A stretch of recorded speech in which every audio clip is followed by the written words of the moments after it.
Savitarvarenyam Bhargo Devasya Dhimahi Diyo Yona Prachodayat Intavoakatianoa Yamuna Watena Kiamupa Ufania Katianoantena Ukambalat Kiakumpalaya Inamuatina Kaniam Watatsao Yakatuatiana Yamakatu Inzeka Wakala Kumpali Atara Kumpala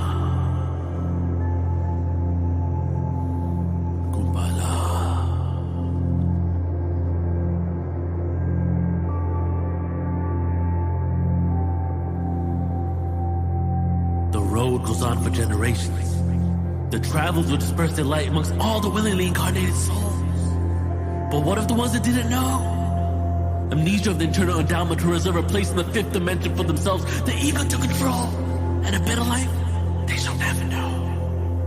I welcome you, Dark One, into the lap of luxury full of my pain and woes. We all sold our souls to the devil, but the devil exists not. Negative energy we dub as evil creates the demons of whom we are fearful. Take the D from the demon, put it in front of the word evil, and now you have a personified devil. Our thoughts and experiences creates a creature only exists in the mind. Our desires are one creature, full feature ego that keeps the low so free thing to divine. Intellect.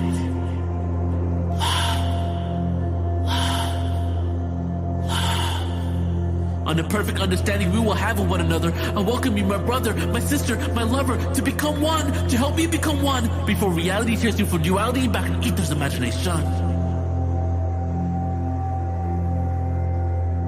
I'm the ghost of lives past. Generations have descended just to gain these experiences. And I pray the human situation is critical, mind analytical, won't let me forget the fall of angels and demons into this third dimensional world. Is this planet yours? May I hide amongst the lost souls? Hide out for a bit, drink some liquor, smoke some weed, and step outside for a cigarette? Yeah, sure. Here's a social security card, you may live.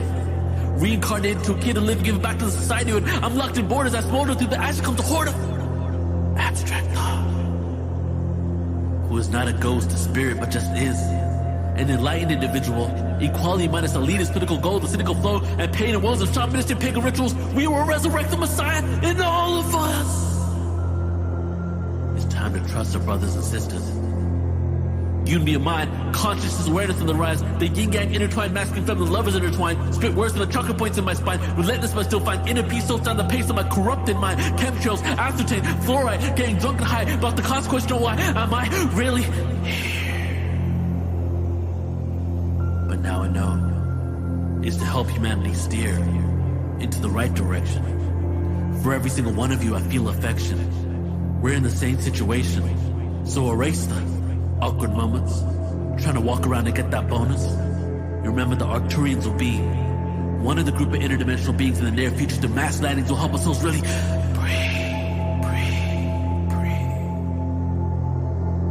So raise your frequency if this is what you want to see. And don't try to break free from the shackles of captivity that we formed in our own mentality, because you and I, we are, and we've always been. Ya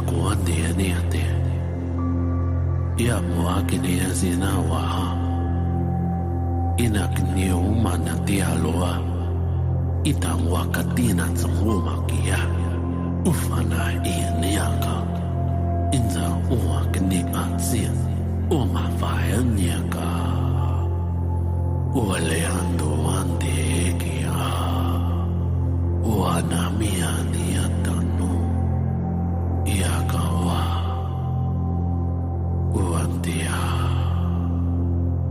Om Atma Om Atma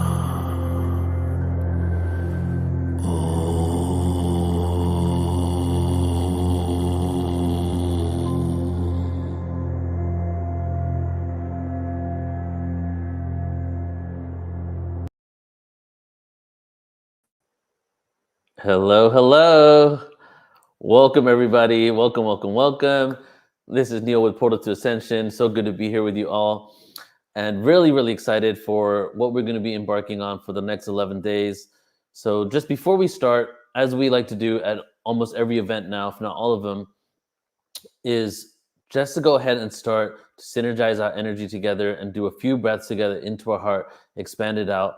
We have an amazing event in store for you. Honestly, one of the biggest productions we've ever created, as you've probably seen in the emails.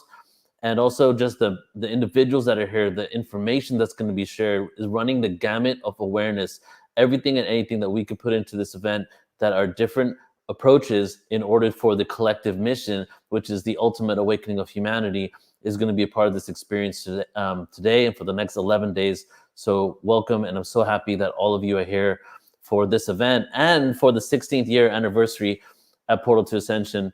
And I'll talk more about that in a little bit, because we've been at it for quite a while now, and this is the accumulation of really, all that work. But it goes beyond that, of course, from the moment I woke up until what led me to creating Portal to Ascension.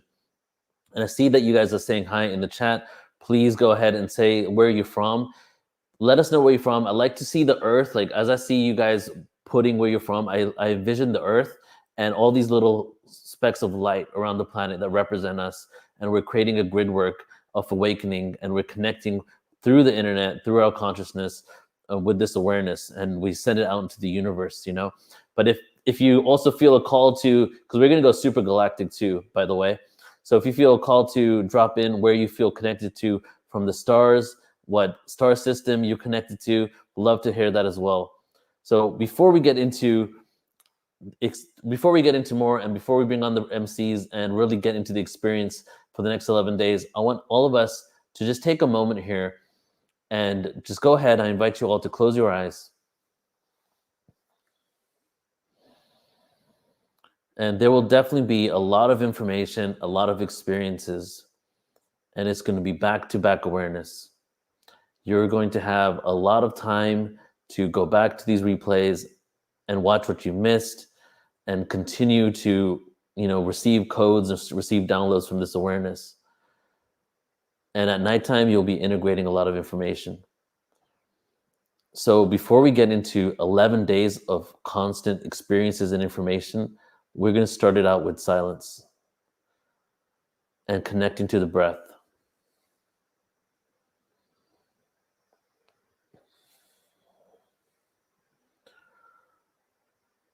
So I invite you to all close your eyes and to begin to feel the oxygen going in and out of your body,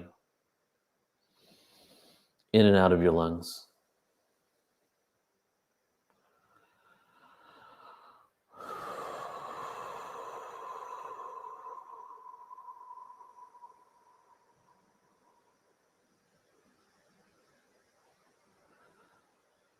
Continue breathing normally. And before we take the 3 deep breaths, we're going to bring on the MCs, 11 MCs for this event. Most of them are here with us now. And we're going to have them all share who they are, a little bit about themselves, and introduce themselves to you, and also set their intention. So I invite you to set your intention, okay? Firstly, an intention for yourself. What is your intention for yourself? What is your intention for being at this event? Why do you want to sign up? What is it that you would like to receive? And I invite the MCs to do this as well. Let's take a moment to do that. And then in the next breath, I want to invite us all, as this is the Awakening of Humanity event, and this is for the collective good and the masses on earth, to bring harmony where there's chaos, to bring upliftment where there's suffering. What is your intention for the awakening of humanity? And I'll preface it with, not from a place of scarcity, not from a place of lack, not from a place of things aren't as good as they should be, and that fear, but without that fear, what is it that you envision? What is our potential on earth? Set that intention for yourself and for humanity as a whole. And now the next exhale, take a deep inhale in as we actualize these intentions. Deep inhale. And breathe it out through the heart.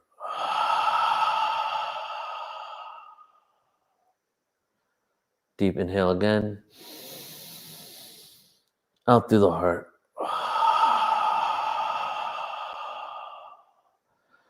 Deep inhale again. And out through the heart. We're going to have many moments to set intentions, to meditate together, to connect. And at the end of all of this 11 days, we're going to do some grid work together, okay? So be here at the end as well, where we're going to infuse all the merits, everything we receive into the ley lines, into the meridians of the planet, permeating out to a whole planet, permeating out to the cosmos, right?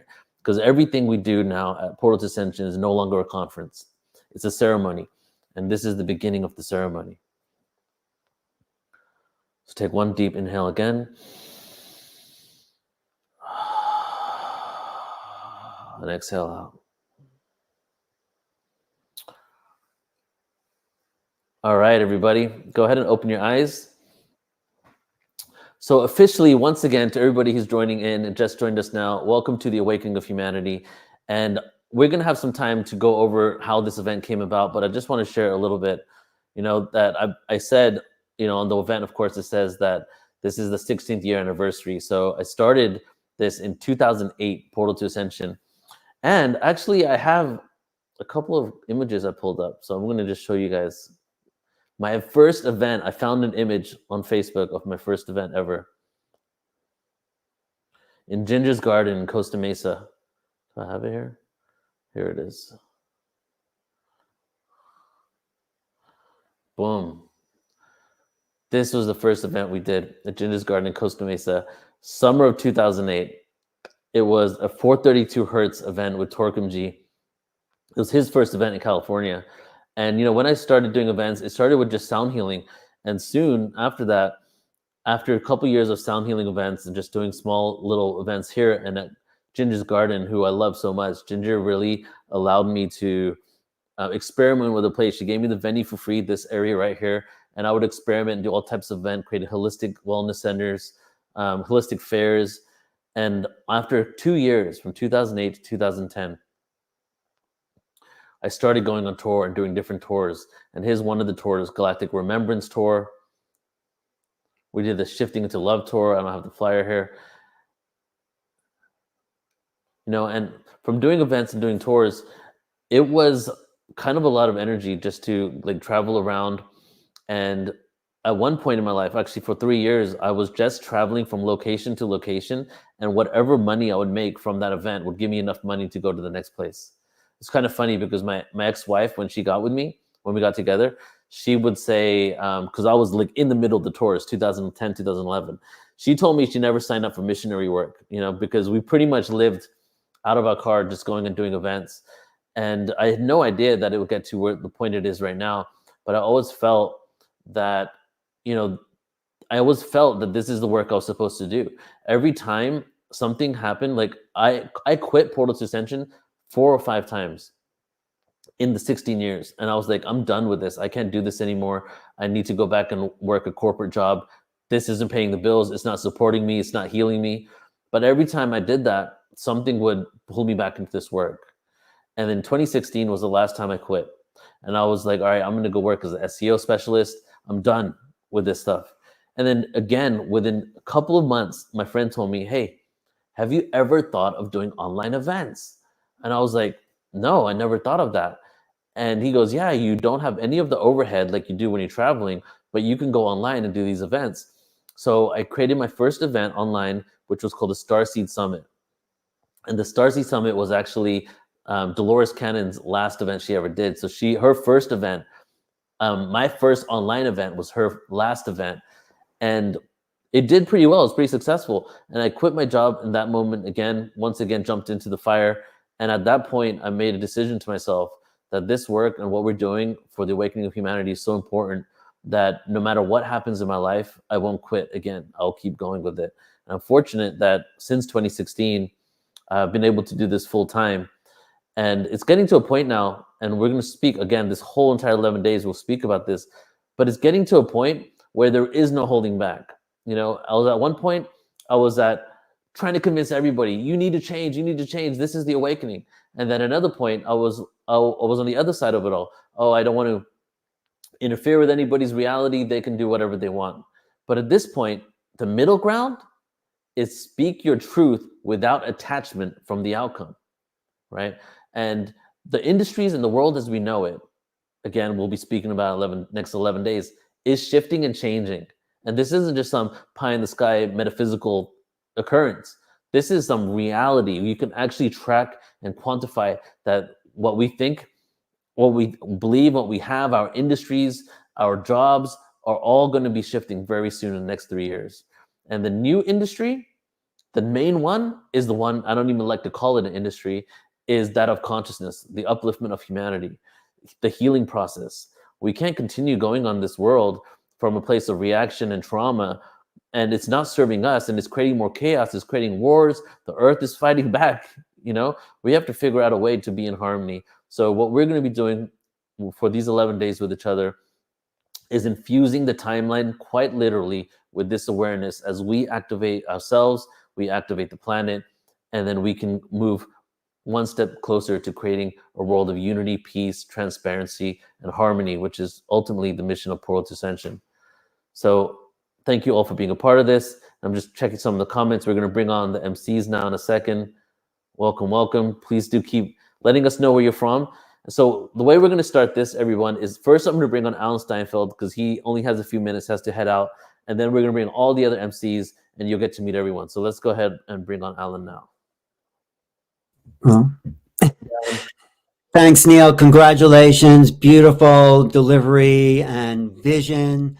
And a conference like this, it connects the planet. It connects the human light workers. So I just want to say, everyone watching, everyone participating, the MCs, everyone part of this. This is not, you're not just listening to people talk. You are participating in anchoring the light in whatever part of the world you're in. And we have people from all over Europe, all over the US, South America, Asia. So we are connecting the planet here, Neil. This is really building a portal to ascension. And I'm always so happy to be part of this. Thank you. Thanks for doing this. Yeah, thank you, Alan.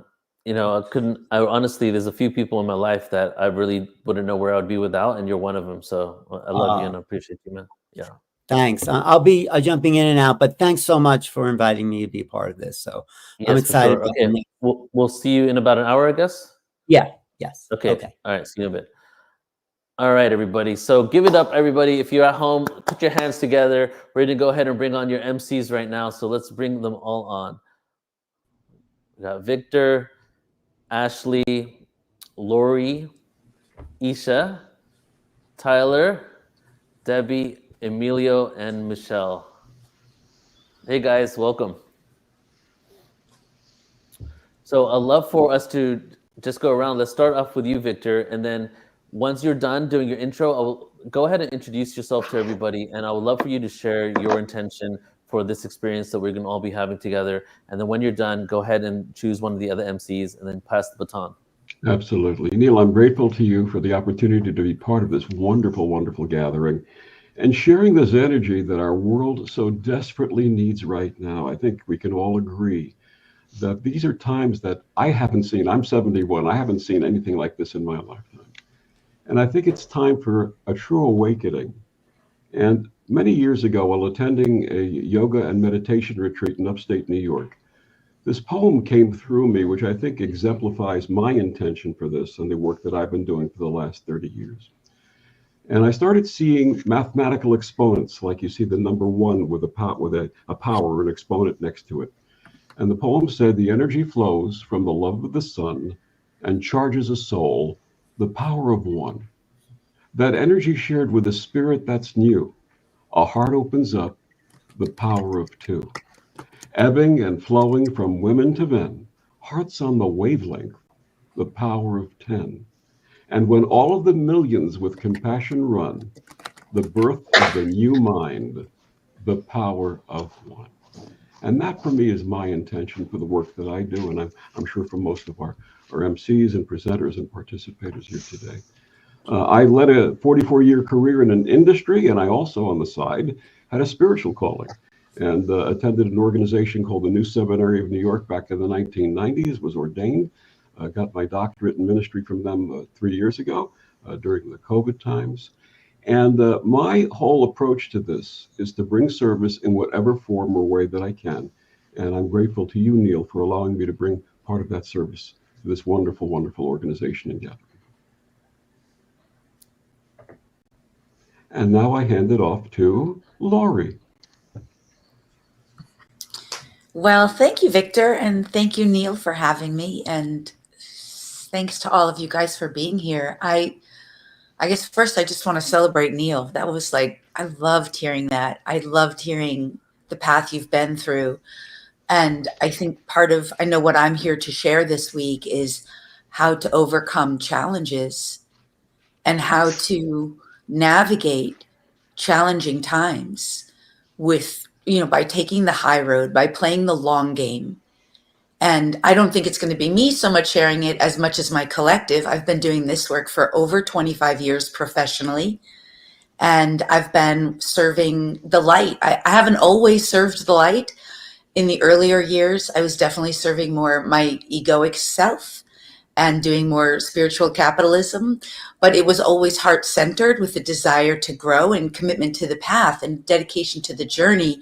And over time, that really led me into serving the greater good and serving humanity. And over time, that ultimately led me towards serving the light. And now in all my endeavors, that's what I do. I serve the light. And I think that's what you were speaking about, Neil, is really, that is the shift we're all going to be making in some way, shape, or form, and in accordance to our own unique brilliance and our own unique magnificence and what we're here to share and to contribute on Earth as humanity goes through this massive evolution. The challenges that we're about to face, as you said, Neil, are escalating. And I mean, I'm in Florida right now at this moment, and there's been, a lot of storm activity here, and we're predicted for storm activity this week. And yet I'm seeing more and more people come together with consciousness about it. So that warms my heart, makes me so happy to see the shifts happening. And at the same time, we're here to navigate this. So that's what I'm here doing. I've been doing this work for over 25 years now. I serve and work with people who are spiritual junkies, self-help diehards, people who are visionaries, who really know that in our heart of hearts, we have something magnificent to offer. And that no matter who tries to take us down or what tries to take us down or off path, we are relentless because we know that there's a greater mission and a greater purpose here. And that's exactly what you were sharing from what I heard, Neil. So it was so wonderful to hear what you were saying, because we have something magnificent to offer here. And yeah, the road is not easy. It's not easy the love and light movement sometimes makes it seem like everything will be easy all the time and everybody has to be love and perfect all the time. And it's just not like that, is it? It's hard. It's challenging. There's a lot to overcome. There's a lot of trauma to heal. So anyway, that's what I'm here for. I want to pass it to the next person, and I'm just grateful to be here and grateful for all of you guys to be here. So I will pass it to Debbie, my sister. Yeah, exactly. I knew you would, baby. And you're wearing the same color, my Cancerian sister. That was beautiful. My intention, I'm Debbie Dashinger. It's totally an honor to be here to honor this work, to carry the torch in my small or big way. And my grand intention for all of this is to honor Neil's vision.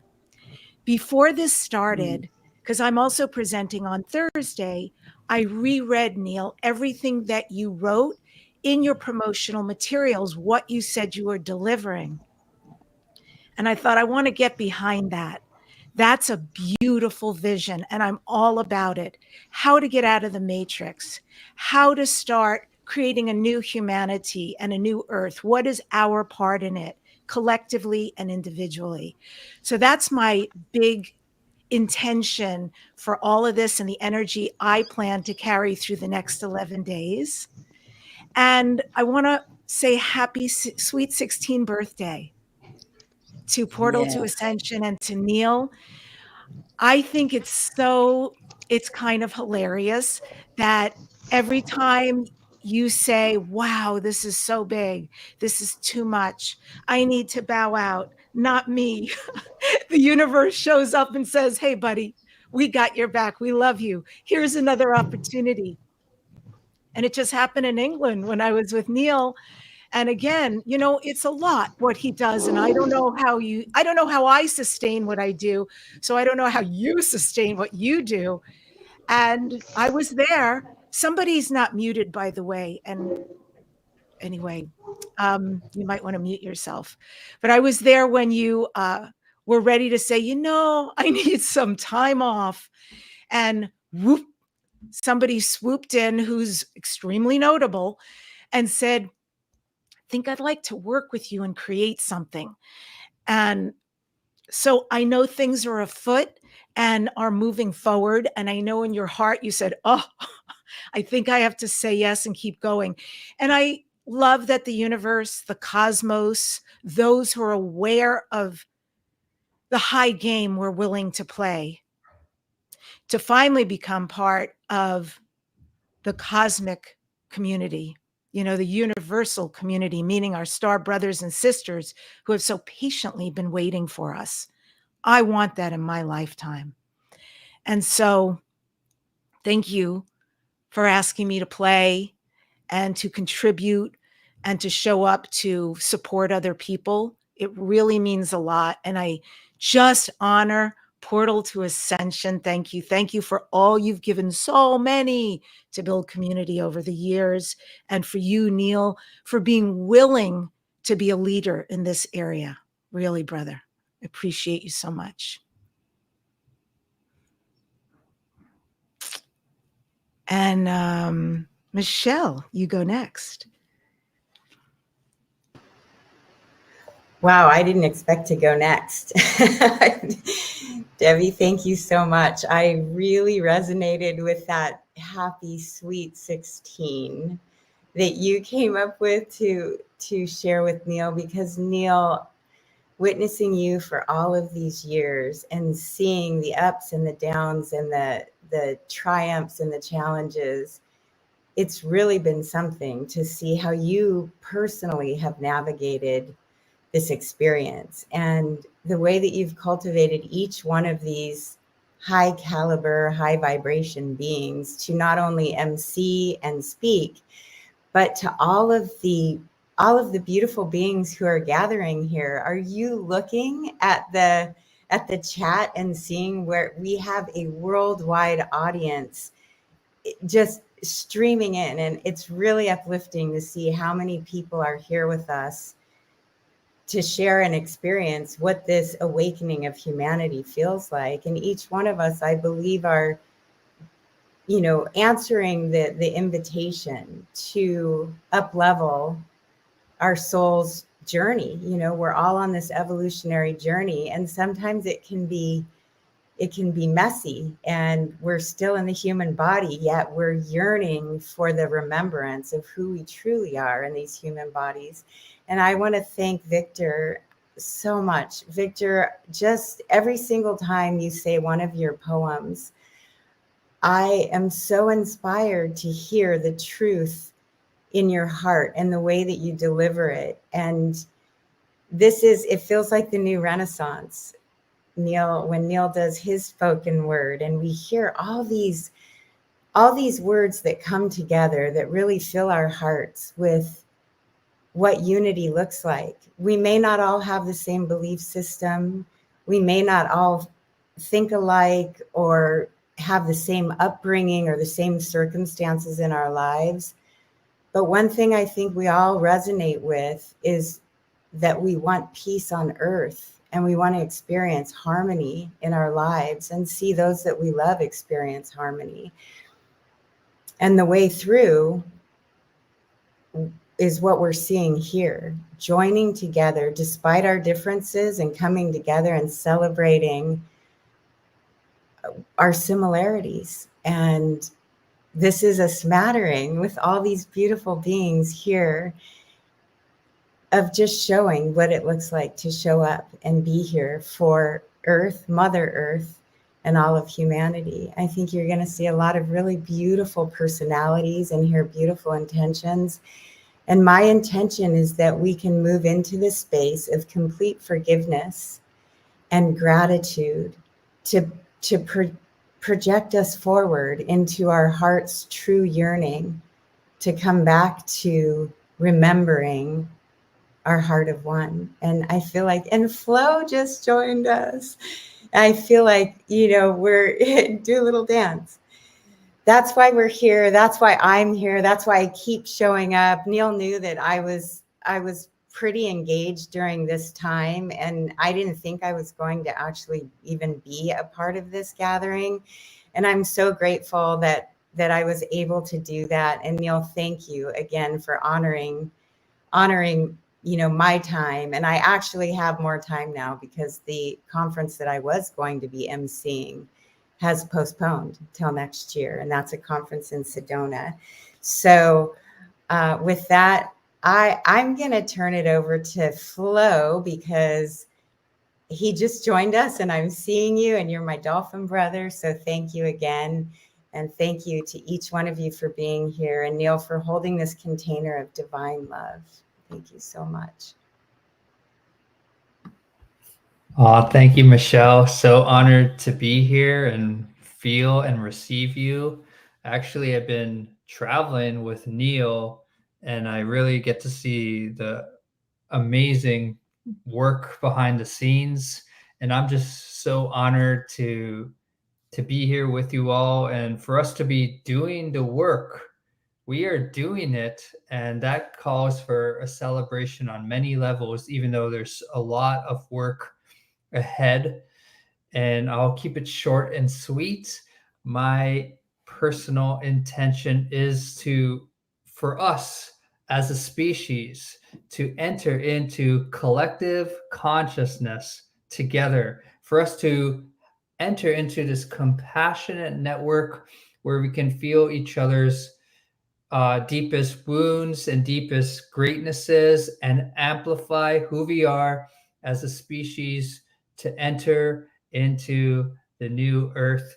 So that's where I'm at right now, and I'm just so honored to be with all you beautiful souls on this live.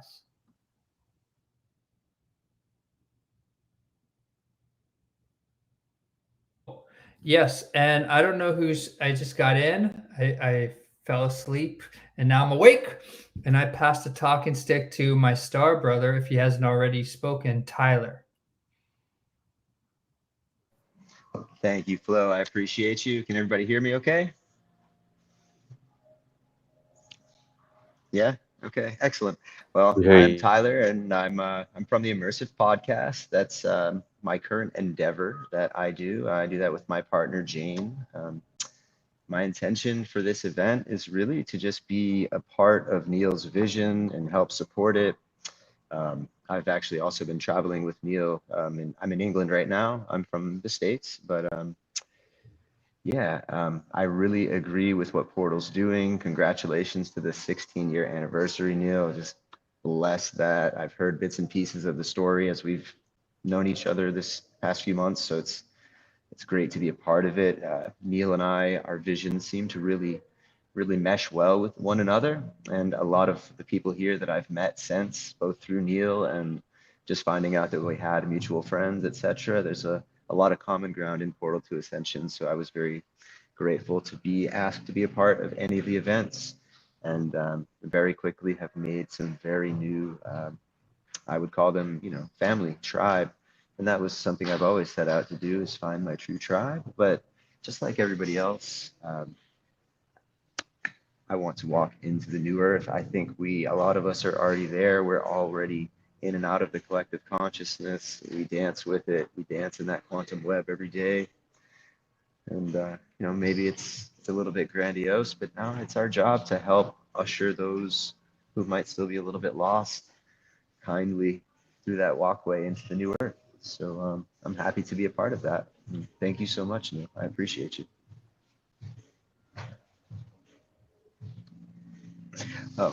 I will pass it off to fellow podcast host, Emilio Ortiz. Hey, what's up, everybody? So good to see your faces and also feeling everyone in the chat. I just came back from a 25-day initiatic journey all through Egypt with my dear sister Alunia, which I'll be presenting on Friday. And I can just feel the activations within myself, but also feeling everyone around me even deeper. I can feel the excitement of this event. I love how the intention was set so clear from the beginning of infusing this timeline with consciousness. And I feel that we are greater in numbers. We are greater when we're all in our heart. We're greater when we're all doing this together, because I know how lonely the spiritual journey can feel in the beginning. I had my spiritual awakening right in the middle of my college experience.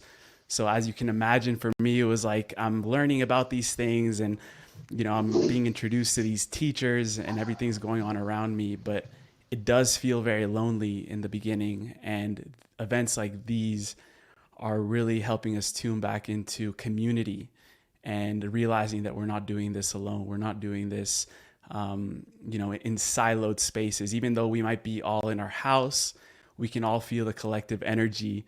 And then in the future, I can feel that these will become events where we'll all be able to hug each other in person.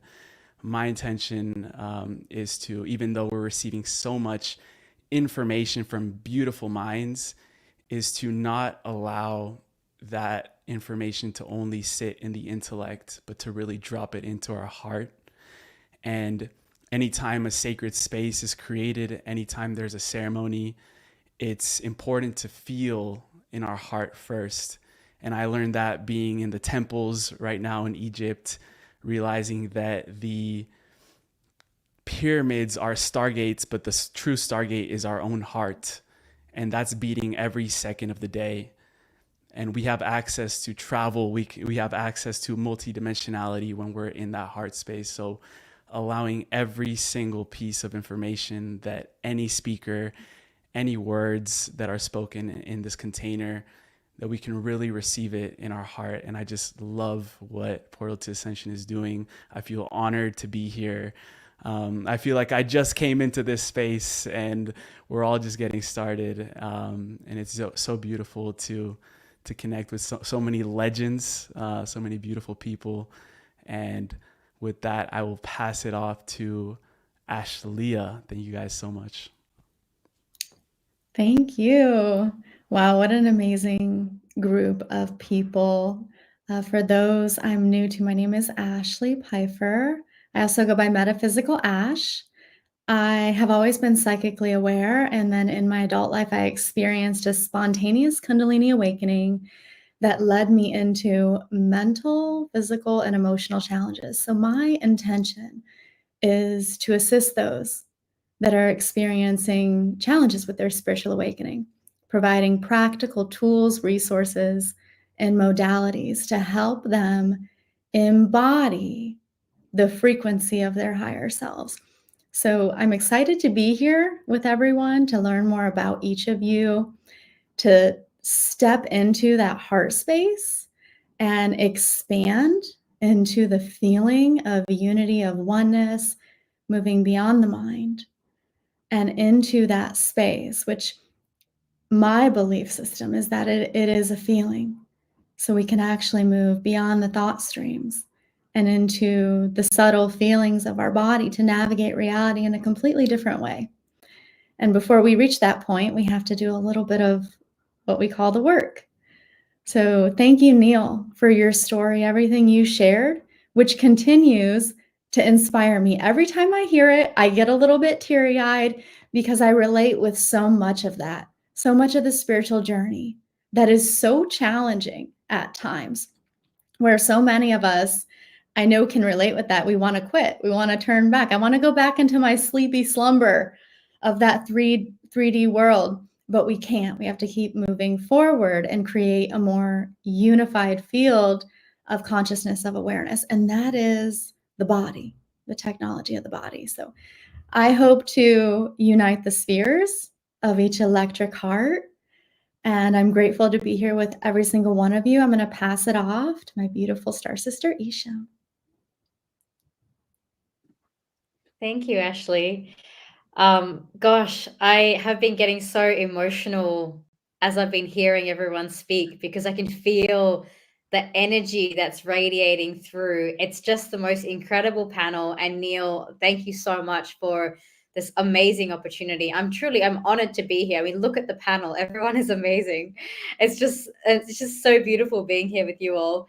My intention is really just to bring as much light as I can, and also to hopefully show each and every person who's watching this and participating in this how to tap into their own light.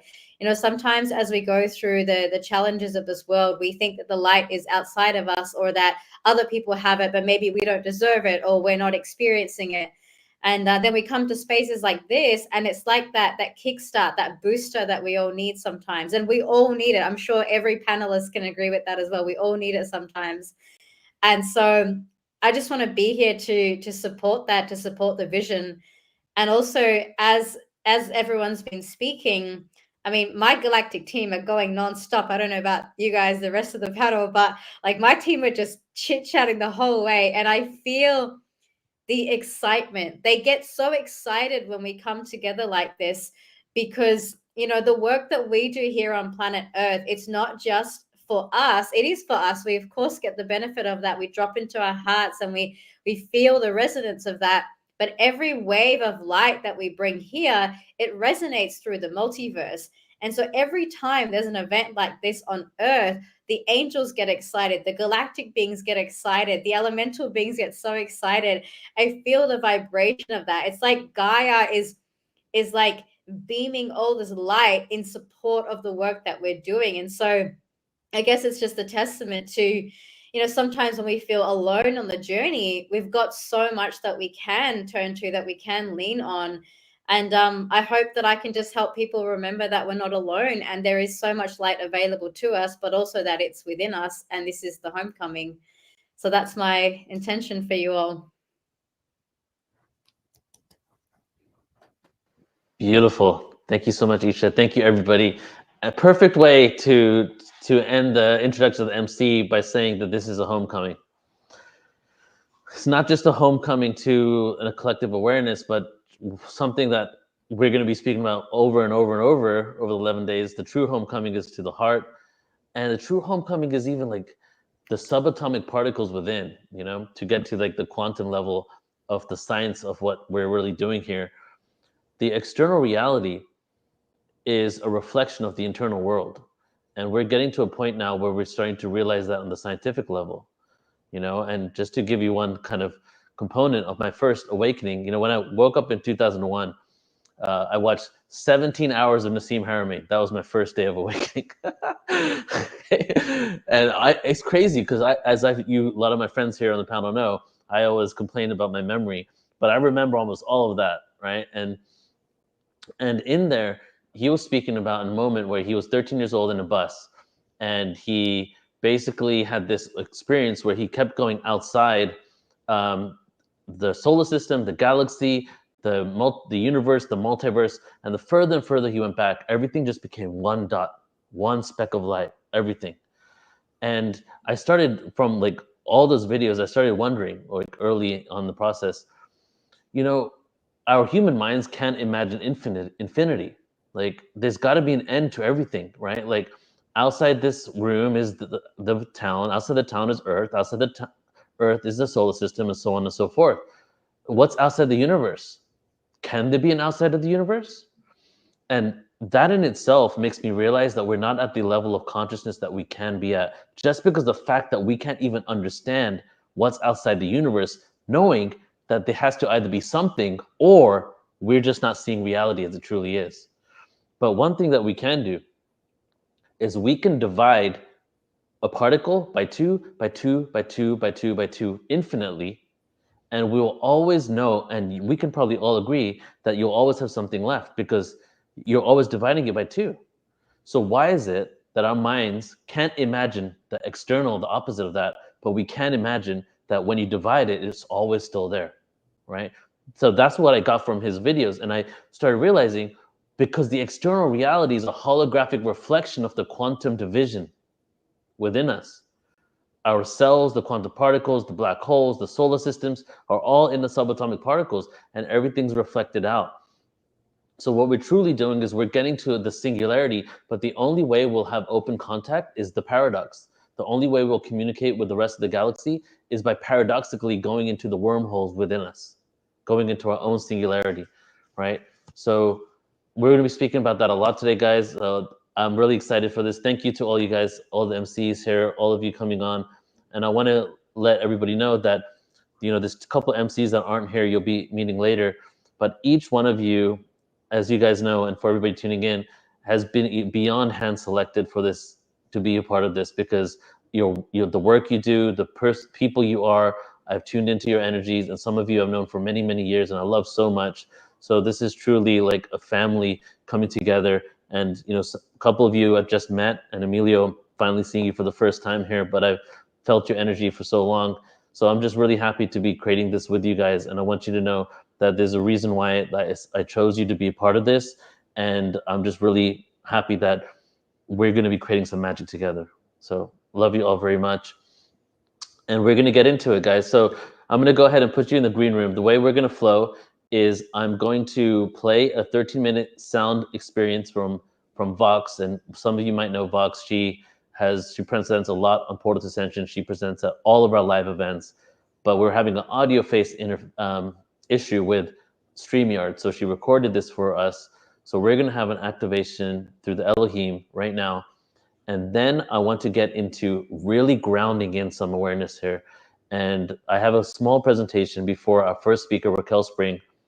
And this one is going to kind of show the different institutions and what are the kind of addressing some of the issues and the problems in these institutions, and what are the possible solutions for them, just to start out with grounding in this awareness, because we're not just doing this to get some level of bliss and escape from reality, right? We're in this awareness to bring these concepts and universal awareness into this reality and make some change here. And that includes the economy, that includes politics, that includes the prison system and justice system. All of those things are going to be shifting. And we have the opportunity today to really send some of these frequencies to that. So I'm going to go ahead and put all you guys into the green room here. Thank you all so much. I love you all. And we're going to start out with Vox, and then we'll get right into it. Thank you, Neil. Thank you, brother. Here we go.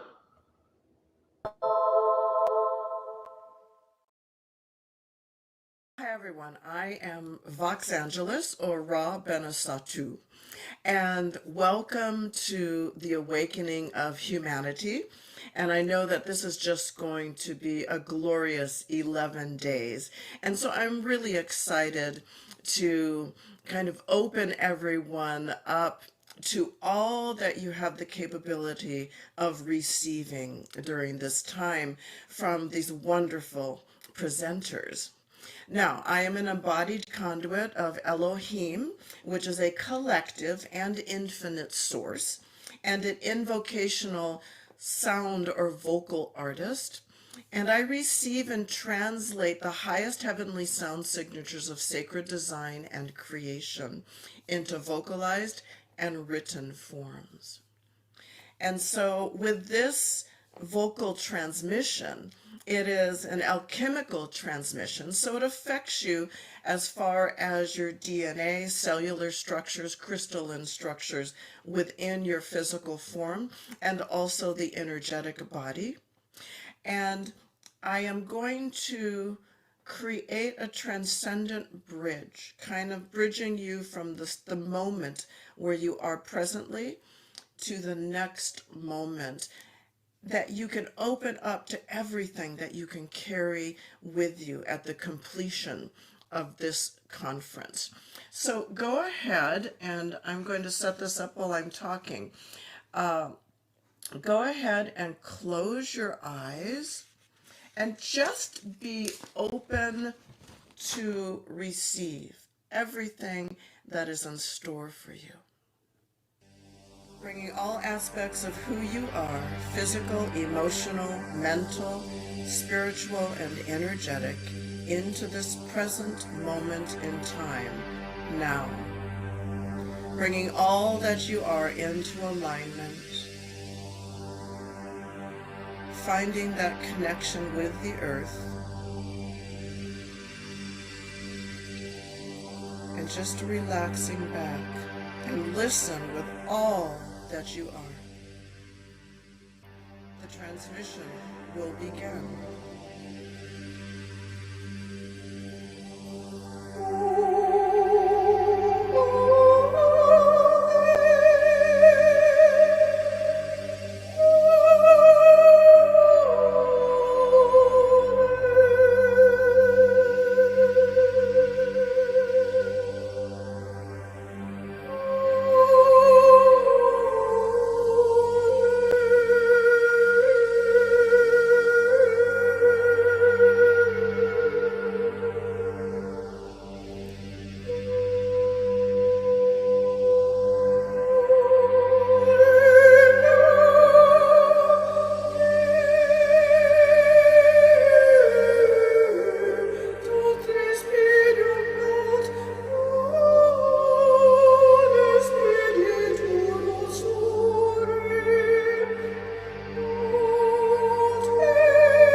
Andare, endorore, sire, amondre, sire nama no koyana na to kore sinde tere tere andarore kore modi sindere di chudi do ke tere kyor ne tere kondore di chunna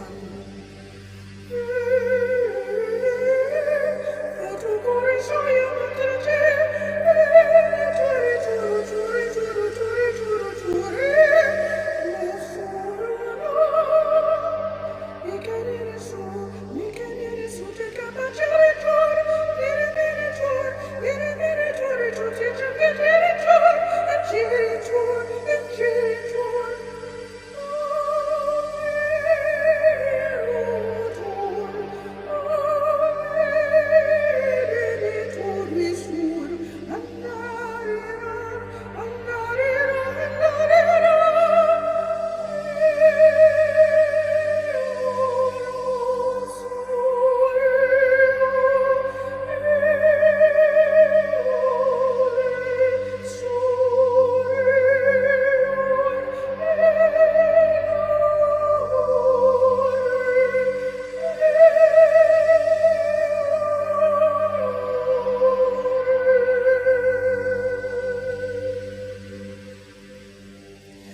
chichumbuira shira pachatundra. Akiri patuira si chamdukura, chambapakira, amako ore changara, ambaka ore changara, shipikura naliare chura, la chukushipura kitura mama bakachatundra. We wish you peace.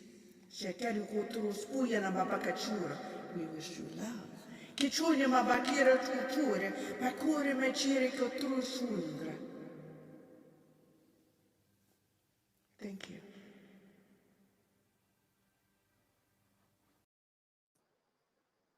All right. Go ahead and breathe in those codes, everybody. Take a deep breath in with me.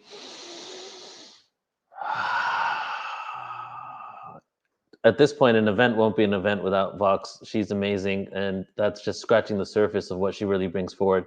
She'll be here also at the end, closing out the conference. So, are you guys ready?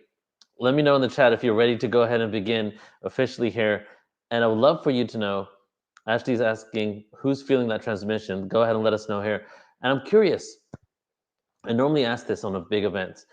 Whose first time is it at Portal to Ascension? If it's your first time at Portal to Ascension, please go ahead and drop 1111 in the chat. But if you have attended Portal to Ascension before, give me a 333. 1111 if it's your first time, a 333 if you've been here before. I'm curious to see who's experiencing one of our events for the first time. Go ahead and let us know. And while you do that, I'm going to line up this presentation.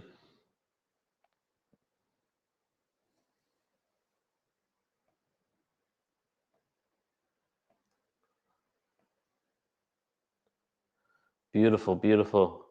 Welcome, everybody.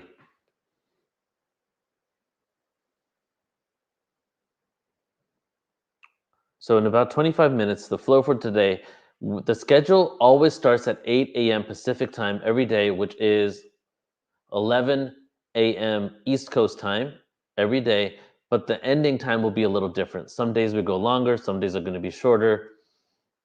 And after I do a little segment here, just to kind of drill in some grounded awareness on what we're going to be doing and the intention of this conference, I'm going to show you the schedule.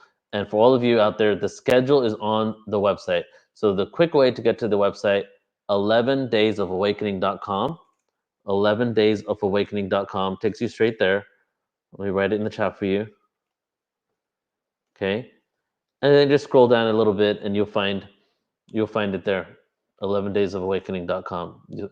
And I'll show you where the schedule is, and we'll go over some who's going to be coming up the next few days. So let's go ahead and start. And I want to start with this presentation because, as I shared in the beginning, it's no holding back. It's a whole new world. And I love, if any of you know my presentation style, I love really drilling home a lot of confirmations that there's a shift going on the planet, right? Not only with science, but also with ancient history. So these first few slides here, I'm not going to go into details really reading it, but this time, everybody, this time has been prophesized. When one or two civilizations might have said there's going to be an awakening and it might be around this time, maybe we can start doubting it, right?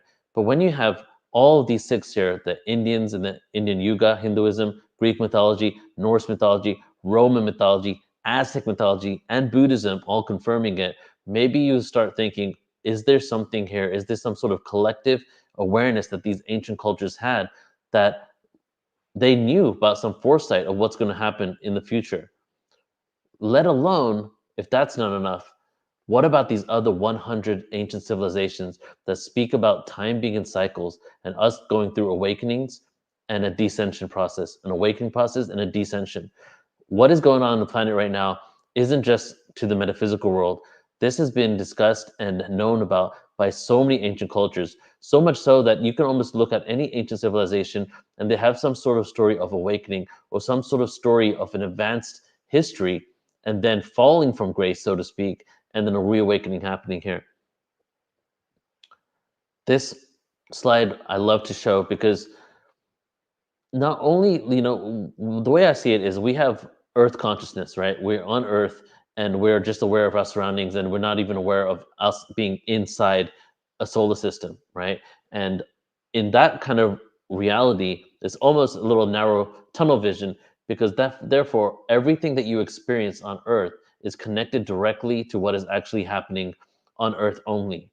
And then the next step is you shift out of that and you realize, wow, Earth actually exists in a solar system, and everything in the solar system is affecting us. Something I love to share a lot is one of the things that gives me kind of an awareness of some sort of grand design is the fact that our solar system is created in such a way to protect our little watery planet. If Jupiter and Saturn weren't in the positions they were in right now, Earth would have been hit by asteroids countless times to the point that civilization as we know it couldn't exist. The positioning of Earth and Jupiter are perfect in order to gravitationally attract asteroids and meteorites that would actually eventually come to Earth. So we get the solar systematic mentality. But where is the solar system located? The solar system is located in the galaxy. And when we expand outside and realize that Earth, our solar system, is traveling throughout our galaxy, and that our galaxy also has its own ecosystems, its own weather, its own frequencies that we're being affected by. When we start looking at it like that, we go into some of these ancient civilizations, like I showed here. Many of you know that the Mayans definitely spoke about this, that we are basically also susceptible and affected by the solar system's position within our galaxy. And just a couple of things I want to show here and a couple of these points. And we'll start at the top. As the entire galaxy moves through the cosmos, its bow shock sends a deluge of cosmic rays raining down. So what that is saying, what they found out now is that when our galaxy is moving, like the galaxy is also moving at a incredible speed, just like the solar system, when that is happening, there is some sort of bow shock that is occurring that's sending cosmic rays down, almost as if you have a stick of a drum and you're beating the top of a drum and you can see the waves coming down from underneath the drum. And then this one here, the solar system wobbles up and down 200 light years on either side of the galaxy's disk. When it wobbles above, Earth may be exposed to more cosmic waves. So as we're starting to look at the galaxy and what's going on, galactic weather, if you will, we're realizing that specific positions we're not just metaphysically saying that, scientifically proving that specific positions of our solar system are affected with different frequencies. When we're below the galaxy, the disk of the Milky Way galaxy, we have some sort of cosmic rays raining down on us. When we're above it, we have some sort of cosmic waves coming up and affecting us. And the wobble is 200 light years. Now, this one, it's better on a white background, but you can kind of make it out. So what this is here, this is the flat plane. As you can see, the flat plane right here is actually, in quotes, the flat plane of the galaxy, right? Because even saying the word flat is kind of relative, because what really is flat when it comes to space? What is up? What is down? What is north? What is south? We just give it that meaning. And the spiral that we see going below it and going above is our solar system and its position in our galaxy. So imagine that being the galaxy there, and our solar system, its trajectory is all the way down below the galactic disk and then above the galactic disk. And coincidentally enough, they have also shown here that the distance above and below is 200 light years. So Earth is, in essence, if you can see my hand here, swimming in a Fibonacci spiral up and down the galactic disk, 200 light years equally on either side. And as we do that, specific waves are affecting us when we're above, specific rays are affecting us when we're below. And then when we get to the photon belt, the middle, also known as the ether belt, when we get to that part, a whole bombardment of frequencies that are completely different that are also affecting us. So what I'm getting at here is that we are being affected through all types of frequencies that can not only affect our consciousness, but also our history on Earth, what happens on Earth, our belief systems on Earth, the climate on Earth, actual climate, glaciation, and different things like that. So when we say that there's an ascension going on, when we say that there's a shift in consciousness going on, I feel just understanding what is happening within the galaxy really goes to show that that is the case. Now, ancient civilizations, many of them, the ones that I showed you, especially the first 6, all spoke about different ages of humanity. And you guys might have heard of the golden age. When I woke up to this information, crazy. When I said golden age, Isaac, you wrote golden light body, same moment. So you've heard of the golden age. People think that we're going to a golden age, an enlightened age, right? And two cultures really speak about it the most. The Greek mythology, but in Greek texts, it actually speaks about the type of human that exists in each age. This age, this is how man acts. This age, this is how humanity acts. The one place in the world where we have some sort of information that can lead us to a dating of this is in India. Now, that needs to be said with there's 3 different datings within India. Some of them more recent, but it's all basically looking at the ancient civilizations. And we actually have, spoiler alert, we have Vibhu Misra, who's one of the 3 people that created the Yuga cycle dating for one of the people in India that created one of the 3 datings of the Yuga cycle. He will be on in a few days here speaking about the Yuga cycles and the new dating based on scientific research that he's done. But just to give you a general idea here, we have these 4 ages. We have the Kali Yuga, the dark ages, the dark ages that many people say that we have been within, right? And we have the Dwapara Yuga, which is the Bronze Age. We have the Treta Yuga, which is the Silver Age, and then the Satya Yuga, which is the Golden Age. And this is from one of the 3 datings. This is the one I did when I did my research. But since there's 3 different ways and all of them have valid information, I don't really subscribe to any one belief. But you can see here the datings in general. The Kali Yuga is the shortest age, and the 13,000-year cycle on either side. These 2 cycles on either side coincide with these cycles here. 13,000 years plus or minus at the bottom, 13,000 years plus or minus at the top. The cycle right here is that same cycle. You have the Kali Yuga doubled up at the bottom. You have the Satya Yuga, Golden Age, doubled up at the top. Each of these ages have its own theme. We're shifting out of the Kali Yuga. Some say we've shifted out of it. The theme of the Kali Yuga is delusion, authority, and hierarchy. The theme of the Kali Yuga. Okay, on one level, it's an actual theme that has been subscribed to this, where you can't even judge it because it's almost like written in scripture that those are the themes of those frequencies, right? So we have hierarchy, delusion, and authority. Hierarchy, we consider everything hierarchical. Police, authority, governments, Congress people, everybody is on that hierarchy standpoint, but it's breaking down now. And then authority, we give up our power to authority, right? We have a sovereign, a king, and those kings became politicians, right? The sovereign. And delusion, what's right is wrong, what's wrong is right. The all efficient food and chemicals in your food so that you can feed your children quickly, throwing things in the microwave is the way to go. And then being into this awareness, you're delusional.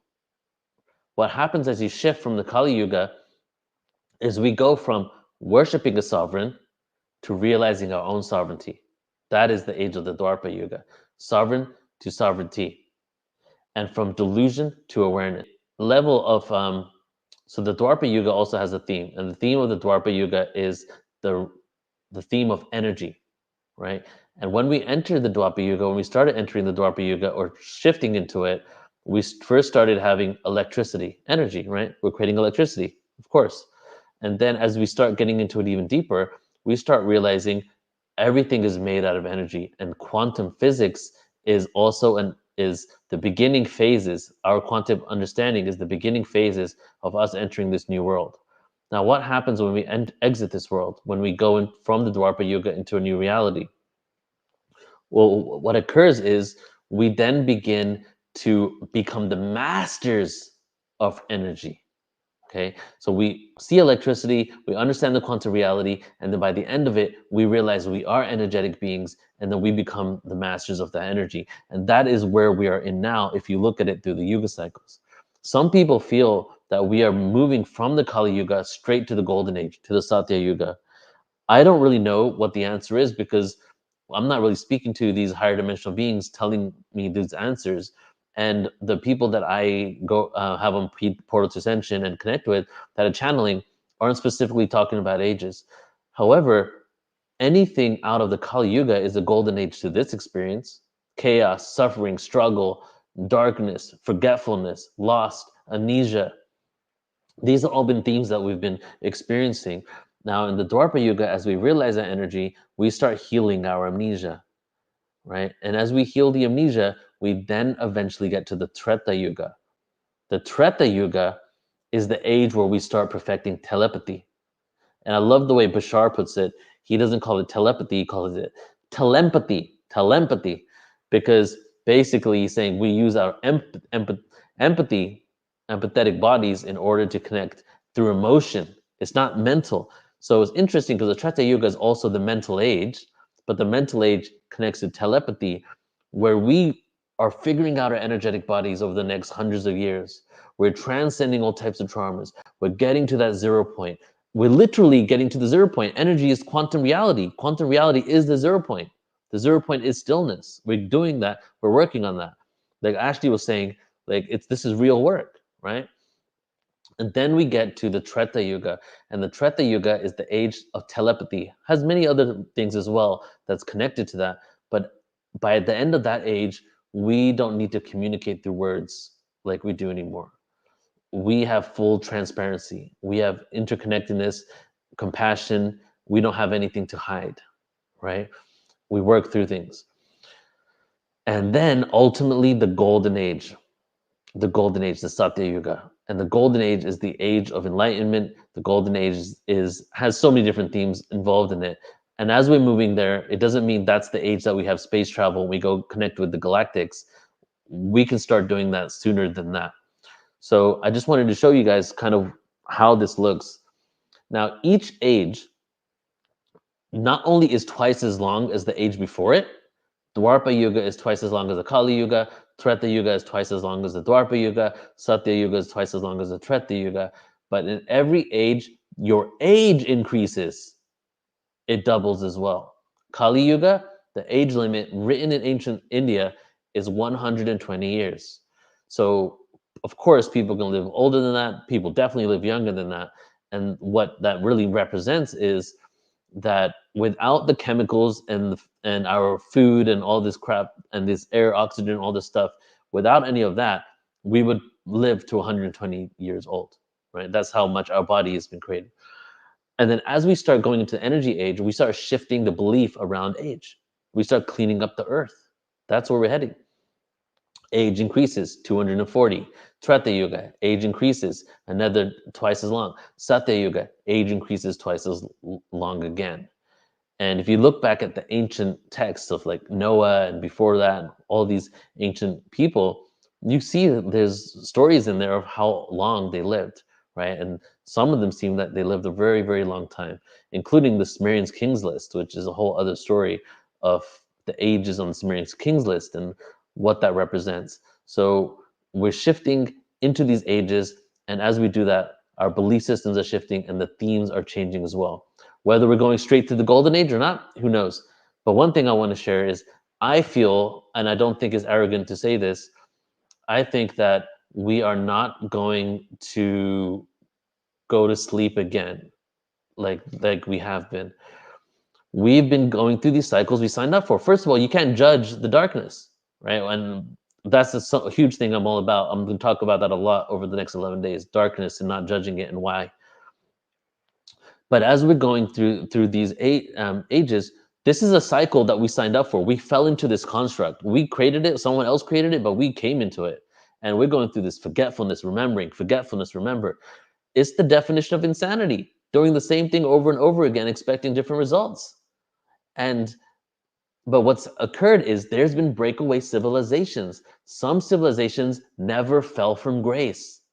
Some of them went under earth. Some of them left the planet. Some of them created force fields around themselves. Some of them created pyramids in order to make sure the earth's frequency stayed at a specific level so they didn't fall from grace, right? The metaphor falling from grace, falling from this dimension. So, but humanity has been going through these cycles. And now I feel in our future, we're destined to become the extraterrestrials to the other worlds. As we are evolving, we are going to eventually be those beings, and we're going to continue to evolve so that we can create a beautiful civilization on Earth, go out to the rest of the cosmos, interact with the galactic community, and break free from the cycle of forgetfulness and remembering. Now, this last slide here. And just give me a moment, guys. I just got to check in with the next speaker. She's having some issues. Give me one moment. Okay. All right, so our next speaker, and Alan, if you're listening, I see you there. Raquel is having internet issues, so she won't be able to come on. We're going to have to pivot for her in a second here. So now we're grounding it in. Okay, now that I shared all that stuff, I want to spend a few moments here just talking about the different institutions and the ways that we can shift it. And I invite you, to maybe tune into this. Do any of these call out to you? And if it does, go ahead and put it in the chat, okay? Put it in the chat. Let me know if you're passionate about any of these. So as we're shifting, there's certain things that got to just change on Earth, right? And that aren't operating in the way that they can operate. And I would say the first one is the educational system.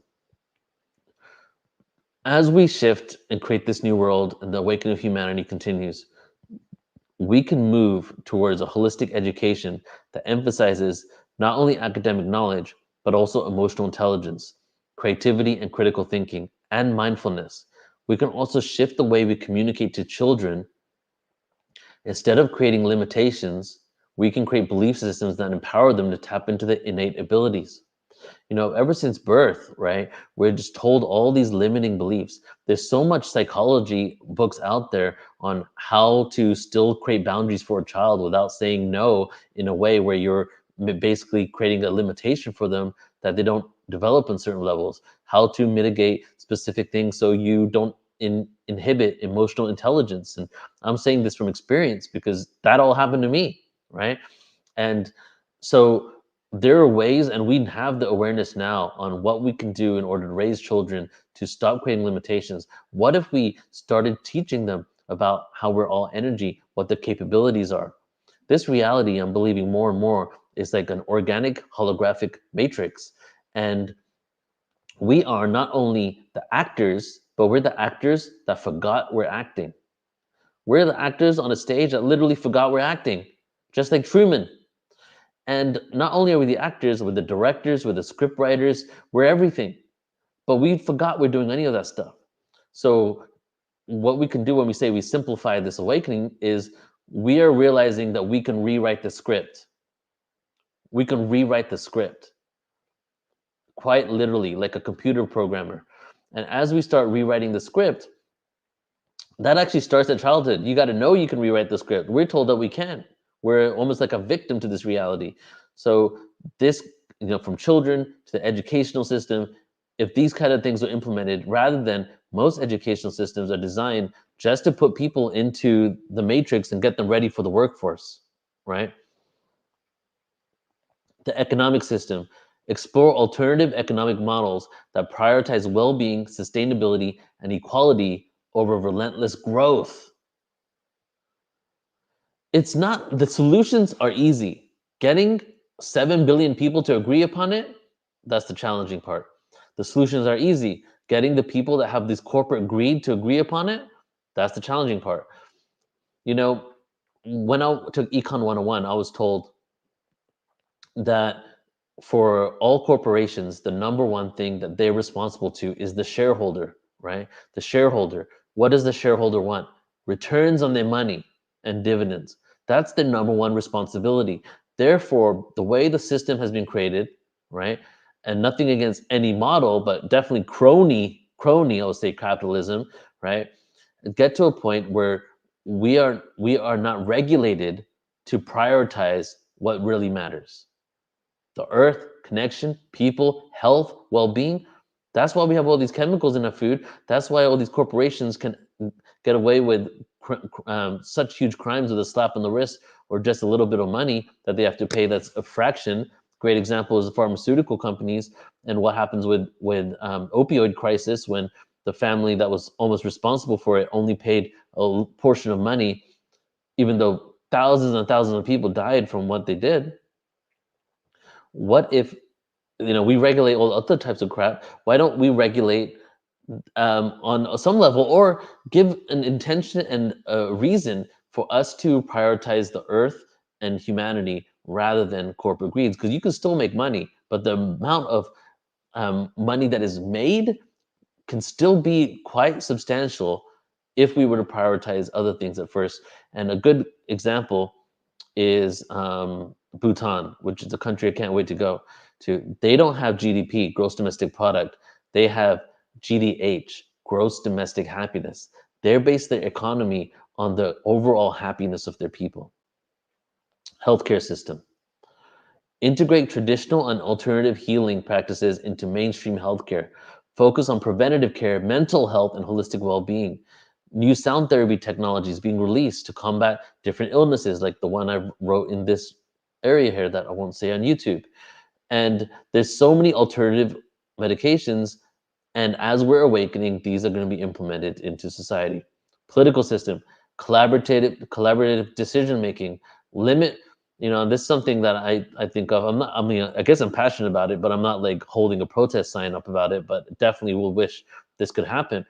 For example, in Congress in the US, you can rerun as long as you want, forever.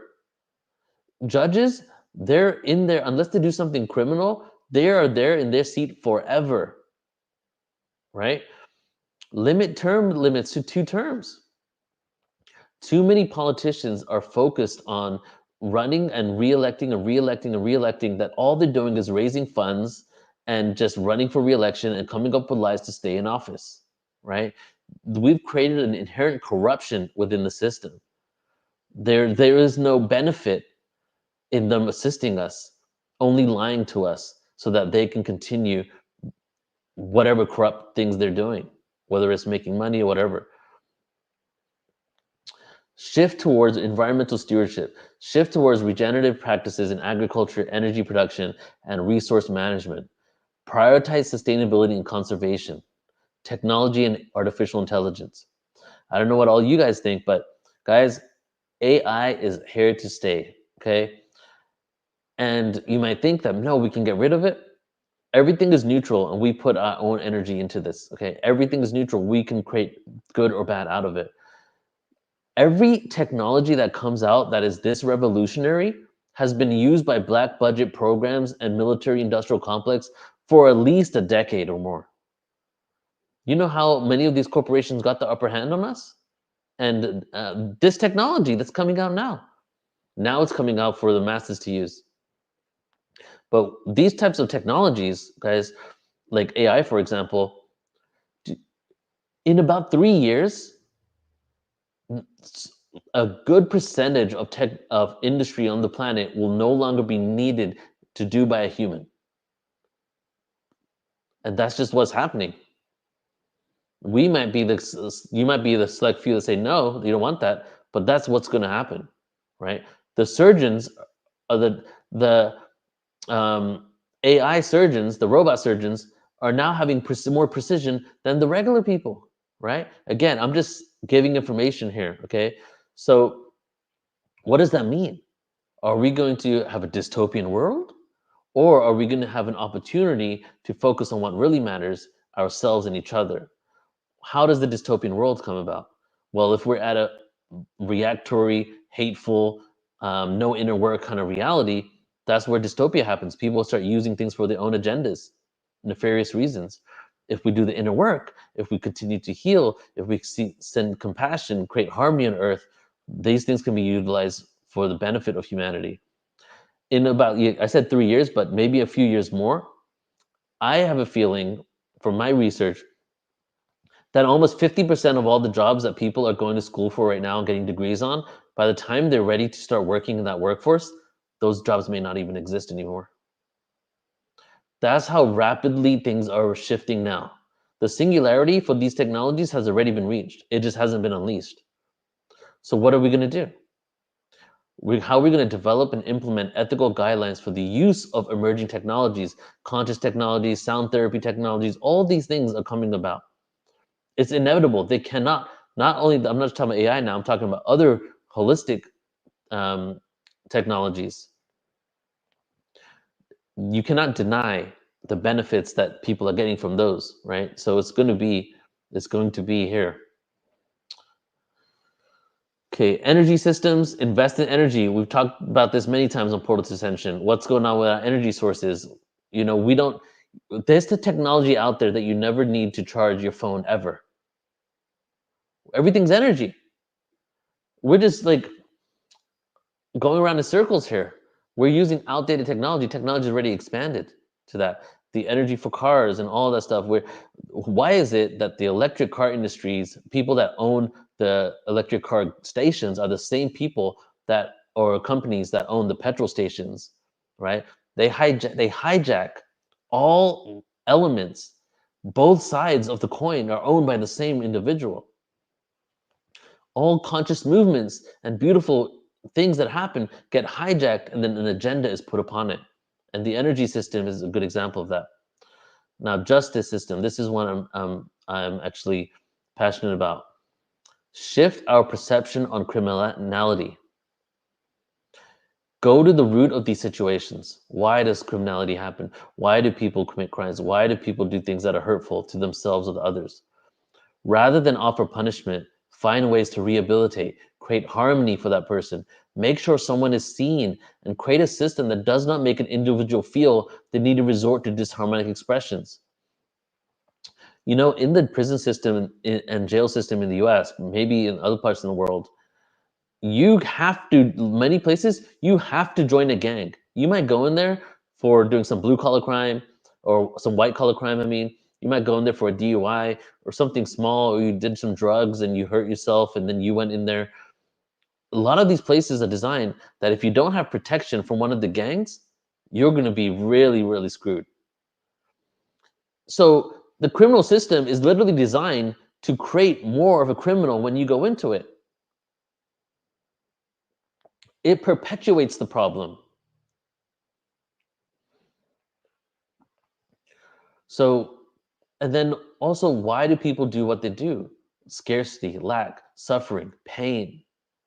Hurt people hurt people.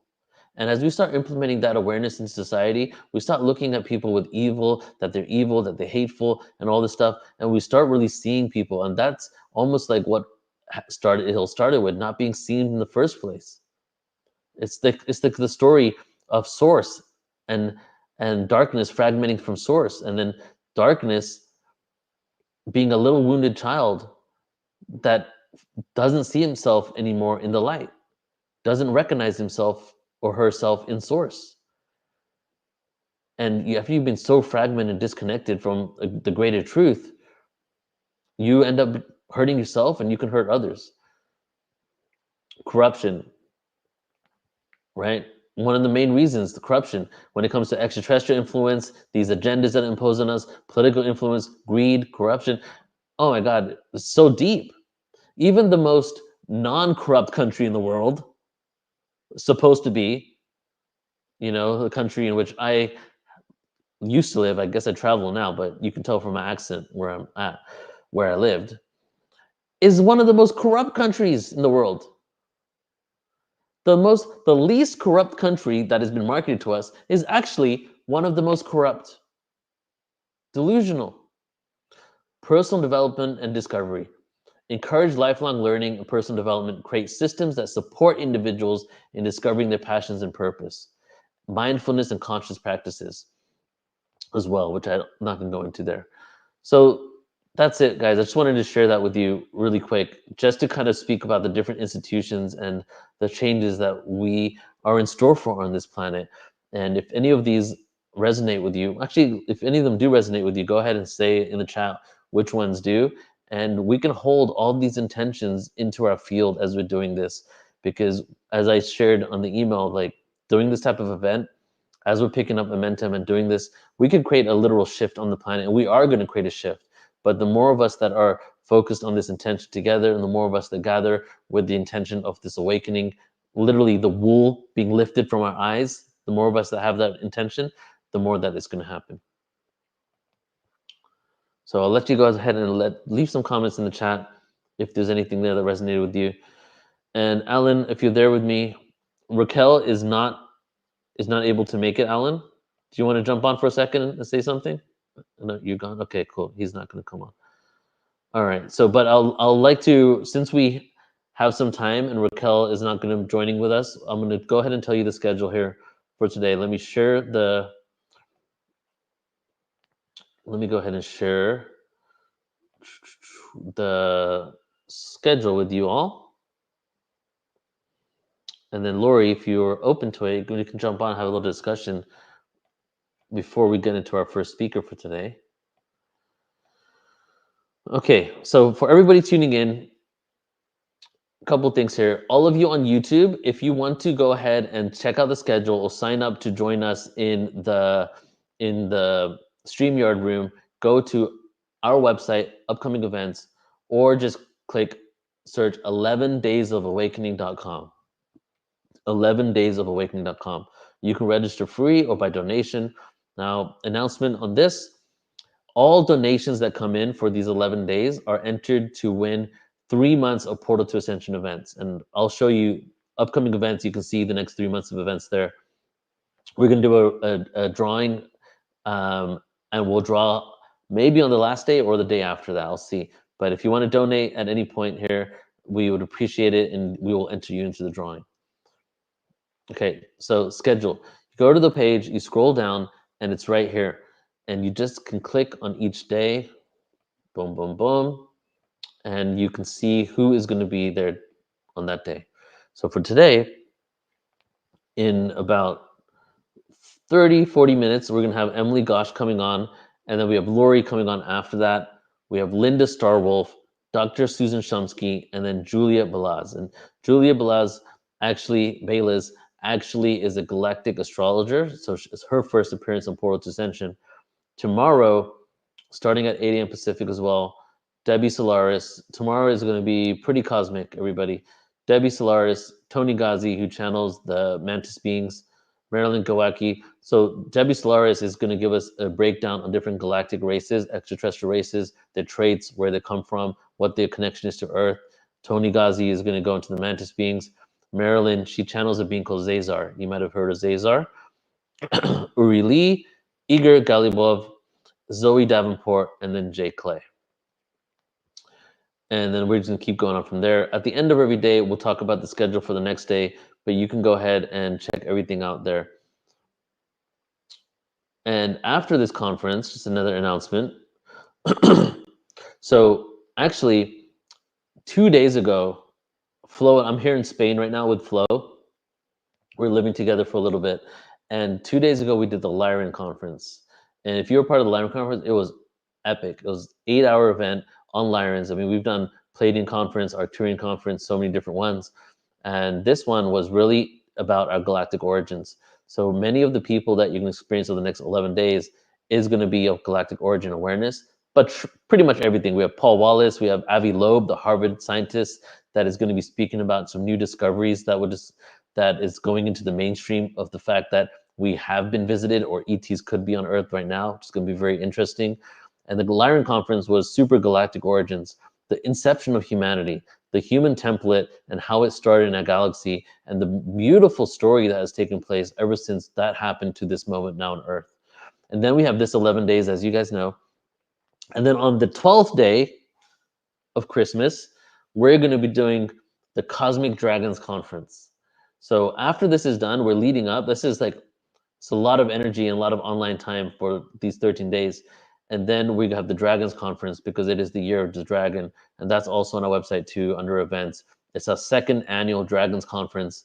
And Flo and I have been speaking about possibly putting this into a retreat, creating a course out of this. So that's going to be coming up on October 19th as well, the day after the conference. All right, so let me stop the screen share. Okay, I want to take a moment and look in the chat here, see how everybody's doing. Starlight said, let us rid the world of prisons and have a place of reform and renewal.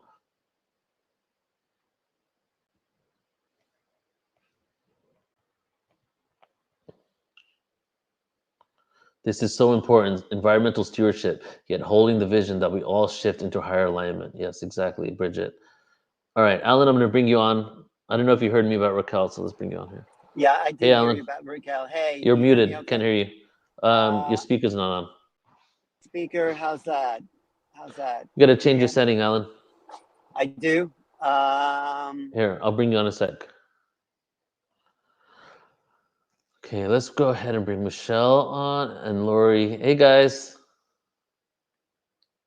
You're both muted. Hey, we're both muted at the same time, and I heard Alan. I heard Alan too. Totally hear him. Hey, it was because I didn't have my headphones on.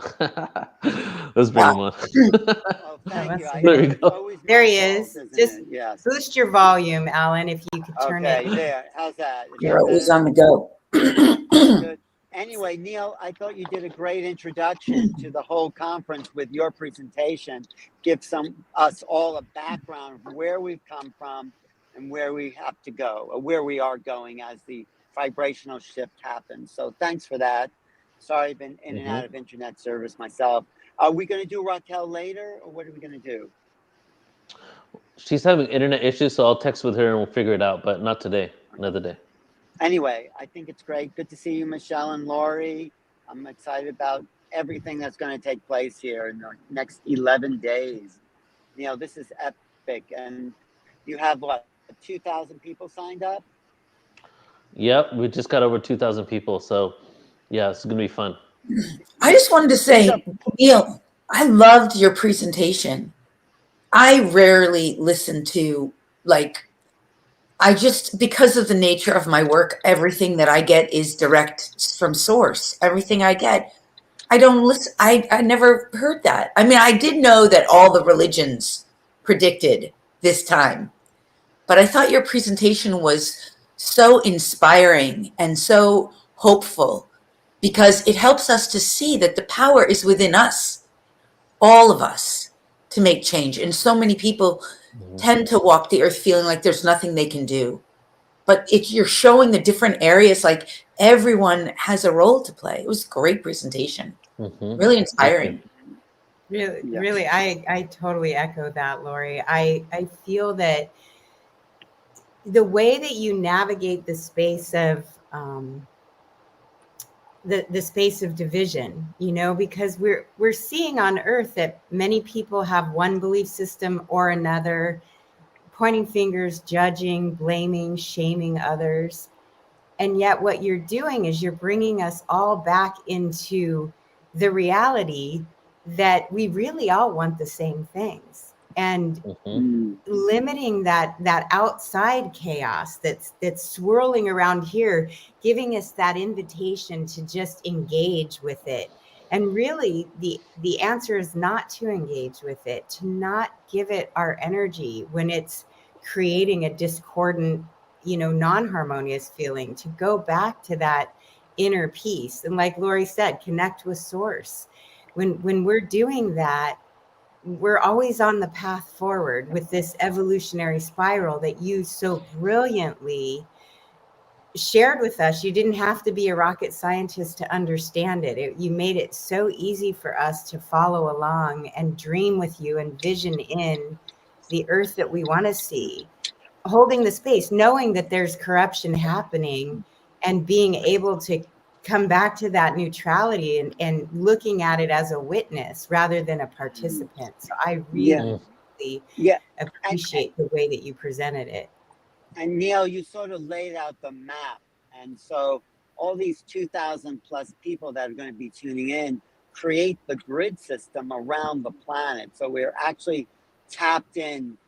We're actually all connecting to this next wave of vibrational shift by being all connected like this. That is the portal that we're opening together. That's what makes these conferences so exciting for me.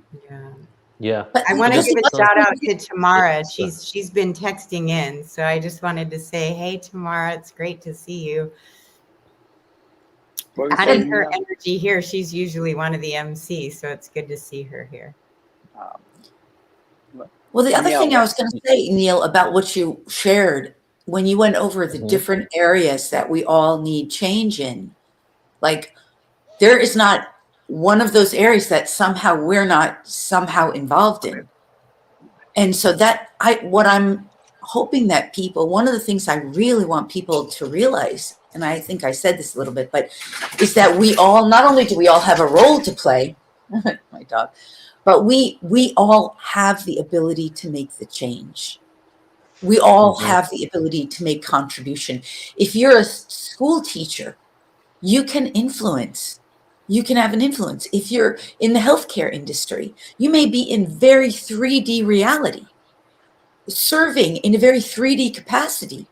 And yet you can bring this, you can find a way to bring it into physical reality, no matter what role you play on Earth. And I know this because I work with so many people who constantly say, well, what am I going to do? Or how come I'm not as psychic as you? Or how come I don't have light language abilities yet? Or where are my great gifts? Or I'm not out there doing it. And it's just not true. We all have so much we can contribute. And I just think that really came through in your presentation. Well, even when we don't know if we have something, we can ask, we can pray on it. How may I serve? How may I contribute? What difference, what contribution can I make that will allow the divine to come into this, into me and through me, into my world, whatever role you play? Yeah. I think we all have that potential. And by just seeing people do light language, tap into these psychic levels, actually activates other people's potential. So that's what creating the field is all about. And that's what those ages you were talking about, the gold and silver, bronze, iron, the yuga cycles, it's all about coming into a field.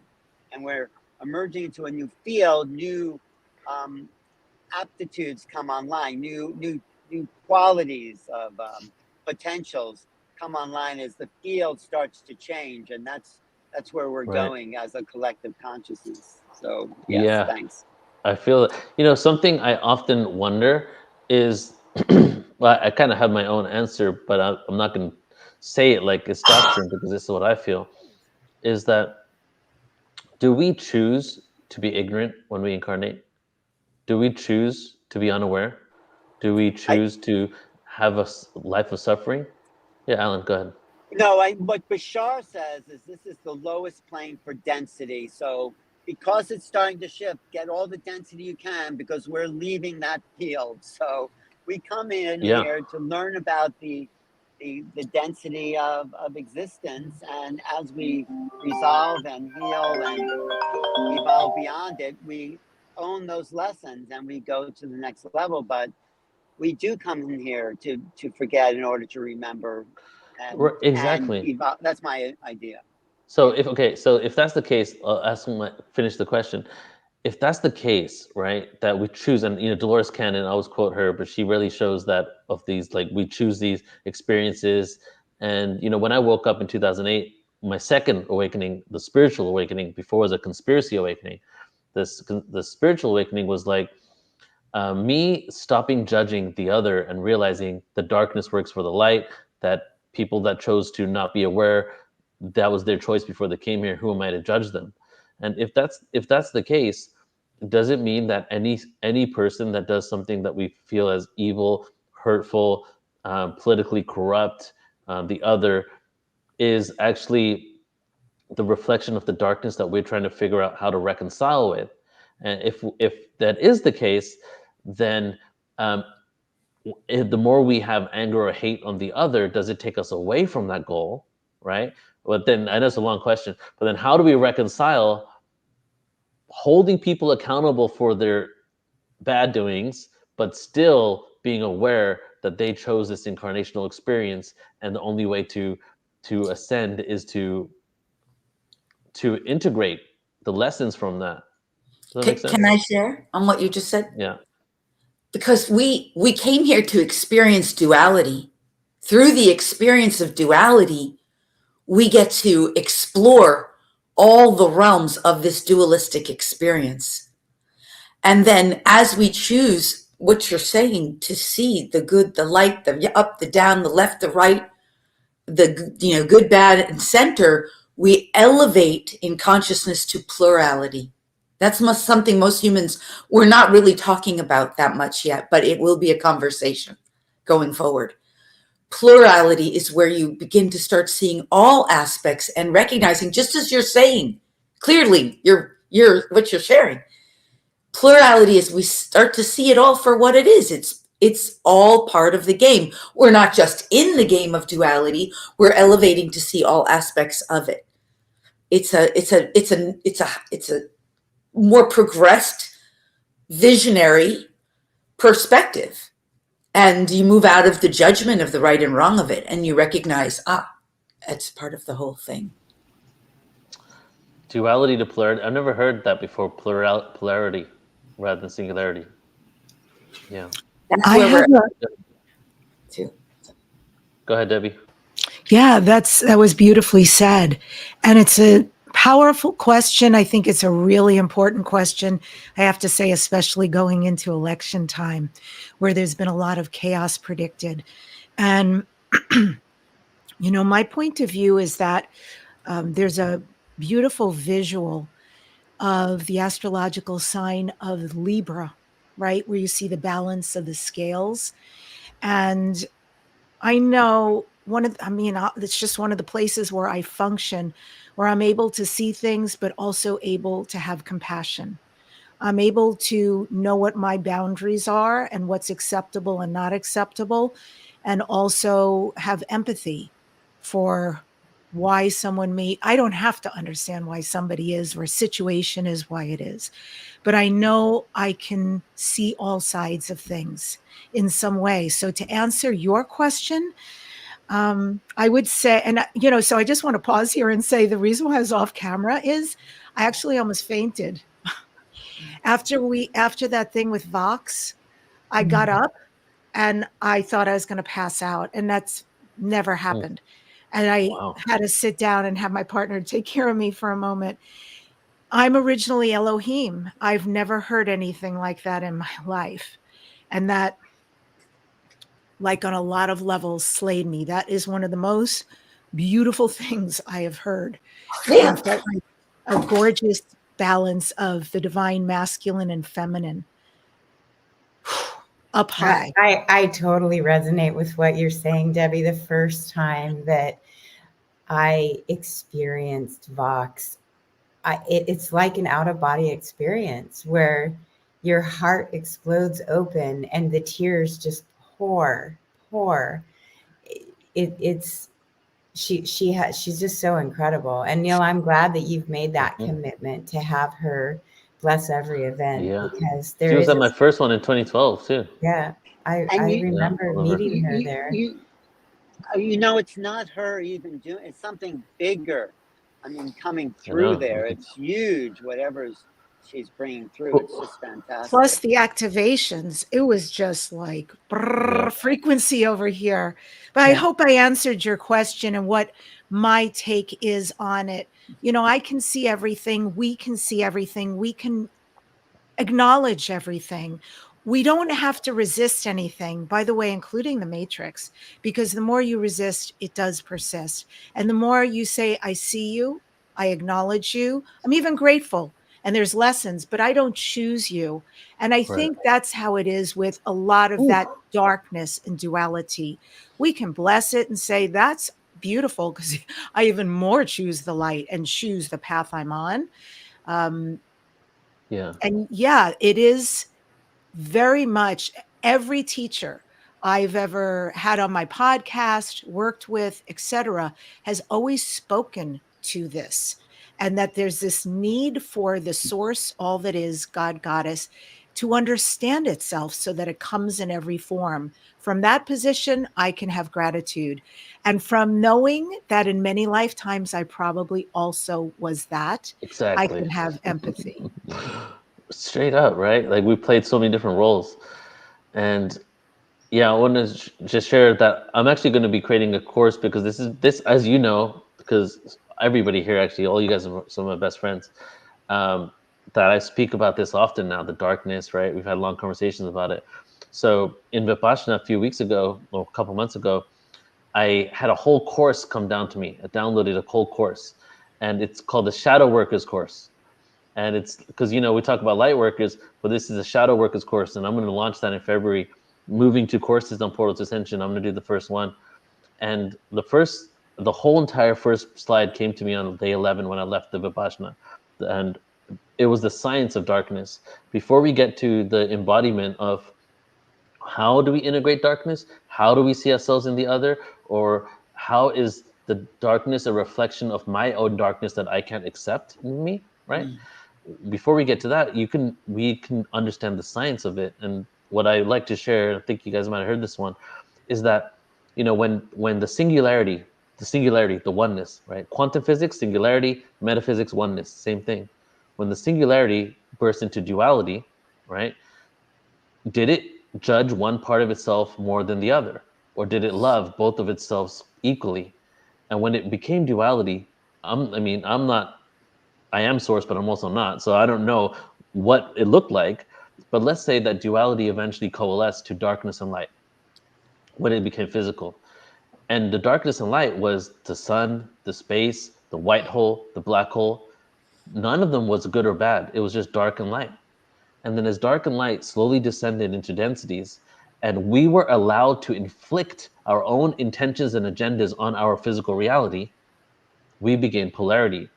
So like there's a story of the Lyrans, where the Lyrans went when and Syrians were creating humanity, and the Lyrans were violating free will because they were enacting their own intention on Earth. The Syrians went to Source and asked Source, "Hey, look, these guys are doing this stuff. They shouldn't be doing this, even though it's their own souls that they're manipulating. They should allow this human to do whatever it wants rather than creating a Garden of Eden." And Source, long story short, shrugged its shoulders. So whatever will be, because Source just wants to experience itself infinitely. And if anything, you know, this might be controversial, or maybe not. Wouldn't the Source love the darkness more than the light, if anything? Because the light is closest to what the Source is than the darkness. The darkness is more of the original intention to experience itself infinitely. Honestly, I feel it loves both of itself equally. Darkness is pure potential. See, we Exactly. in our human mind, we just get confused. I think sometimes we see darkness as evil. We confuse the two things.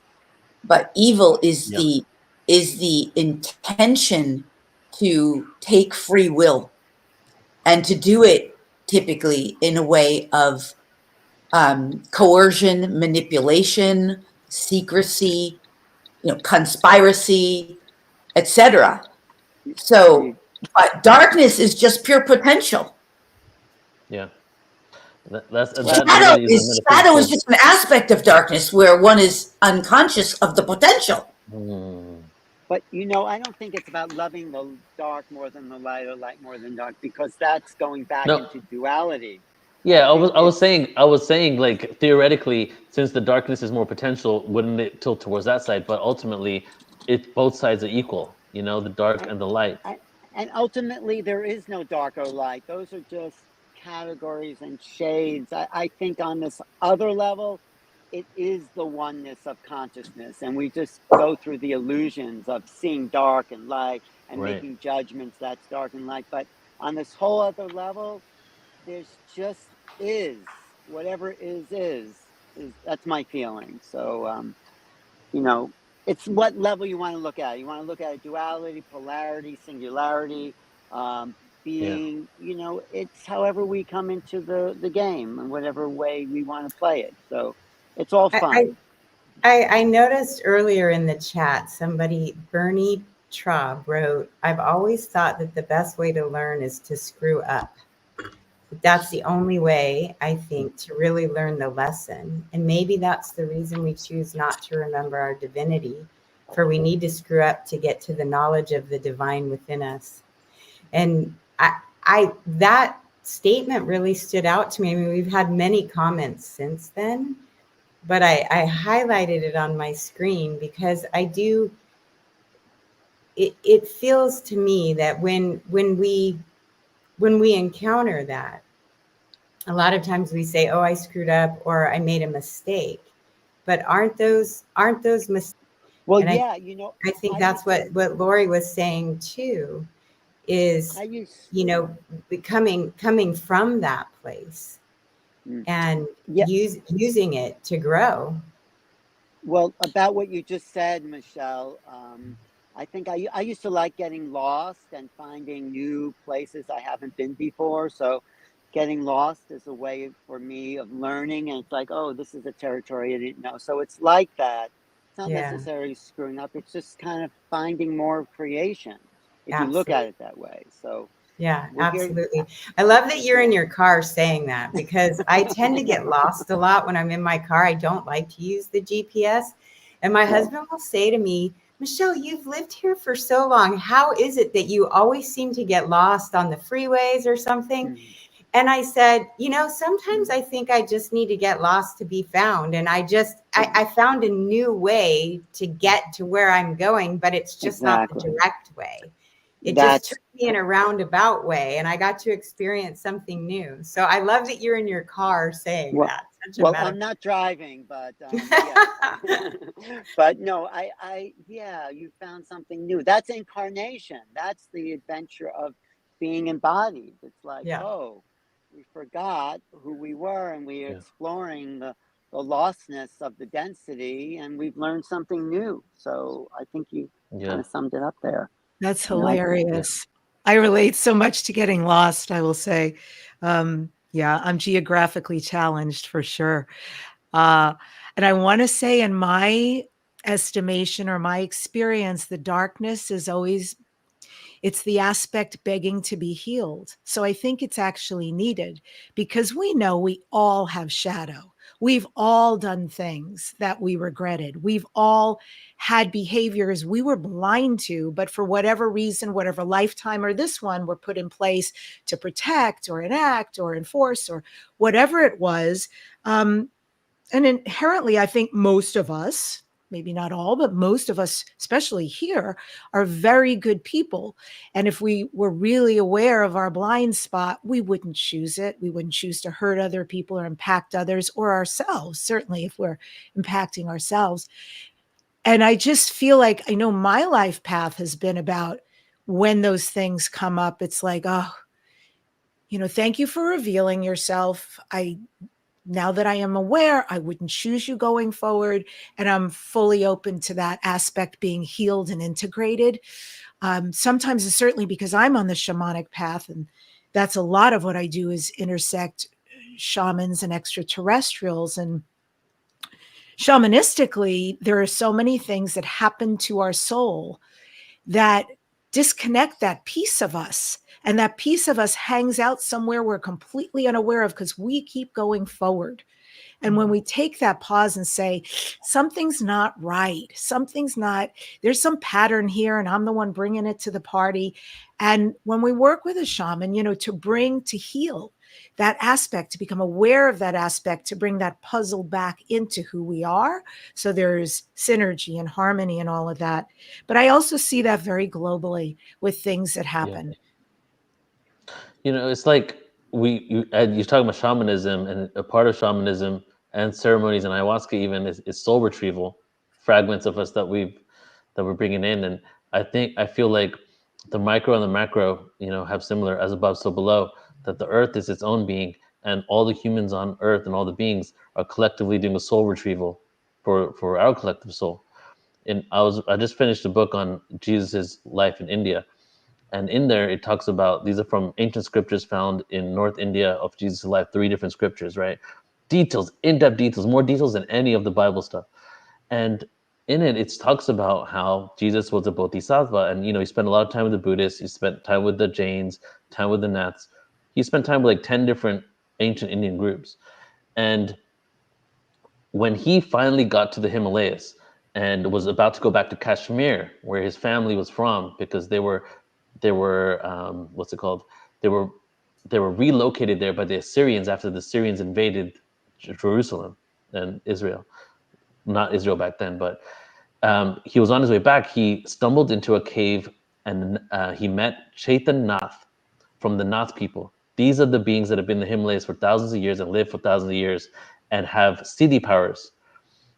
And in that, he starts saying, who am I? What am I? Like, and Chaitan says, I've been waiting for you for lifetimes here, because he's been there for like 1,000+ years. And he said that what happens is some beings, when they incarnate, when they incarnate, most of their soul is actually still there, and only a portion of the soul squeezes through the incarnational cycle. And then they spend their lives and multiple lives to bring all of that back. But there's some beings that have done so many things in different incarnations that they bring their whole soul down with them. And to me, and this is from ancient scriptures written, like it was like straight up metaphysical information.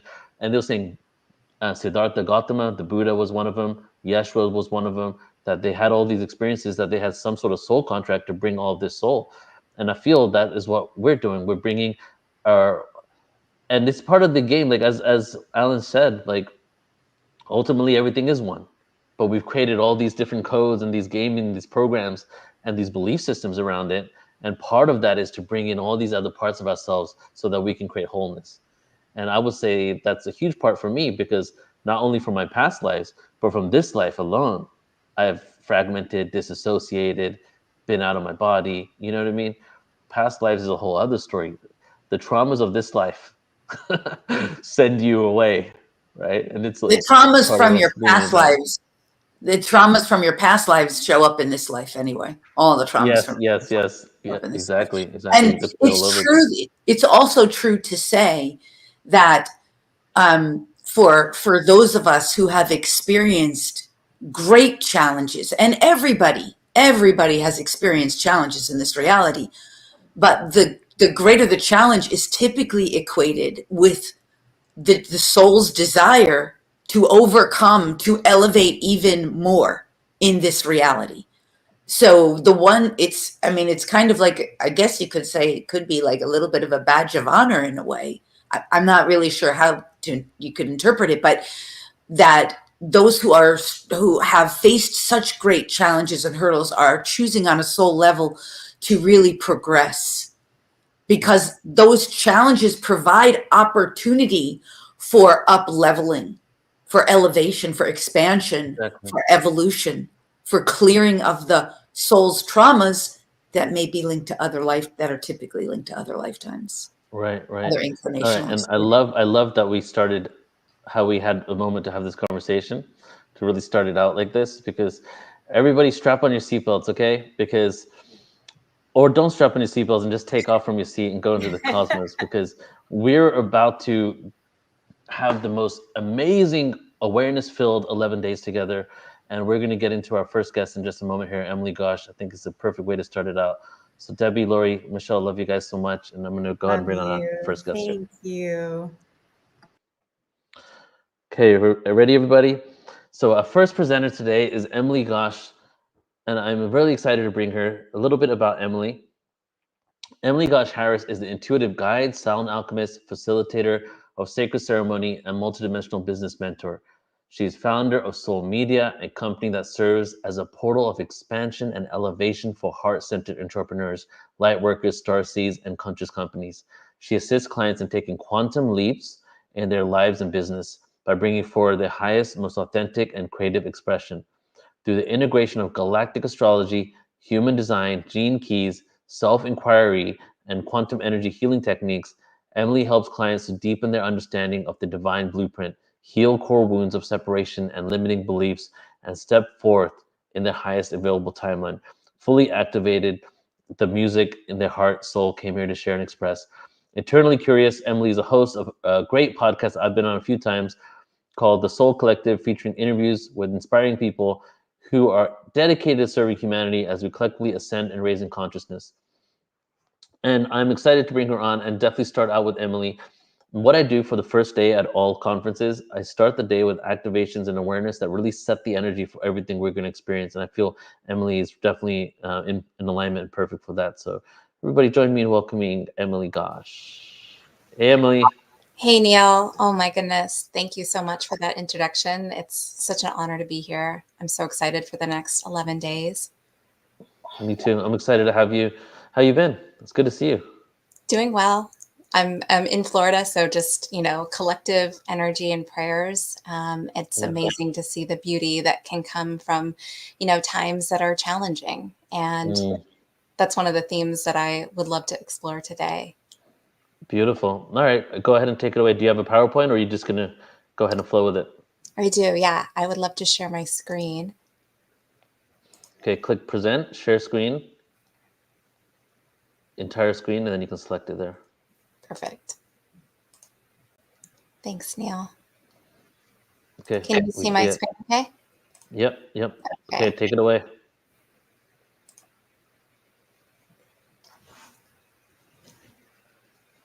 So I'm so honored and grateful to be here today. This is going to be an incredible 11 days filled with so much light and wisdom. And what I really feel guided to share is that we're moving through such a profound time of rebirth for ourselves, for humanity, for Gaia. And we're really standing on a pivotal moment where the energies of the cosmos and the earth are aligning in a way that calls each of us forward to awaken to our true essence, to awaken to the song that our soul came here to share and to express. And for empaths, this can be felt deeply. As for all of us, gathered here together, we sense the shifting of the energies. We sense the breakdowns that are leading to the breakthroughs and the systems around us that are beginning to unravel, making way for something entirely new. And so what I want to share is that, from my vantage point, I support star seeds, and I love integrating the use of astrology, gene keys, human design, because I believe that these tools are really helpful in the understanding of who we are and why we're here, and also understanding the transformation and the current cycles that we're moving through. And so that's one of the things that we're going to be exploring today, is this current cosmic cycle that we're moving through. One of the signals that we can look at is the outer planets changing signs, starting with Pluto in the final degrees of Capricorn. And Pluto has been traversing back and forth through the final degrees of Capricorn into Aquarius, one of the many markers of entering into the age of Aquarius, just bringing us deeper, but also helping us to dissolve the systems and the limiting beliefs and even the ego, right? Because the ego is a system, helping us to dissolve these systems that no longer serve us, helping us to create and reimagine anew with a greater sense of freedom, a greater sense of unity, a greater sense of oneness. And it's really that breakdown that leads to the breakthrough. And something really interesting is going to happen when we look at, the next couple years up to 2027, which has been such a, it's been a pivotal marker, similar to 2012, where many prophecies have been made about this year, and really just the further deepening of awakening that will take place at this time. But again, the outer planets from an astrological vantage point are going to be doing something incredibly interesting, which is that each of them are going to be meeting simultaneously at the 29th final degree of each of the respective signs that they're in, really marking, really symbolizing the release of the old and stepping forward into something new. And so between now and 2027, we're going to see a series of cosmic alignments that will bring humanity to the edge of great change. And we have witnessed really this ripple effect of awakening across Gaia, really reshaping our planet and laying the foundation for humanity to begin contributing to the music of the spheres in a completely new way, reconnecting with our brothers and sisters, both on Earth and across the multiverses. And so this period is not just symbolic. It's a real visceral experience. It's something that can really connect us with all space and time, and we can heal across multiple lifetimes. And so it's an experience, it's a rebirthing that each of us will experience in our own unique way. Just 3 months ago, I gave birth to my son, Phoenix, and it was a natural water birth with no medication. And it was the most intense, most beautiful experience I've ever moved through. Certainly an initiation into motherhood and into this next journey for me personally. But I realized that this process of birth mirrors what we're all moving through right now. Like birth, the closer that we get to this new reality emerging, the more intense it can become.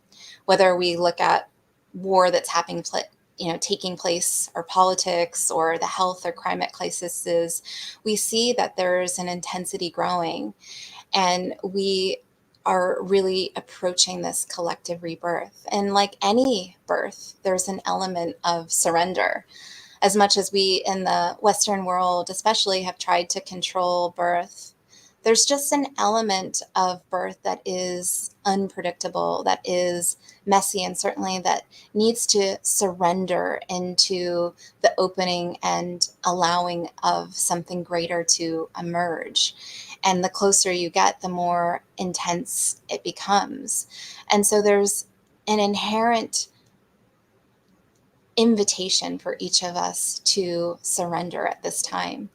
And I really feel that this is an initiation that each of us has been called in our own unique way.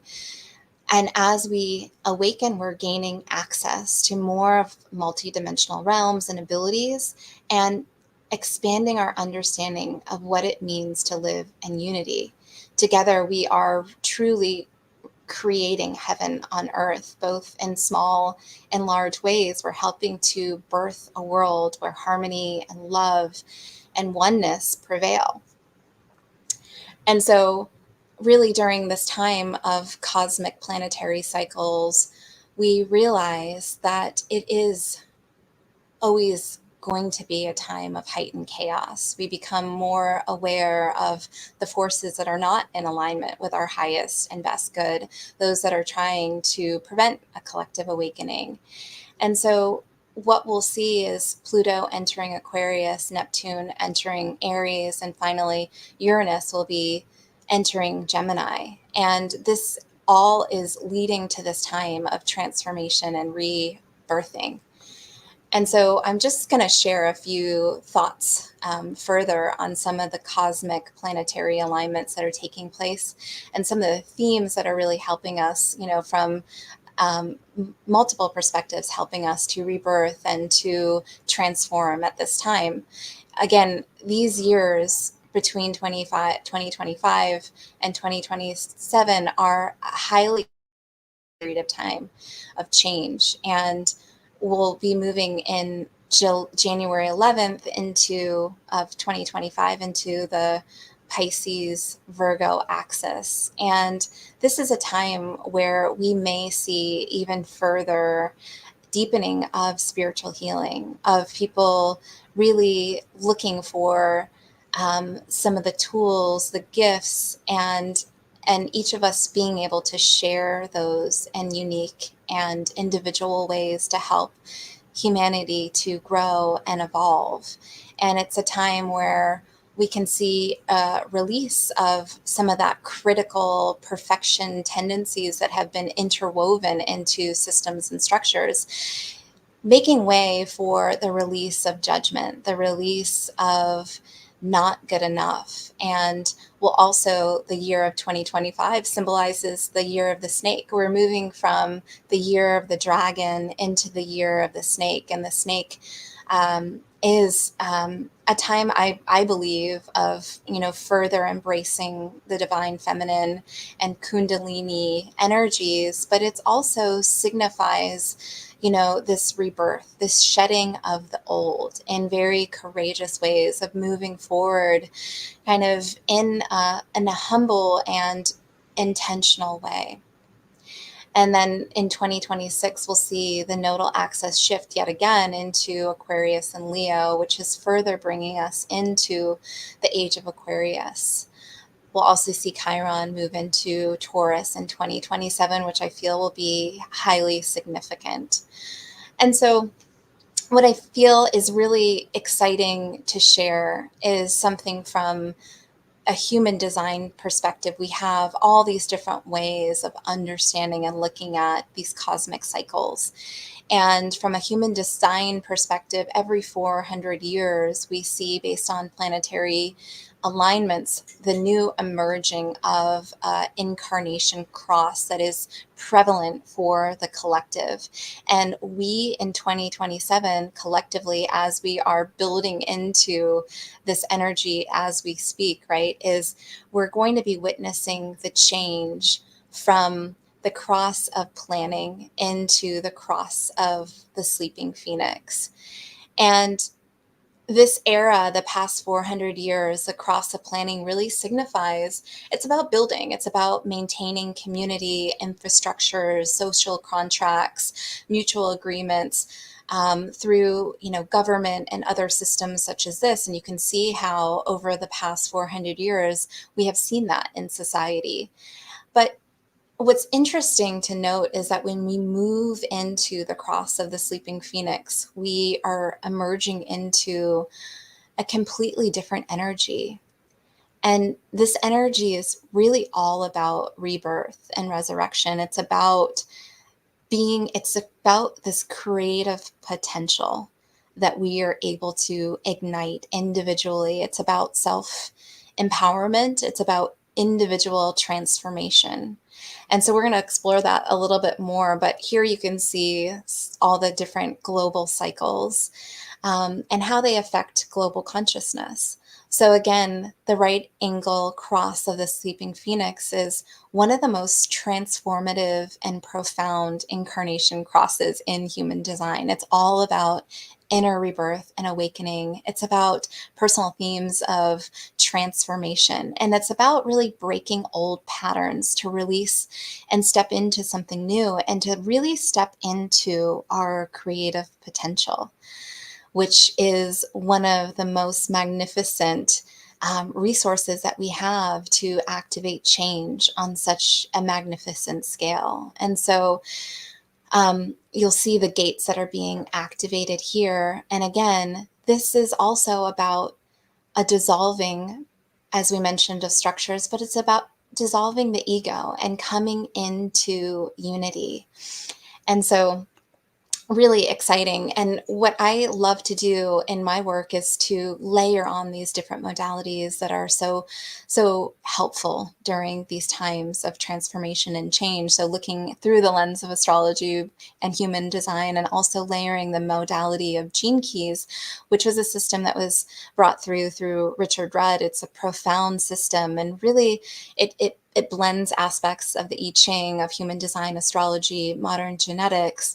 And what it does is it combines this sort of upward spiral of evolution, of moving from a shadow frequency to a more enlightened state of being. So each of the gates you can look at from the perspective of a shadow, a gift, and then ultimately a city. And so it's this upward spiral continuum where we're able to step into the divine expression of that energy. Each gate of the 64 gates, and we're going to be exploring 4 of them, really have that infinite potential of allowing us to move forward in whichever way that we are, wherever we are on that continuum. There's no judgment, but it's all about bringing us into higher states of love, of creativity, and eventually enlightenment and self-realization. And so when we go through these together, I really share these from the perspective of contemplation and reflection, and really invite, anybody that is in resonance, and really reflecting on these energies to share in the chat, what kind of comes up for you personally, because this is really about assisting humanity and assisting ourselves to really awaken to all that we are. And we do that through, number one, looking at the gate of presence, which is gate 20. And this is all about living in the present moment. And what's interesting about this gate is the shadow of it is superficiality. And so, what does superficiality mean? Well, at the shadow level, people may find themselves rushing through life, unable to stop to reflect deeply. And this can lead to a hasty or shallow decisions without considering the broader impact.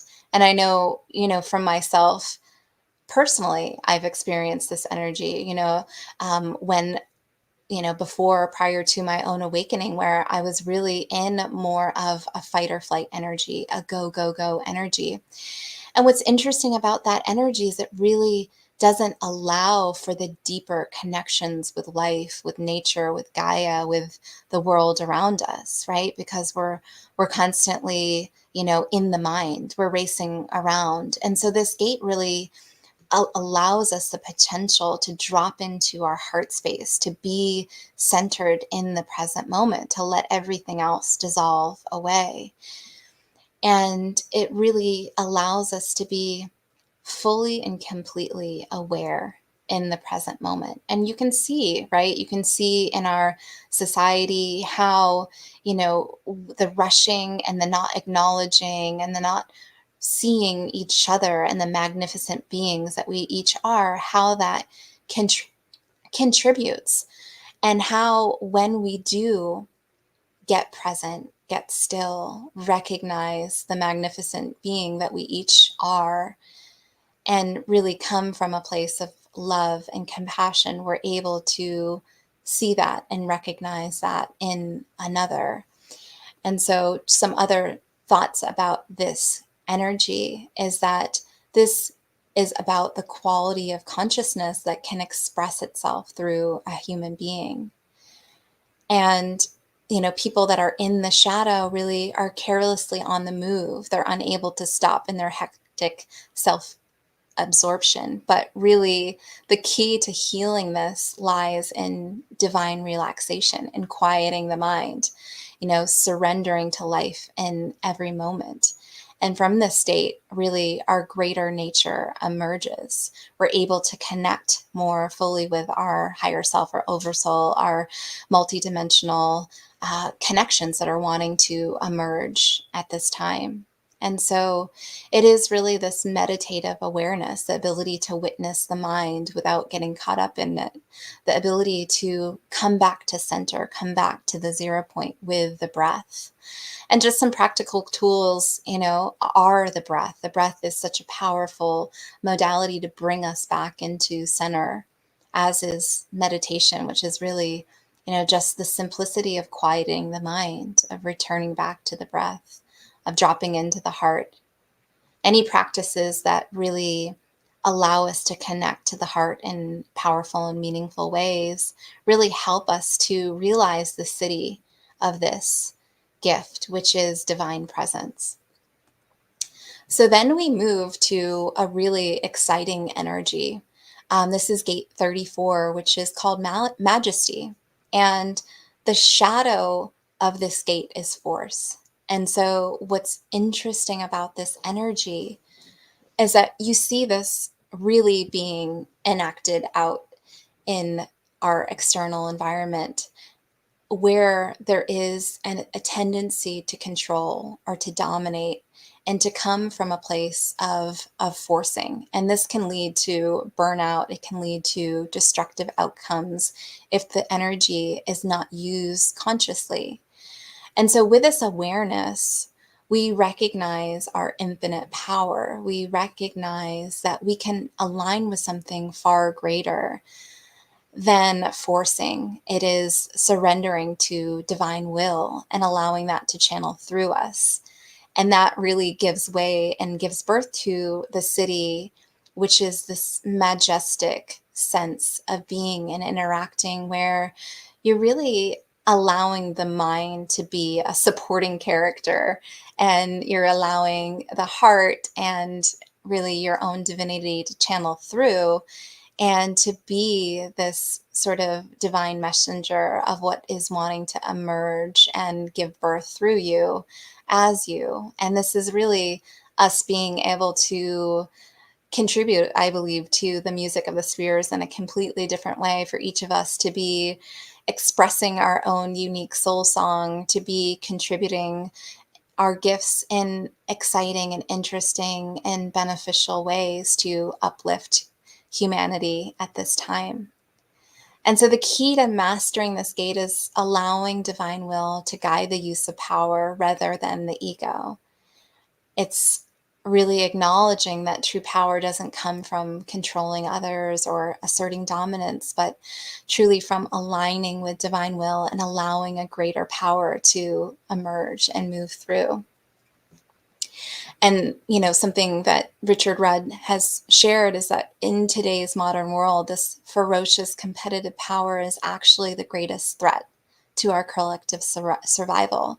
So this key, really, this gate holds the key to a lot of healing, right? And with each of these, what I love about them is that they invite the self-reflection to look at where the shadows are for each of our consciousness, and to allow a greater reality, to a higher consciousness to emerge. And so some practical tools for this is Tai Chi, really getting in touch with the fact that we are energetic beings. You know, it's really this idea that no problem can be solved from the same level of consciousness that created it. And I love what Joe Dispenza says, which is like, in order to really change, we need to become more energy and less matter. And it's through that energetic change, as opposed to the force or efforting things to be a certain way. When our consciousness changes and our energetic reality changes, the world around us changes as well. So we move to the third of the fourth gate in the cross of the sleeping phoenix. And this is all about letting go of victimizer cycles. This is one of the most significant gates of all the 64. And it's about emotional depth and transformation, and really being able to come back to our center when we feel a wave of emotions. It's actually being able to move to a place of freedom from emotions, and really from the separation matrix. It's about really birthing and emerging from any places or spaces where we feel a victim to our emotions or our external reality. And we can all relate to this, right? In one place, space, or time, we have played many roles. And so it's about really coming into the place and space of being the conscious creators of our realities, of really recognizing the sovereignty that I am presence, that we're each here to connect with and to express. And this is really helping us to restore unity consciousness. What's really interesting also, this gate contains a prophecy about the changes that are going to be taking place in 2027 and beyond. And one of them has to do with our children. It has to do with the incredible beings that are incarnating on our earth at this time to assist humanity. And really, you know, it's the future of ripple effect that is possible as we each do this awakening work, as we each do this alchemical work of looking at the places and spaces that are perhaps tender or sensitive to look at, and to be able to awaken to greater bandwidths of freedom, of love, possibilities. And so this gate really makes way for that infinite potential. And so some practical tools really to connect with this energy is the shadow work, is to not be at all reserved in looking at the places and spaces that are tender, that are, emotional waves, because they're coming up at this time to be healed, to be looked at with soft eyes of compassion.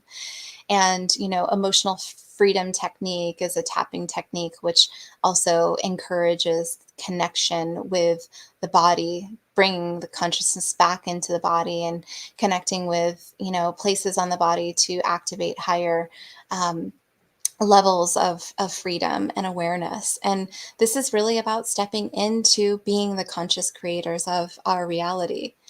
And so we, from there, move to the final gate that I feel excited to share about, which is gate 59. And this is a really interesting gate because it holds of divine intimacy.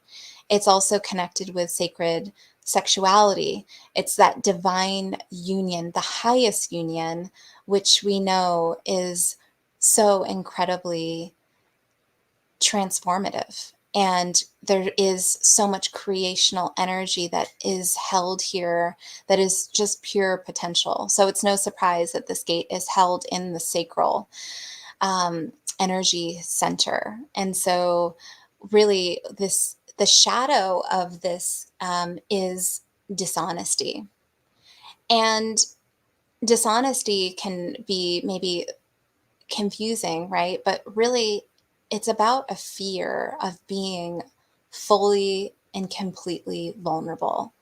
And that keeps us stuck. It keeps us in a place of a pattern of limitation, not able to fully awaken to our true potential.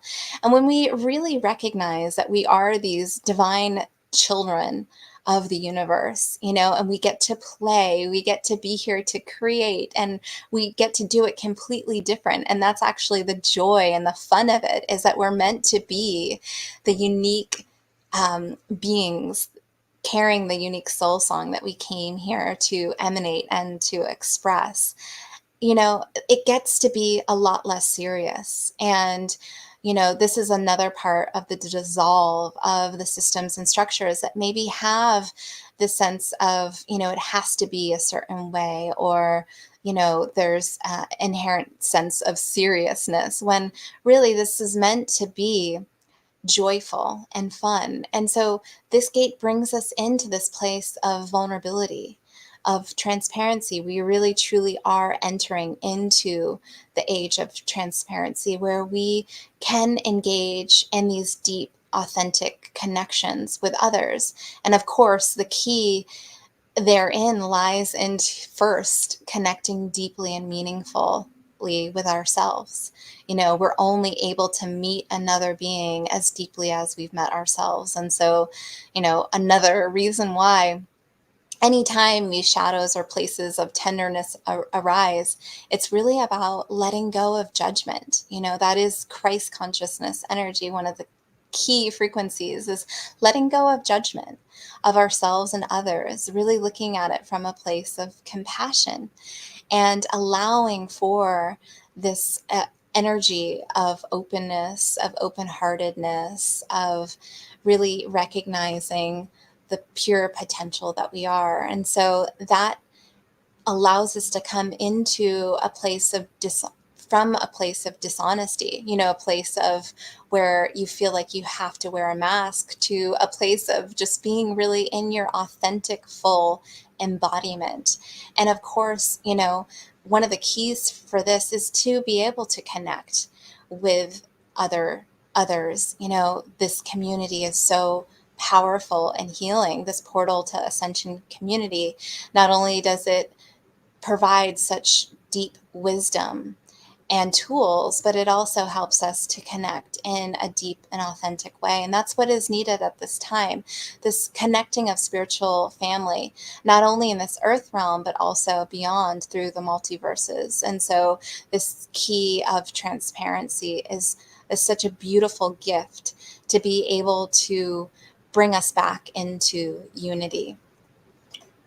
So again, just to kind of recap on this cross of the sleeping phoenix, it's about a death and rebirth, similar to the phoenix rising from the ashes. This is an ego death, an initiation that we're all going through.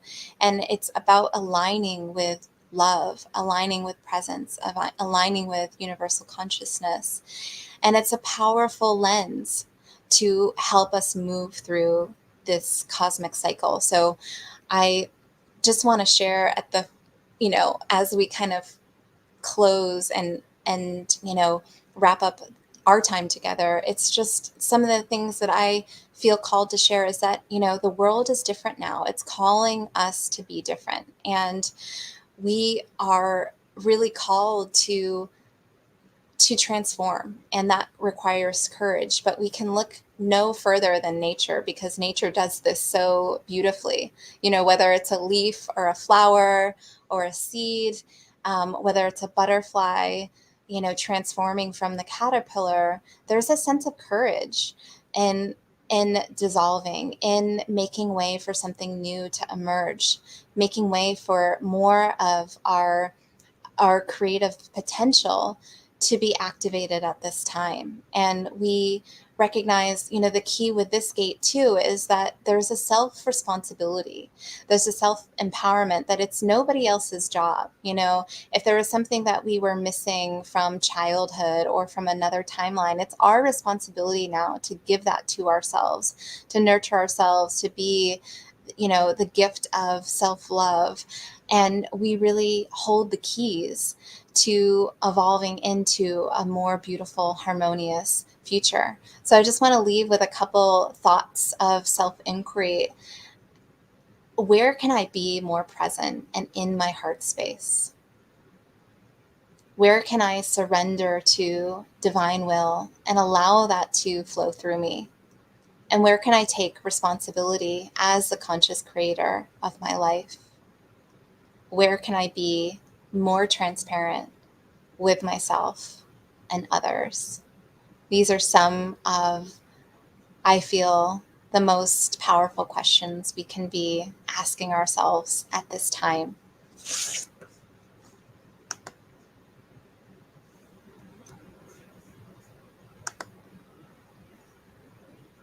Beautiful, Emily. Thank you so much. Can you hear me okay? Yeah. Yeah. Emily, that was amazing. So much there, and I'm so happy that you started it out, because that really sets the foundation for the questions that we should be asking ourselves throughout the whole thing, and especially, where can I be transparent with myself? That really rang true. And when you said we can only meet others as deeply as we meet ourselves, my whole body shook for that one. It's like, that is so true right there. Yeah. I loved how you shared about not only the astrology that you share about often, but you also took it into the Chinese astrology as well, kind of connected the two, right? And I'm curious your thoughts on, we have serpent energy for 2 years, dragon and snake, right? And then with the masculine, we're in the wood dragon right now, which is the masculine energy. And then we have the feminine female snake. And I don't know if you noticed, but there's been so many hidden truths and ugly truths coming out to the surface right now in the world. Do you feel that's connecting to both aspects of astrology, the Chinese and then the other astrology? Is that the serpent energy that brings these things out to the surface? And are we to expect more of that?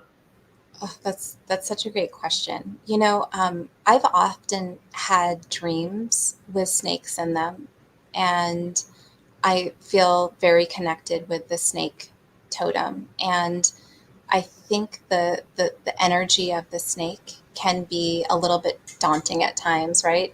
But I find that it's really beautiful. So I think,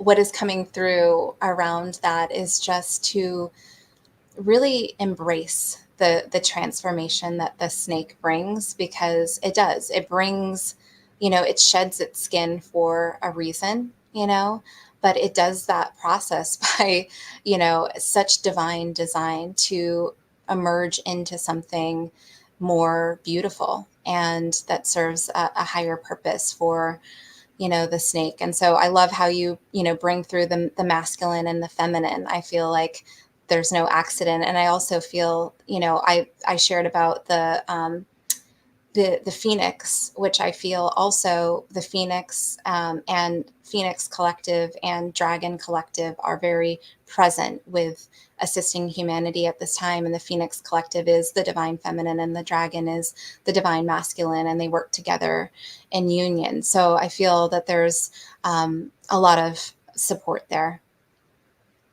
Right. And both of those are very fiery, right? The phoenix coming through the ashes, the dragon's coming through with the fire coming out of the dragon. So yeah. And it's transmutation, right? That fire transmutes the old, recycles it into pure energy, pure potential. It does, yeah. And fire can be, I think, I love that you shared that, because I think fire can be such a healing energy at this time to, whether it's, even wearing red or, having a candle ceremony or a fire ceremony, just connecting with the elements, really all of the elements at this time can be so supportive. Yeah. Do you think like fire, because a lot of people in this world, some people woke up to conspiracies. I woke up to conspiracies. So I was very, very angry, very fiery. And now there's things happening in the world that are making people very angry. So would you say like the fire element could also be that rage, or that, like, what's it called? That sacred rage? Yeah, and sacred rage is a great way of looking at it, because I feel like for each of the elements, there can be, just like we talked about, the spectrum of consciousness, of connecting with those energies and the elements. But I think with, fire is actually an element, interestingly, that has been suppressed in many ways, especially for women. And so I think to be able to connect with fire and the element of how you put it, sacred rage, can be incredibly healing at this time. Yeah, it's truly beautiful to see that these reflections, the stars, are basically in alignment with us, basically shedding the skin to become something new. It's beautiful to witness. It really is. Emily, thank you so much. I would love, before you leave, to, first of all, congratulations on your baby. Never got to say it to you directly. Thank you. I've seen your pictures. You look amazing, and your family looks great. And I love you so much. You're so beautiful, and everything you bring, the way you bring it, I love it. I will, before you leave, if you could let everybody know where they can hear more from you, where they can be in touch with you, or if you have anything coming up that they can tune into. Thank you so much, Neil. Such an honor to be here. And, for those feeling in resonance, my website is emilyghoshharris.com. I have a podcast called The Soul Collective. Neil has been on it several times, as well as other incredible way sharers. And it's going to be an amazing 11 days. So excited. Hey, thank you for starting us off. Honor. Yeah. So thank you for being a part of the awakening, Emily. Love you. Love you. We'll talk soon. Okay, bye-bye. Bye. All right, everybody. So moving on here, our next guest is Lori Spagna, and you have seen her. She's one of the MCs. Really excited to bring Lori on because she's one of my closest friends, and I love her so much. And as time has progressed and we've known each other, our friendship has grown even stronger. And she's just one of those people that I know I can call on and connect with from that heart space. And not only is she like that to me as a friend, but she is a conduit of amazing energy, comes out with some incredible information and awareness, and is tapped into the realms that a lot of awareness and information comes through, but also in regards to speaking about the polarity and duality. And we spoke about that in the beginning a little bit, the singularity to the duality to the polarity. Even though Lori speaks on many things, and she actually communicates with animals, and that's how I connected with her, some of the conversations we've had lately is this dance of the light and dark, what it really means. How do we reconcile this? And you saw a little bit of it in the beginning here. And I know over the last couple of years, Lori and her awareness has been shifting a lot. She's been incorporating, integrating so much more, and coming from just adding to her perspective on what is going on in this shift. So a little bit about Lori from her official bio. Lori Ann Spagna is a best-selling author, spiritual catalyst, intuitive energy worker, ascension guide, multidimensional channel, animal communicator, visionary, and luminary who radically transformed her life after a series of near-death experiences while living in Maui. She helps visionary leaders and heart-centered entrepreneurs to transform their lives and make the global impact they came here to make using intuitive guidance, energy healing, metaphysical tools, and higher consciousness so that you can truly contribute to the expansion and positive upliftment of humanity. She has dedicated her entire professional life in service and contribution to the light and has become a master intuitive energy healer and channel. She leads seminars, workshops, and retreats where she provides high-level mentorship, sacred energy healing, transmissions, and dormant DNA activations for humans and animals, and assists others to awaken to the alignment with the source to become the best version of themselves. So let's go ahead and bring Lori back on. Hey, Lori. Hello. I It's love great. you. I love you too, Neil. Thanks for having me. So, for sure, what are you going to share with us today? I really don't know, actually. I'm going to have the collective. That's the best way. So I'll Okay. just say a couple of words about the collective. I do think it's going to have a lot to do with, or something to do with, overcoming challenges and navigating the 2 years ahead that are ahead for us and what's already started this through this eclipse window where we're just kind of completing at this time, but the remainder of this year and into the next 2 years. But I will just introduce the collective briefly for people who don't know, and to say just a few brief words about myself. I work with visionaries and light workers and people who are self-help junkies and spiritual junkies, right?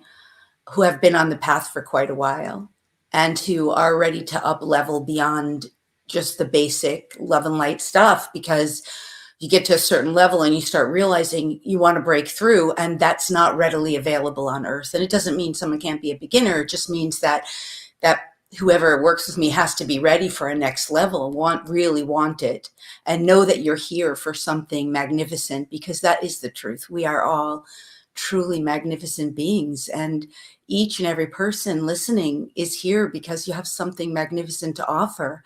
You're an exceptional being, and no matter what the world tells you, no matter how people will frown on you and try to hurt you, or the world in the physical world reflects some shadow to you, those are just the challenges that you're here to overcome and to somehow transcend, so that you can be the brilliance and the magnificence that you are, so that you can bring through what you're here to bring through, no matter what your unique gifts, talents, and abilities are.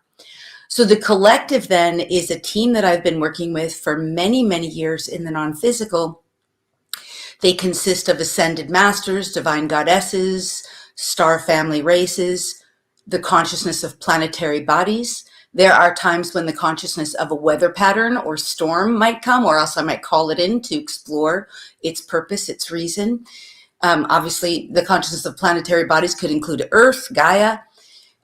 We have animal members of the animal kingdoms, sub-collectives, meaning, the whole kingdom of animals, or we might have whales or dolphins, or we can call on any of them and they come into my collective. The only requirement, I can work with people's higher self and invite them into my collective, or your divine team, whoever's in your team. So there are infinite beings in the non-physical who are available to support and assist. My only caveat, in terms of the ones that I'm willing to work with, that I will allow into my field and to come through, are beings who serve the light. And I just want to make a quick distinction before I go into it, is that there are beings who serve the dark. That doesn't necessarily make them evil, not necessarily. There are beings who serve the balance. They're trying to maintain the status quo and keep things in balance. There are beings who serve the light. And then you have most humans on Earth are serving either the egoic self, or they're serving the greater good, which is awesome. More and more humans are up-leveling to serve the greater good. This is fabulous, right? And serving the light just means really that I'm doing my best to bring through God's will for humanity and the will of the divine. And if you don't like the word God, of course, you can use the word spirit. You have your unique relationship with your source, creator, the infinite, the all that is, Buddha, Krishna, Allah. That's fine, however your unique relationship plays out, right? But that source has a will for humanity. That will is an evolution. So, and to maintain free will as well. So that's what I mean when I say I serve the light. The light also, by definition, is always doing its best to serve the most benevolent best of all with harm to none. And that is always what is at the front of everything I share and offer and do to the best of my ability. So with that, we're going to get underway. And Neil, I know that you're on the background there. So if there's questions that you want to ask too, I don't, I'm a little altered, but my channeling is I'm not leaving my body. I'm not letting someone usurp my body. I'm merging in consciousness with my collective and the beings that come through who serve the light in service and support of God's plan for lighted creation. Yeah. So I'm here, but a little altered. So we're just going to let them come through and bring what's meant to come through for this group today.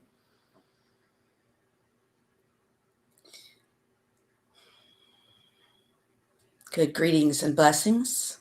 We are here with you, and it is our great honor and our great pleasure on this day. We are always so truly honored and grateful to see so many humans awakening at such an accelerated pace, as all of you are here, coming into the awareness that your potential has barely begun to be tapped, that your infinite potential is awaiting you, and that the potentials for your earthly realm and for the whole of humanity are just beginning to reveal themselves. And what we would like to offer at this time first is that you are all at a stage now, this stage on earth, which has been spoken of briefly already at this time, is that you are elevating into a space of recognizing the dualistic nature of your experience and choosing. You are utilizing your free will choice to decide where and what reality you will participate in your future experience. And while there are infinite potentials with infinite realities, overall, the collective of humanity, as it has been stated, for the most part, has, at this juncture, two primary experiences to choose from. These are called collective timelines, as you know. And these primary experiences will divide you between the experience of experiencing more of the light and experiencing more of the dark. And of course, we need not define this again, for most of you know this already. The light, as it has been explained by the one who is utilizing the voice box, will serve for greater expansion and continued experience of free will choice and greater liberation. Those who serve or choose the dark will continue to experience greater and greater degrees of contraction and of control until that experience extinguishes itself. For much like the serpent that was alluded to earlier, the serpent can either consume its own tail, consume its own self, or transform into the infinite potentials that lie ahead. And we would suggest you choose wisely and recognize this. You choose every moment of every day. You do not choose based on wearing white or saying things such as peace and love. You choose based on how you be. You choose based on the virtues you cultivate within yourself. You choose based on the actions you take. You choose based on the thoughts you think. You choose both based on the emotions you experience. You will continue to choose moment by moment. And let it be stated here that ascension, as it is defined, is not one single path, nor is it one single choice. It is a choice you make over and over And over again, each time you choose a path of light. And again, we reinforce that a path of light is a path of life. A path of light is a path of free will choice. A path of light is a path of truth, divine truth. For truth transcends perspectives. Truth transcends duality. Truth transcends the limitations of all limited mind thinking. So choose a path of truth, even if at times you may perceive that the truth may be difficult or challenging. For difficulties and challenges, which we were intending to share on a bit today, are what will expand you into greater capacity. In fact, difficulties and challenges are not meant to be avoided at this time, not necessarily dove into head on, but to be embraced and acknowledged as part of this earthly experience of transformation. And that the difficulties and challenges you face ahead, and there are many, will ultimately expand and uplevel you, not only as an individual, but as a collective of humanity. For it is indeed the whole of humanity that is elevating, if they so choose. And this is why the choice will remain to choose the light or choose the darkness, choose the expansion or choose the contraction. And your free will choice will remain, for that is God's law and God's will.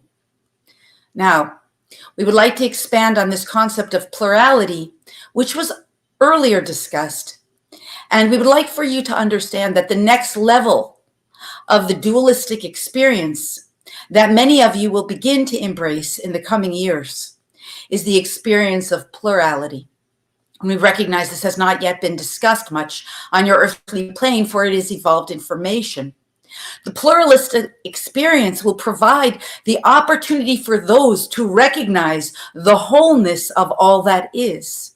You see, they will move from beyond forms of discrimination to forms of discernment.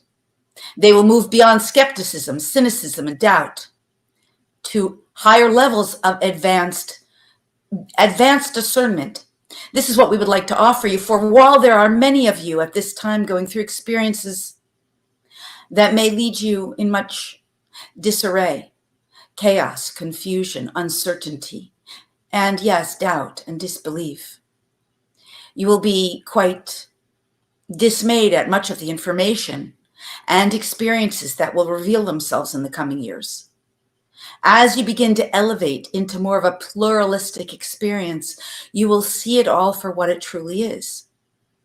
Part of the evolution, part of what is required for God's plan to unfold. So let us break this down a little more specifically, if you will allow it. And this is to say, you may see, for example, recent experiences such as weather patterns, earth changes. You may see recent experiences such as war and fighting in various parts of your physical earth planet. And this is highly disturbing to you. You may recall recent experiences such as lockdown or virus expansion. And what we would like to offer is that all of these experiences, while for the most part are born out of the dark, they are part of the light. And this is because they serve overall God's plan for lighted creation. And it is yours to start to find how these experiences serve. How and why are these experiences serving in God's plan of lighted creation? For you may see them as wrong or bad. And every time you judge them as wrong or bad, you judge them and you remain in the dualistic experience. Until you begin to search for God's plan and see how they serve, how they are meant to serve, what the greater good is behind all of them and for all of them, then you will begin to elevate yourself into plurality.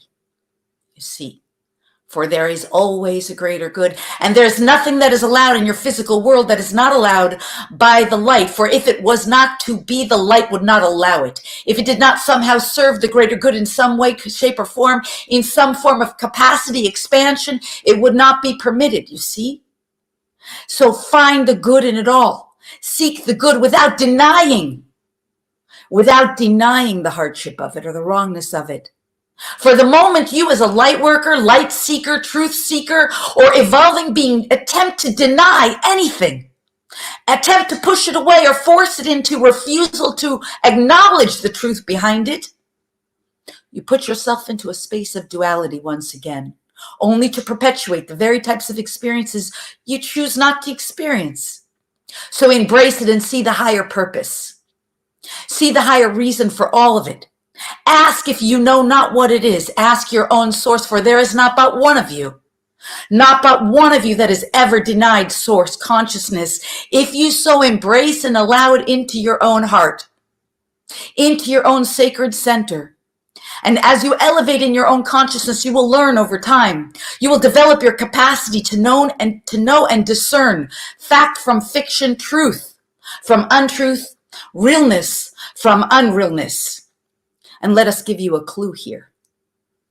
Unrealness is all of that which has been experienced in the unreal, which is to say only this: that which is not absolute, absolutely true, and absolutely real is the game of unreal. And that is what you are, in your language, healing and resolving at this time. For you are no longer to be experiencing that which is unreal, in the sense that it is not part of God's plan. You are only meant to be experiencing truthfully, as you evolve, more and more of what is truly God's plan. Now, as you align yourself with this, you will come to see that your own personal experiences become more and more, not overnight, but more and more graceful, more and more kind, more and more benevolent, for that is God's will, you see. The hardships that are also part of God's will are simply designed to serve humanity's evolution. So again, we invite you to seek how it serves. Seek how it is somehow serving you, even in the face of hardships. Seek how it is somehow serving humanity. Seek how it, and it is always the hardship we are referring to. Seek how it is serving your own evolutionary growth. For if you choose to see it as wrong or bad, as has been stated, you will simply perpetuate your experience of duality. Now, there's another piece here we would like to offer you about this concept of plurality. You see, divine discernment is what is required. And divine discernment is something that is cultivated as one is willing to know truth. And while it is not always easy to become discerning, to recognize fact from fiction, lies from truth, and embrace those hardships that come with discernment development, it will be greatly rewarding for you, richly rewarding. For as you who are listening here now, who we could easily say are generally more progressed on your journeys, as you are developing divine discernment, you are also elevating the whole of humanity, you see. Never underestimate the potential of your frequency, and this has been said before, your frequency of divine truth, your frequency of divine peace, your frequency of divine loving kindness, your frequency of divine discernment, to elevate those around you just simply by being near them. For this is true and absolute.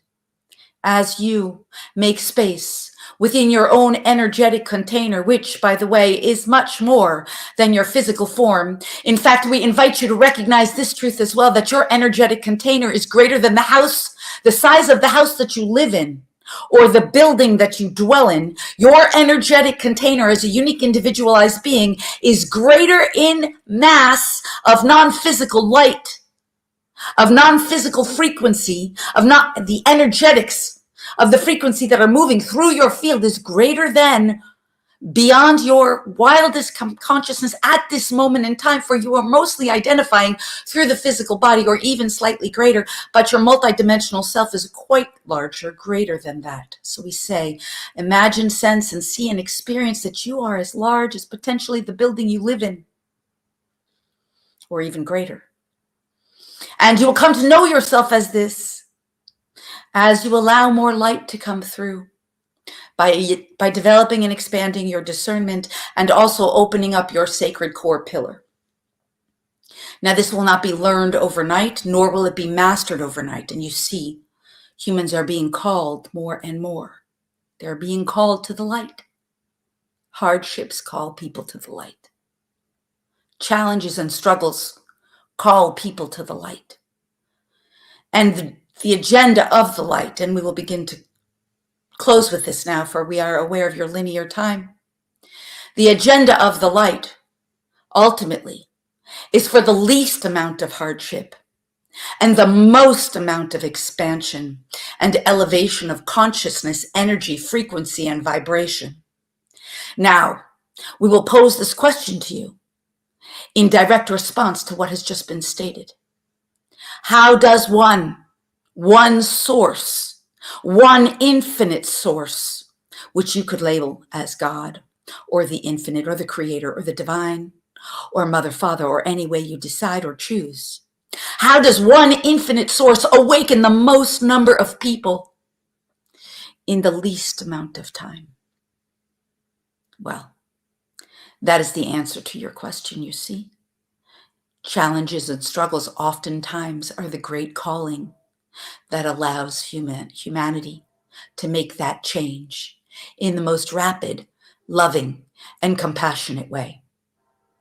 One final piece here we will add to you, for you, as we encourage you all to get into more practices that move beyond the mental plane, for the mental plane will always keep you limited. You must move, if you so choose the light, to move beyond just the mental plane. As you develop more practices, the way through your sacred heart core center, your core pillar, and your sacred heart portal is simply this: to develop more and more divine gratitude, divine grace, divine compassion, divine praise of all that is. These are the energetics that open the core pillar. These are the energetics that open the sacred heart center. There are many other energies to play with, and we would invite you to explore some of these. Divine sweetness, divine loving kindness, divine healing, divine optimism, divine inspiration. There are many others like this. Infinite energies that you have barely begun to play with. But you can only play with them when you move beyond the mental plane, truly, and begin to embody them by opening your core pillar, by opening through the heart chakra center, the sacred heart center, the sacred core pillar, the sacred heart portal, and expanding the brilliance and magnificence that you truly are, that you came here to be. And that means allowing more of the divine, the source that is infinite, to come through you and reveal itself to you. Do not ever disallow this if you choose the light, for the light is birthing itself through all of you.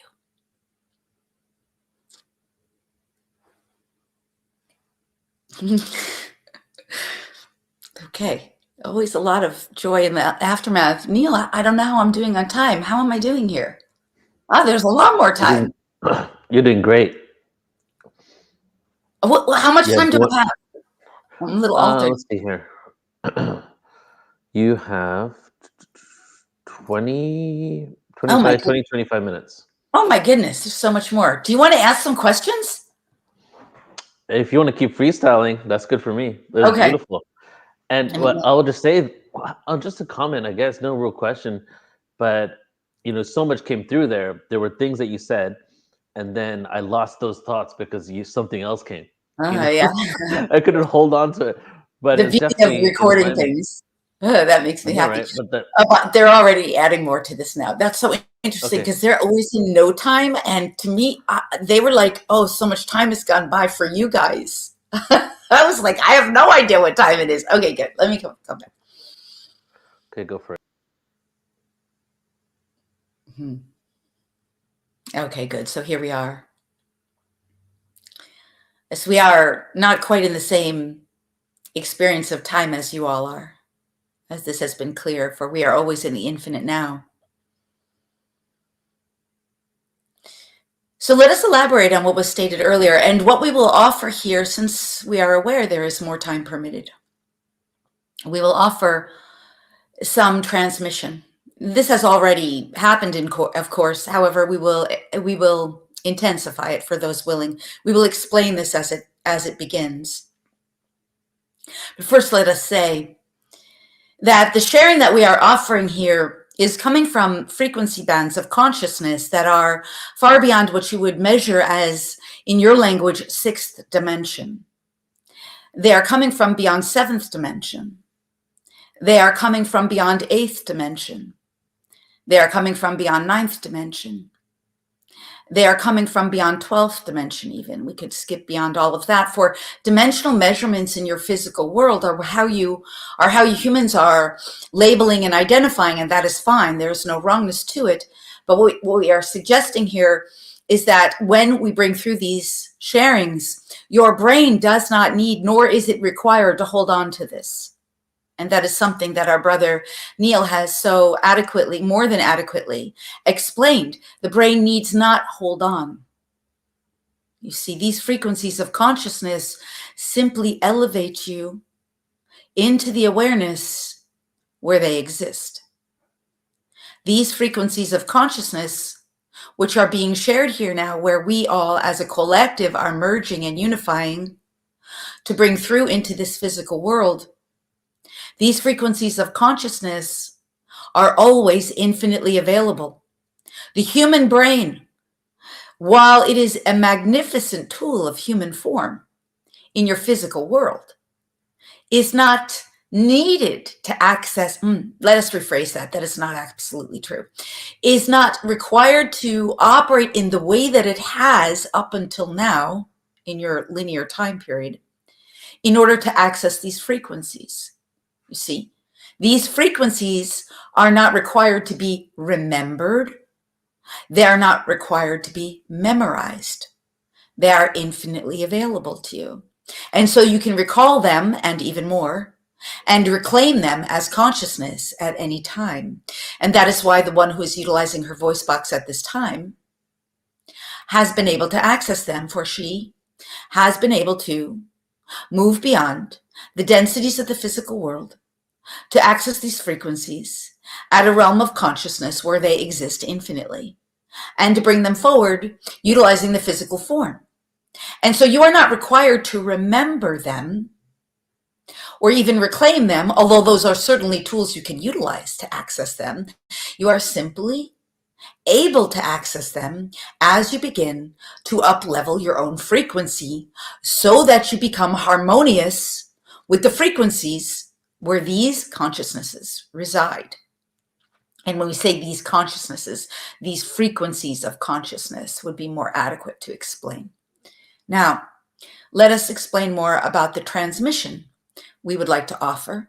And it has already begun, you see, for those of you who are willing. This transmission will simply be to support all of you in up-leveling your frequency. For if you are not aware, that is the true game on earth. As you up-level your frequency, and this was stated earlier, you will begin to experience more and more grace, divine grace, more and more peace, divine peace, more and more joy, divine joy, more and more inspiration, divine inspiration. You will be more authentic in the truth of who you are, more authentically expressing yourself, and needless to say, you will be more and more free because you will be aligned more with the truth of who you are and unburdened by all forms of fear and lack and limitation. Although part of the journey, of course, will include transcending those experiences.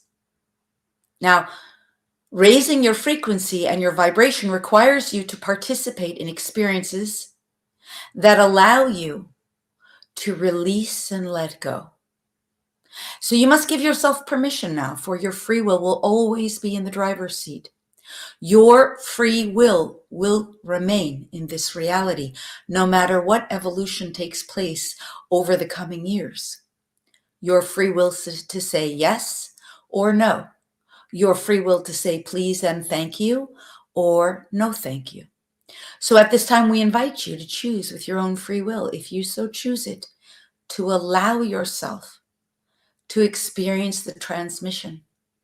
And we will bring you into the slightest bit of energetic shifting that will assist you in getting out of the mental brain that overthinks and overanalyzes and continuously attempts to figure things out, mentalize things, learn things, study things, etc. It stands in your way at this time.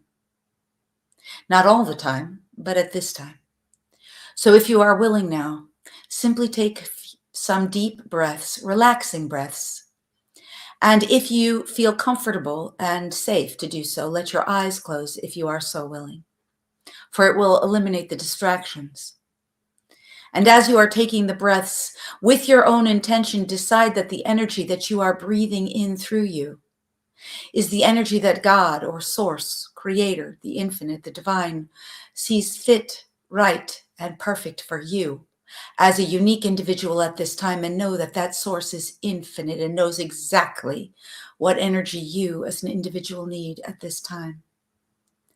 And as you begin to breathe, feel and sense that energy moving in through each one of the major energy centers, beginning with your face and your brain.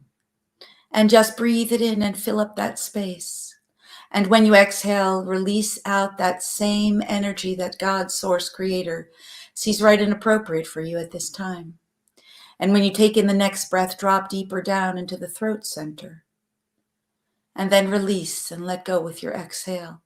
All the time just giving yourself permission to receive the frequencies that are coming through that are for your most benevolent best, that are uniquely right and appropriate for you as an individual, and that would cause you zero harm, that would only positively uplift and support you. And as you take your next breath, when it feels right and appropriate, drop down even deeper into your sacred heart center, as if you are just diving down with every part of you, deep into the depths of who you truly are, the depth of your own heart center. And for just a moment, put your mind's awareness at your lower extremities, below your feet and at your buttocks, your root. And just release, relax, and let go if you are so willing. And with your next breath, if you could, if you would, if you will it, allow yourself to breathe as if you are breathing straight through your heart center, as if your heart center has the capacity to breathe. Now, we are aware that many of you may not think you can, but this is part of how the energetics can open your heart center. You're simply allowing yourself to be receptive here. Give yourself permission, if you choose it, to accept and allow the energies that are being transmitted here. There is nothing you need to do other than what has been stated already. There is nothing that is required of your personality self.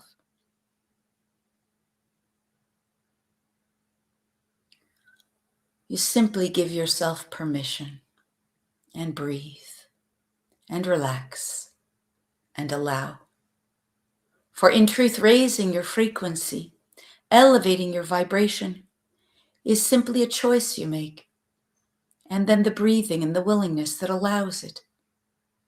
Now, we would like to elaborate as you are all choosing your course.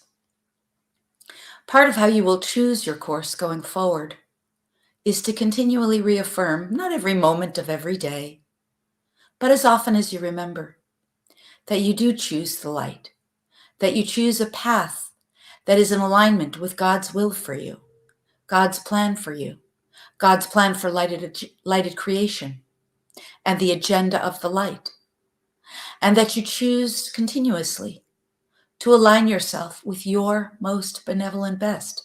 It is simple. Your most benevolent best, for this is God's will for you, your most benevolent best. And if you reaffirm this on a daily basis and a continuous basis, you will come to know that you are walking the path that is God's will for you and your role in God's plan, which is your most benevolent best. And it will also be reaffirmed here now that your most benevolent best will include the least amount of harm that is required for your evolution. In fact, let us rephrase this. It will generally include zero harm. It is only to say that sometimes what may seem harmful as we have stated earlier, may also truly be a gift to support you in your growth and evolution. And there is no harm in that, you see.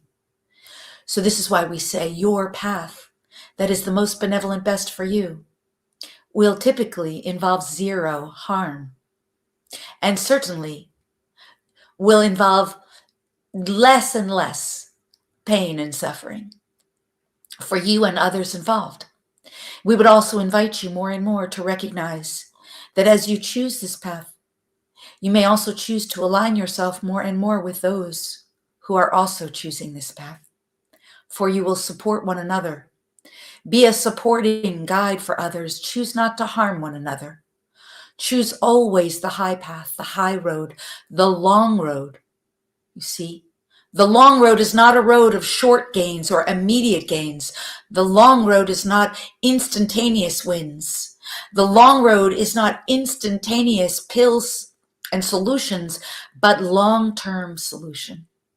Seek the solution in all that you do. Seek for solutions, not problems.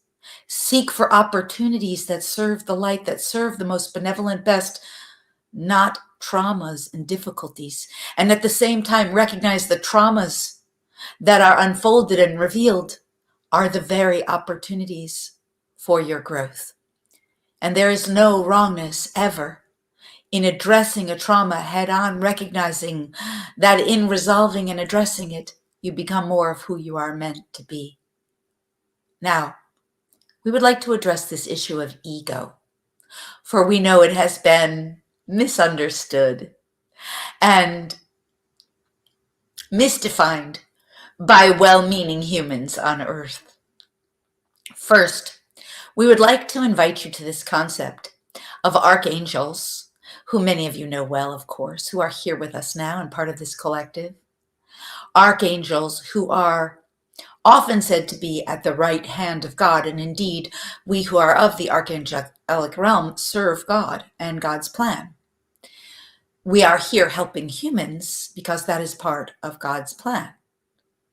Now, would you say that your archangels have egos? You may answer this in your own consciousness and in your own way. Would you say that Archangel Michael has an ego?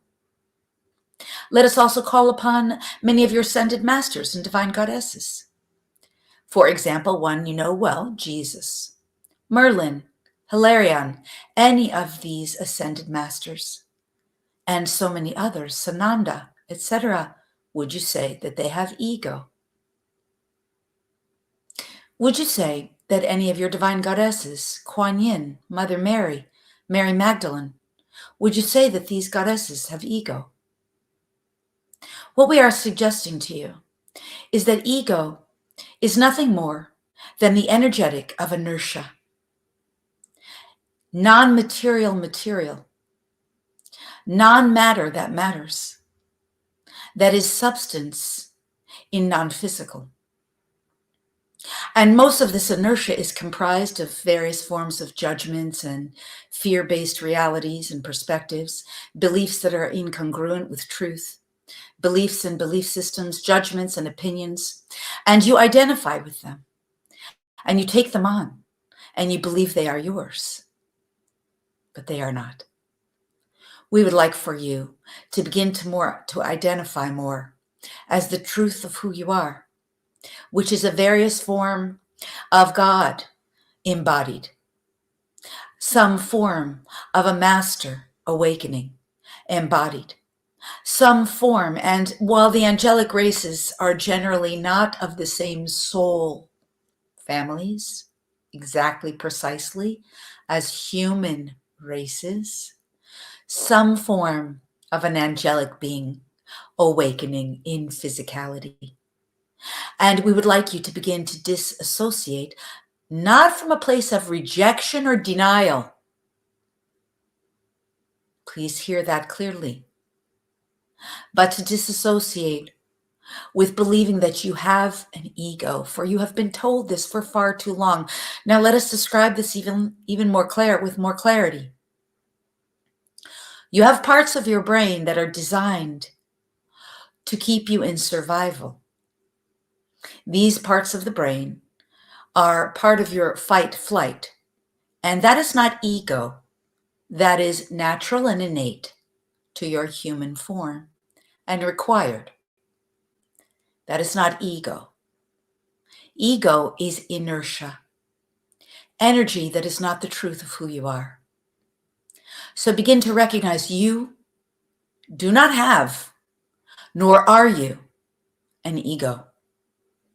We recognize this may be difficult for some people to embrace, for it is up-leveling belief systems, for you have had these for many eons of time. We are not suggesting that there is not a part of you that needs to survive and take care of yourself. We are saying that the truth of what you've been told about ego is a lie.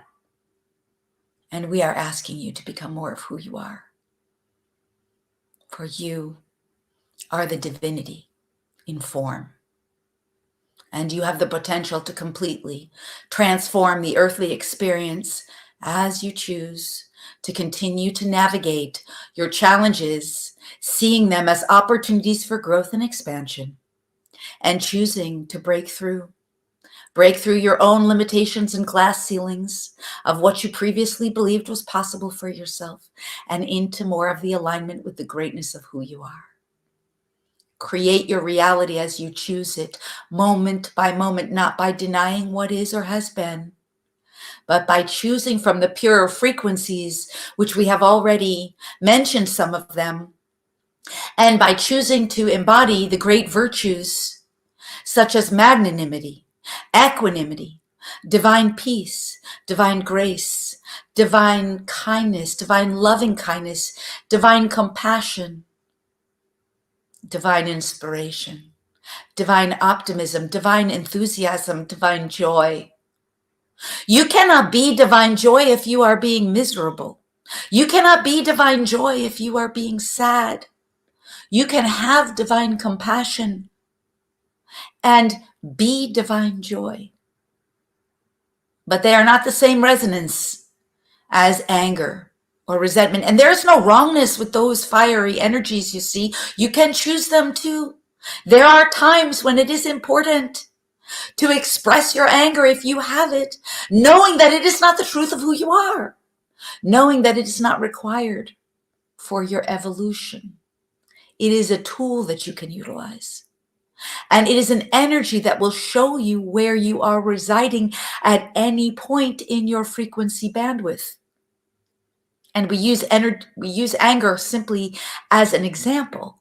Any of the fiery energies, divine rage, well, we would not necessarily call that divine. We would not utilize the word divine for rage, but any of those fiery energies, rage, anger, resentment, grudge, etc., these energies are not wrong, but they will keep you in the dualistic experience. And if you are not choosing that, well, then you need to choose new energies, you see? So utilize those energies when they are appropriate. If they are appropriate, recognize them, work through them, recognize them as guidance for where you are, and choose something new if you so choose it. For the path ahead is laid with the energies that are more associated with the airy energies, such as Aquarian energies. And these are energies we have already explained, and there are more even beyond those. We will also identify those watery energies, such as sadness and grief and sorrow, etc. There is no wrongness to those either. You are moving through them at this time quite rapidly, as you know. Your North Node in your planetary experience is directed largely into the Pisces experience. The Piscean age is completing, you see. Catch what you will that is valuable from that age. Catch what you will. Catch what serves you. Compassion is a watery energy. Care is a watery energy. And know that you are moving into pure frequencies if you so choose. Now, as you have been listening to this experience, we always invite you to use your discernment, for as we know, you all have free will choice to believe what you believe. We are simply here to offer perspectives from frequencies of consciousness that are generally not shared in your physical world and are rarely available. And you always have free will to choose whatever you choose. But know this, if you decided, if you chose to participate, your frequency is already quite elevated. And yours is simply to choose to continue to do the inner work that allows you to continue to up level. For that is the path you are on if you have participated actively and engaged actively with this transmission. It is always our great pleasure and our great honor to contribute and to share. And we recognize you. We recognize you here. We honor you. We honor your path and your journey and your choice to descend into the depths of darkness and to ascend into the light beyond. We recognize you. We honor you. We salute you. Salut and Adonai.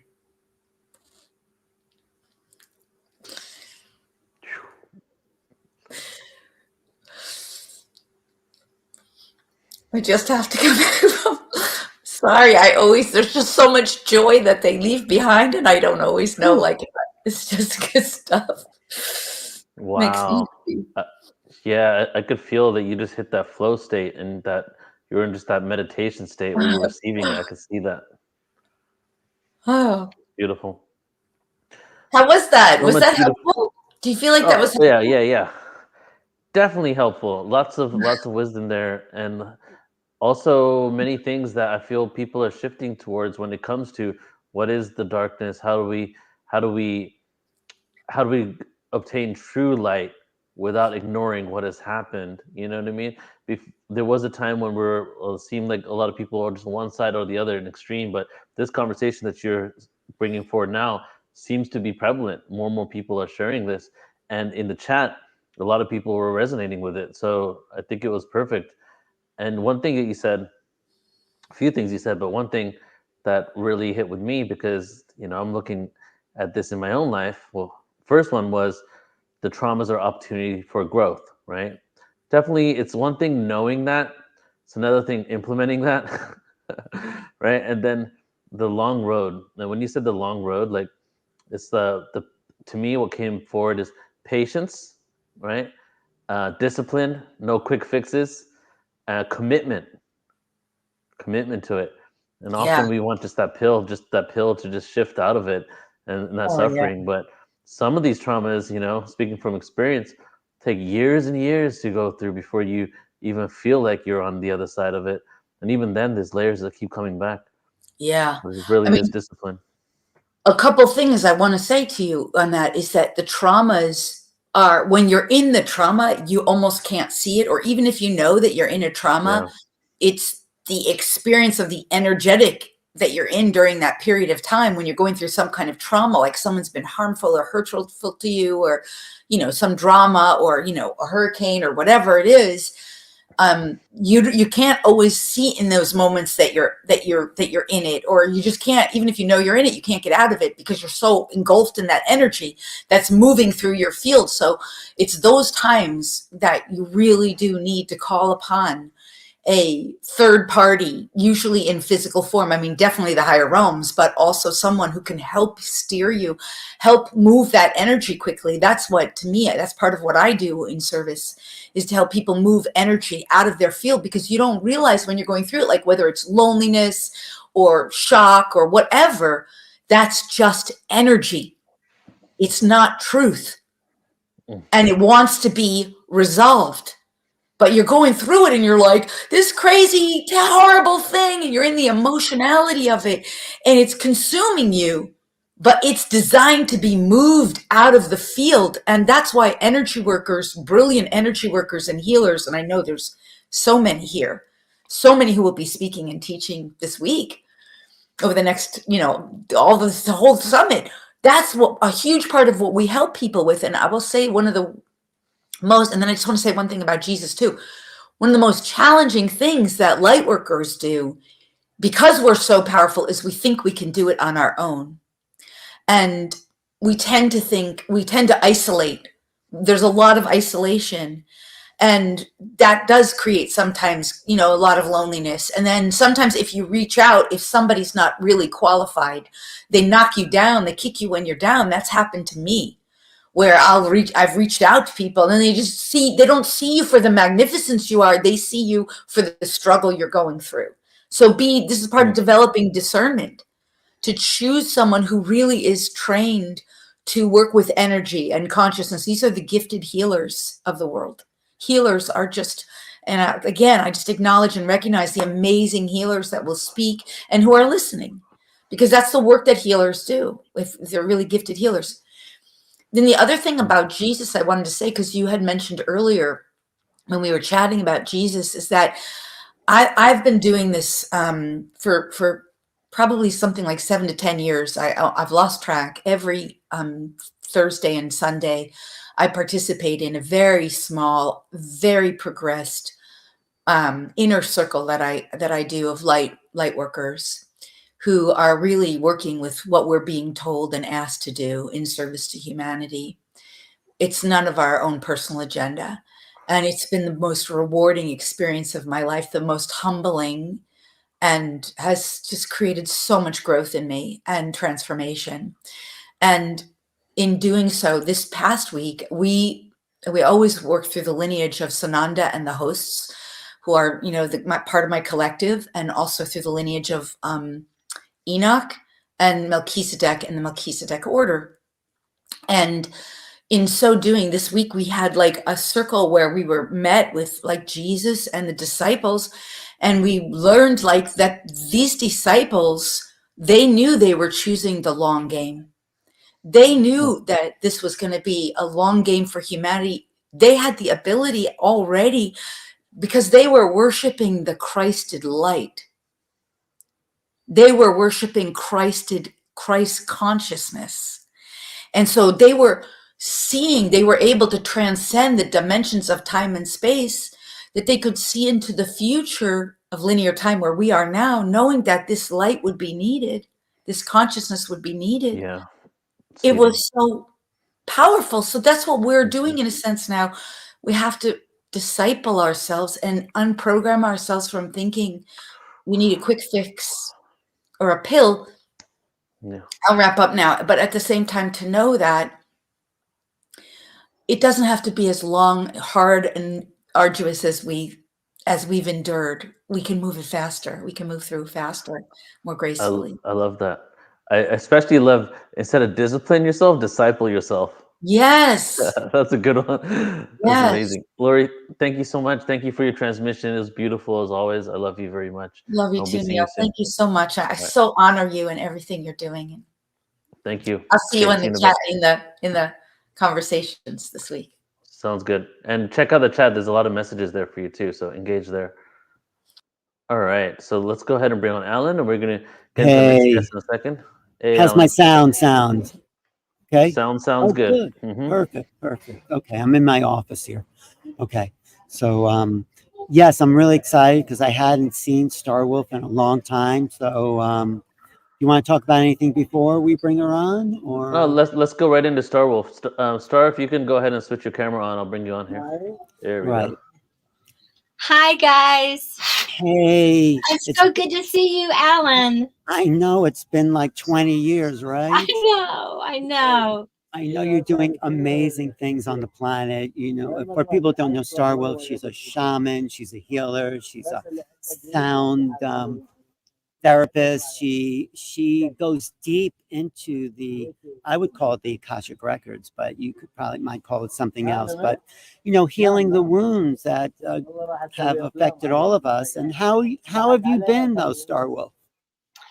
I'm doing pretty well. I just wanted to say there's an echo here that's usually not here. Maybe it's my thing. But I want you to keep talking because I want to hear your voice. No. One of my favorite shows we did was when you and Nikki Scully, we talked about Egypt, and it was a really cosmic moment there with the music and the song, and it just all came to Sekhmet. Right, Sekhmet really came in there. So what's the work you've been doing lately? Where are you focused? Oh, Alan, the work has exploded. I feel like I was like 30 years ahead of my time. I've been doing this work for 42 years. I'll be 72 years old in December. Little Sagittarian here. But I really do feel that this was the time I was born for. Since I've seen you, well, from the time that was my first book was with Nikki with the Shamanic Mysteries of Egypt, but I've just come out with my 13th book, and here it is, The Aquarian Shaman. Oh, beautiful, The beautiful book. Aquarian Shaman, Walking the Spiral Path of Transformation. Well, who And published that? Who's the publisher on that? Bear and Company, Oh, Intertraditions. oh, Yeah, they great. published all my books except one or two. Wow. And this one is just selling like crazy. And I think it's because it resonates for people right now. Yes, That yeah. it's time for us to stop looking for outer, saviors, although that there was a time for that. But now, in this time, in this Aquarian age that we're entering into with all the death, I'm right here 45 minutes from Asheville. Yes, I was going to ask you, how is the situation there in North Carolina? The people are both from the organizations that were sent in, but the Appalachian people are just badass. I just have to say that they just are. They have been going through the woods, finding people on top of mountains, animals. One 16-year-old girl had a baby while she watched her parents be washed away. She survived and walked out of there with her child. I mean, it's just, the stories just put chills through your body, and the horror of it, if you will, but then the transformation. A lot of times when things like that happen, there's lots of violence and looting. The people have pulled together there. One of my best friends that lives here at our retreat center, where we have kind of a commune here in the mountains, she's a nurse practitioner. She went over to help with medical stuff. She said the spirit there is so strong and beautiful. My personal PR person, Elizabeth Britt, is over there. She hasn't had any water or electric, all this sort of stuff, but they're doing great. And, I've said, why don't you come out to the retreat center? She said, no, we're here and we're a part of this. It's just, it's something I in all my years of where I've seen people doing reclamation afterwards, the spirit is so strong there. These people, from the hippie types to the Appalachians to everybody's pulling together. We had huge trees fall on our property, but none fell on our home. That one did fall on a well house, so there was electric was out for a while. But that night, as we stood out, I just went outside and stood there for a moment, and the wind literally could bowl you over. And I just prayed, and I called on every spirit guide I knew and to surround our land, our outdoor temples that we have everywhere all over the land. And all I can say to you is this: there is no way that velocity of wind could have come through this mountain where we live and not done more destruction and not touched our temples. It didn't. It was like things that could have, if I blew on it too hard, it could fall apart. Wow. Amazing. I'm glad you're okay and holding the energy in that area, because we need people like you to really put out that powerful vibration to help uplift people who are suffering. And there probably are a lot of destruction around you, like happening. Well, we've been posting and posting as much as we could, because we did finally get cell service back after 3 days. And we've just been on my page, because I have a lot of, followers. Everything that I've seen, I've been able to just post on there and say, pay attention. I'm going to just, for the next few days, all I'm doing is posting for everything that I know that's helpful. And so that's a lot of people have written me and said, thank you. I was able to, find this or do that or get baby diapers. But where are those posts? Where are you posting that? On which aspect? So I have several pages, but go to just the Star Wolf page. And if you go in there and if you scroll over the last 4 or 5 days, you're going to see literally hundreds of posts that people have sent to me and said, Star Wolf, please post this. There's some people in a, up on a mountain, and we know they're there, and we need to get some people there. And if the organizations aren't going there, then we're going to get chainsaws and we're going. So those sort of things. This is the Star Wolf Facebook page, right? Is that what you're saying? Yes, the Star Wolf Facebook page, and you'll see people there communicating with one another, and also sharing really positive things that are happening over there, which are just amazing, just amazing. I won't go into them here. But it's just so heartwarming. All the animals that they're rescuing, people's pets, flying in and finding people on the top of a mountain, 60 people in a church that've been there for 6 days without any food or water or anything, and no way to get to them except through helicopters. So it's been amazing. And I just pray for this next hurricane that's coming through. That's gearing that the one that just came through was Helena. And then this next one that's coming, I forget its name right this minute, but it's coming. Milton. It's called Milton. Yes.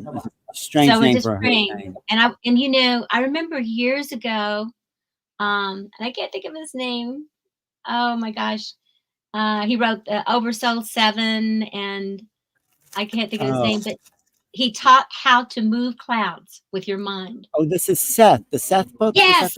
Yes, Seth books. And I just really want to, ask people to please, if you can, to just try to let go of the fear and to breathe. And we can talk about that later, but to breathe and to go into your heart and to feel into the energy of the hurricane, and because I don't believe it purposely wants to destroy, and to encourage it to be lifted up and to go out back into the ocean and back into the waters from where it arose, and back into the atmosphere, back into the elemental world. Why don't you lead a meditation at the end of your talk, because there's a couple of hundred people online here, and we'll put our group mind together.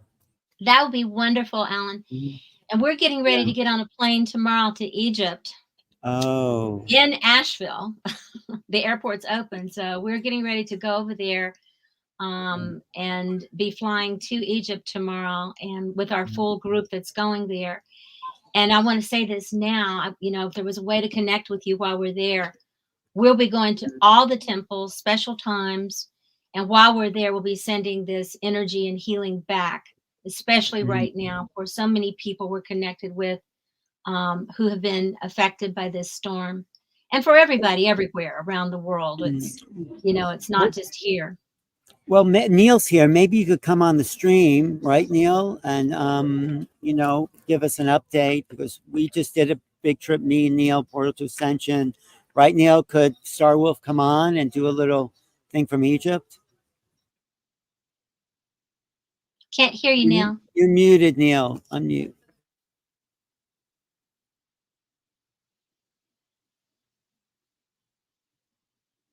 Star Wolf, great hearing all what you have to say. Thank you.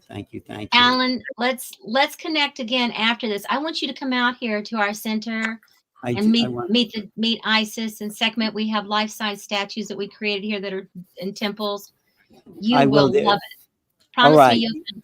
I will. I promise. Me and Neil we were there for a month. Me and Neil. Neil, are you unmute? You ready to talk? Yeah. Can you hear me? Yeah. Yes. Okay. Yes. Hey, Star Wolf. It's good to see you. Hi, Neil. Good to see you. So I was thinking maybe I know in a lot of places. Yeah, I was going to say most places in Egypt you can get cell phone service. So I don't know if you have a SIM card, but if you can plug in, let's do it. Let's get you on here during it. I'll text you. We'll coordinate. We'll do an update from Egypt. We'll be at all the main temples with Quest Travel. Put a good word in for Quest. I've been traveling there to Egypt with them for over 20 years with Nikki Scully. I went on Quest too. They were good, and they're fabulous. They're family to us. Yes. Yeah. Well, I will visit. You're outside of Asheville, huh? Okay. Yeah, 45 minutes west. All right. Next to Cherokee, next to the reservation here. Yeah. Okay. Well, I hope people do get out of the situation they're in, and they can start rebuilding. It's massive destruction. You haven't even been to downtown Asheville, have you? Well, they won't. beg people not to come in unless you're part of their team, because then all of a sudden you need water, you need a bathroom, you need food, you're a burden to them. There's very Right. few roads that are open. So Right. they ask. So when we go to the airport, we'll be on the outside that goes So you're around. So just a quick time check, because I want to make sure you get to share whatever you want, Star Wolf. Well, we, Alan we and I were have just catching up, so we'll have to catch up later. well, yeah, let's do so we have 30 minutes from now, so I'm giving Okay, you a let's few rock. extra minutes for this conversation. Okay, go All right, ahead. let's do it. Thank you. Thank Okay. you. Love you.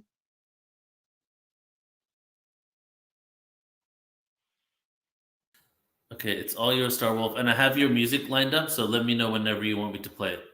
Okay. I'll just say it and let's play it now when it's time, okay? And are we ready now? We're Yes? ready. It's all yours. Okay, Yep. thank you. Okay. All right. So, first of all, I just want to invite all of you into my medicine room.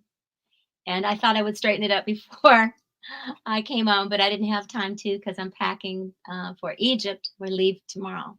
But I'm just going to give you just a quick vision of my altar, one of my many altars, but this is my main altar right now. One breath, one love, one tribe. And all of these things that you see, and you can only see a small portion of what's in my medicine room, if you will, because I live and breathe and walk the path of the Aquarian shaman. And I've been doing this for close to 40 years now. I'll be 72 in December 14th. And I started on this path when I was 29 years old. So it's been going almost 42 years. And when I say this path, what I'm speaking about is the path that is dedicated to the soul and the spirit, as well as the human being, focusing more and more on becoming a humane being. And there's a shape shifting that's happening, I believe, at this time that is calling us to wake up. Not that it always hasn't been here. Of course it has. And we see that throughout time, throughout history, throughout herstory, that we've been called for humanity to continue to awaken. But it's also been a prediction for millennia that there would be a time that comes upon this earth called the Aquarian Age. And the Aquarian Age is not only about light, it's also about darkness. If you look out into space, most of space is darkness. It's illuminated by different planets and stars and systems and all that sort of thing. But it is the void. It is the great womb of the mama, if you will, the great mama. So I really love to bring in the light and the dark, because the creator made all things, and the great mystery made all things, created all things. The feminine really is that darker energy with the womb that can hold, like Mother Earth, the seed to grow. And that's not only in women, it's in men, it's in all genders. We all have a yin and a yang. We all have a dark and a light. And the energies of that masculine and feminine, or opposites attract, that come together, the light and the dark, creates new life, new consciousness. So we don't want to get rid of darkness. The night sky is beautiful. Space is beautiful. And even the trials and tribulations and the shadows that we all deal with within ourselves and in the world in their own way have a type of beauty to them. The beauty is that as we embrace more shadow, not get rid of it. If you get rid of shadow, then you turn into Hitler. Okay? But the more we embrace more shadow and own our earthiness and our darkness and the part of us that's human, the more we can evolve, the more we can embrace more light. They balance each other out. The darker, okay, the lighter. So the two travel as friends, really, side by side. And of course, the older traditions, the Hindu traditions and the ancient gospels speak about this. And even there's a beautiful Gnostic Christ passage where they talk about heaven and hell, light and dark, above and below, the feminine and the masculine, and the sacred union of all of these things. That's what the beloved is to love everything, everything. And that's pretty hard practice.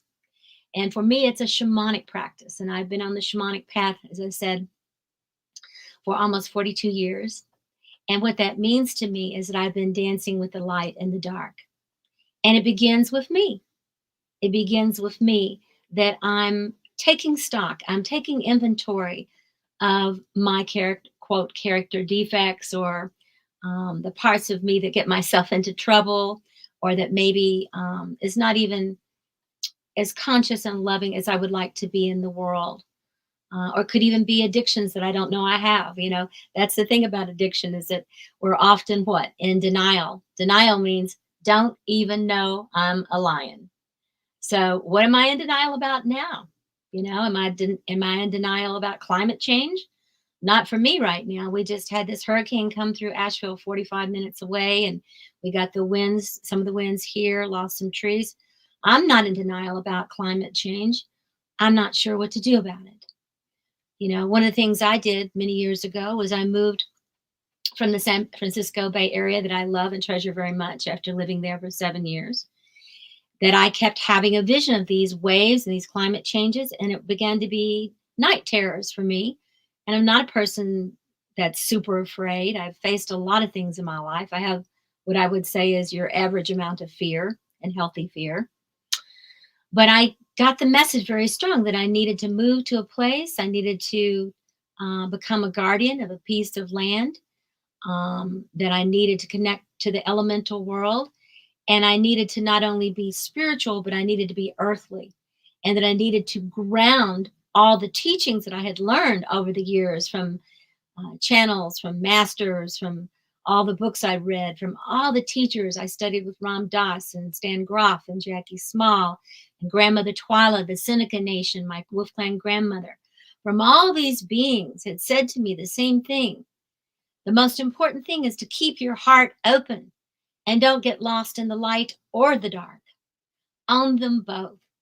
And these masters taught me that the way that I could travel between all my chakras, between the parts of myself that I needed to resurrect, soul retrieval, to the parts that I needed to embrace, but also set boundaries with myself. You know, the part of the darkness, if we deny it, then we don't know that it exists within us, and we blame or project it that we're holy and that other people aren't. And that's how shadow gets created, and that's how things can happen, like the Nazis. And we have to be very, very careful about projecting evil out into the world. As I see it in the world, except for human beings, there is no evil. The animals aren't evil. The trees aren't evil. The mountains aren't evil. The oceans aren't evil. The air is not evil. All of those energies at times are catastrophic because of the changes they're going through. So I also see kind of with human beings that we're not necessarily evil, but we're innocent. And innocence can become evil if we don't own all of who we are. Because we are water and earth and fire and air, animated by the Great Spirit and the Great Mystery. And I believe with my whole heart we're here to ascend fully into ourselves while descending more deeply into the earth as earth participants and stewards, and finding our own elemental power of how we humans have changed the climate atmosphere. That's a lot of power. If we can change it one direction, we can change it another. And these great storms that are coming right now, they're not here to punish us. They're not here to make us feel bad. But they're saying, humans, please become humane. Humans, start working with the elements. Start paying attention to your own everyday consumption, your own everyday walking upon this earth, because how you're walking upon this earth is going to make a big difference, not only for our present lives, you know, I'll be gone for too long, you know, off this planet, but for my children, my grandchildren, for other people's children, for the forest, for the rivers, the streams, for clean water, all these things will be affected by how each one of us make a decision each day how to live in the elemental world. I love space. As a little girl, I looked out at the stars and I swear I had one star that talked to me every night. As I got older, it started talking to me again. Sometimes in midlife, we forget that the stars can talk to us if we can listen. But part of what it has said to me is enjoy your life. Enjoy your life. Use your imagination. Become the Aquarian shaman that you're there to be. Work with the elements. Work with the spirit guides and helpers. Work with the angelic forces. But don't forget to be truly human, which means to be truly humane. It's a spiral path. If we live long enough, we're going to go through many, many births, deaths, and rebirths. The linear path is a lie. It is. Sorry for those. I don't mean to disillusion you, but it is a lie. Anybody who's lived as past 10 years old knows this if you really pay attention. Everything travels in cycles. And again, it's not to punish us. It's to help us. We actually grow through series of birth, death, and rebirth. That's why shamanism or ancient ways are timeless. The wisdom of the ages didn't just start with us. It's been going on for a very long time, and they've survived much worse than we have. At one point, all the continents were connected together as Pangea. Can you imagine being alive then when the continents came apart? Can you imagine when all the peoples upon the planet, except for perhaps the aliens that came, were a dark skin? Okay. And now the fear of that, it seems it's intrinsic in some people. Where did that come from? So there's so many changes that's happened here for thousands of years. They say there's been extinctions or near extinctions over the billions of years, at least 5 or 6 times. And some are afraid that we may now be nearing that next extinction and that it might even be too late. But I don't ever believe that it's ever too late. I believe we can turn things around. I believe that's what we're here to do today. And, you know, in the past 3 months, I've been on, I think I counted the other day that I've been on 27 different webinars and interviews and speaking about the Aquarian energy and walking the spiral path and what we can do to heal ourselves, what we can do to have a direct pipeline to receive that, those messages, those greater messages, and how we can begin to start with ourselves. What do I need to change? Not what does everybody else need to change. What do I need to change within myself? Whatever it might be, you know? And what offering, what are my gifts to give to the world? And I think that that's, you know, that can sound simple, but it's not, to really have a sense of who you are. And then to say, what can I do to not only take care of my life, but to be of planetary service. And then to have the courage, this I know because I stepped out of the mental health field and the addictions field after 10 years. I stepped out of that. And I still had my license even for my addictions license until last year. And I finally just let it go after all those years, 40 years. But I had to realize that sometimes you can change things within a system and sometimes you can't. You know, the people that I worked with, the higher ups, were afraid of me. They were afraid of what I would bring in with breath work, shamanic breath work, with shamanic ceremonies. I did find some treatment centers that allowed me to come and build a medicine wheel, allowed me to breathe the people who were in treatment, but those were few and far between. And those were people themselves who were in recovery and understood the dark side better and understood shadow and light. So what are your gifts? What are your talents? How can you work within the system or step out of the system, and then sometimes comes back later on as an expert in the system.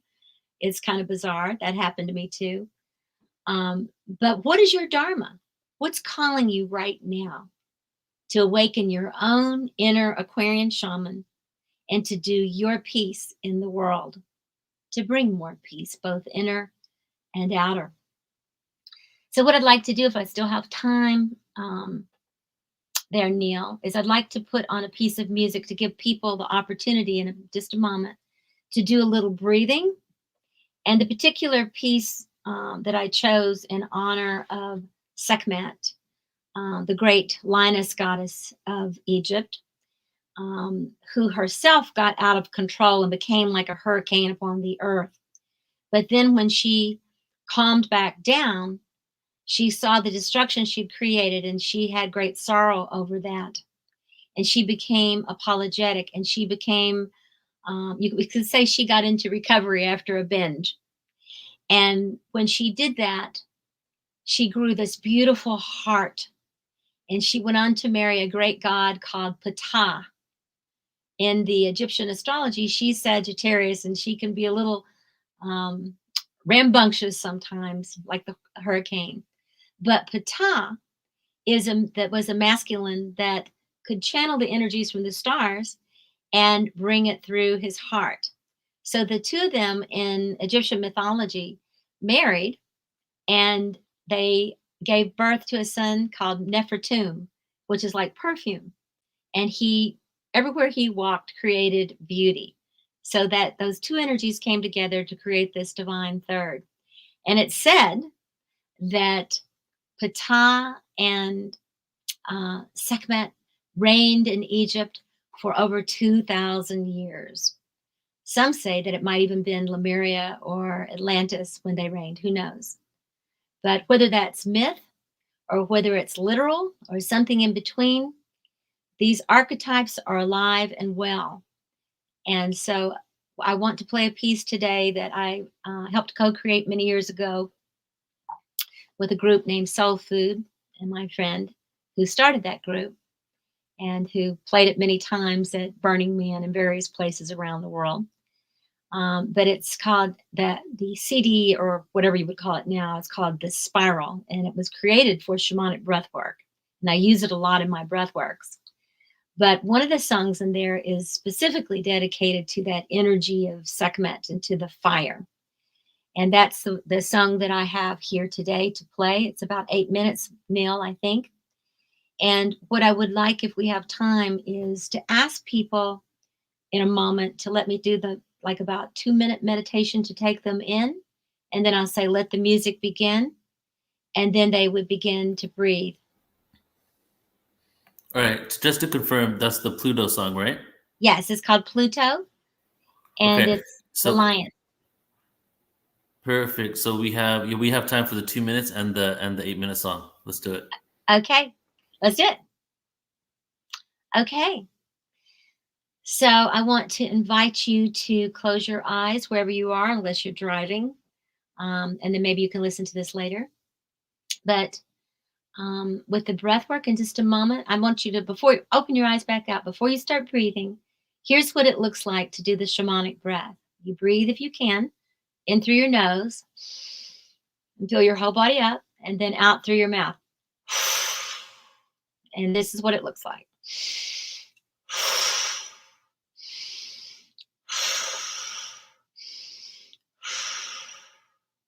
And so you're going to be doing that breathing during that session. If it begins to feel like too much, you can stop for a moment, rest for a moment, and then pick it up again. Please do not do this driving, operating any kind of other equipment. Be comfortable, sitting back and where you're not distracted, and do the breathing in a sense that you allow yourself to be activated. So the ceremony begins now that I encircle you and ask you to encircle yourself with the golden light of the sun of Ra, that this is your, as Grandmother Twyla of the Wolf Clan would say, your circle of golden protection. Nothing can come in to harm you. And anything you release, tears, grief, rage, anything like that, will not go out and harm anyone or anything else. Any visions, messages you receive that you wish to retain will land deeply in your heart and your psyche and your soul for you to carry forth as medicine into the world in the days to come. So feel that safety, protection, that intention, and just go in, if you will, with an open heart, asking to be shown what you need to see to help you on your path. Let the music begin.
Beautiful, Star Wolf. I think that was it, right? I think it just restarted. Yeah. And I don't think we have any time left. If we did, there was a piece to put on right after that to play for about a minute just to soften up. So I don't know if that's there or not. We have 1 minute. Let's put on the soften up music. All right. Okay, so as people begin to come back now to bring their visions and their bringing their energy back softly and into their hearts, whatever they've stirred up. Listen to just a moment of this last song. It's actually called Venus Rising, which is the name of my organization. And just place that song on if you can hit it.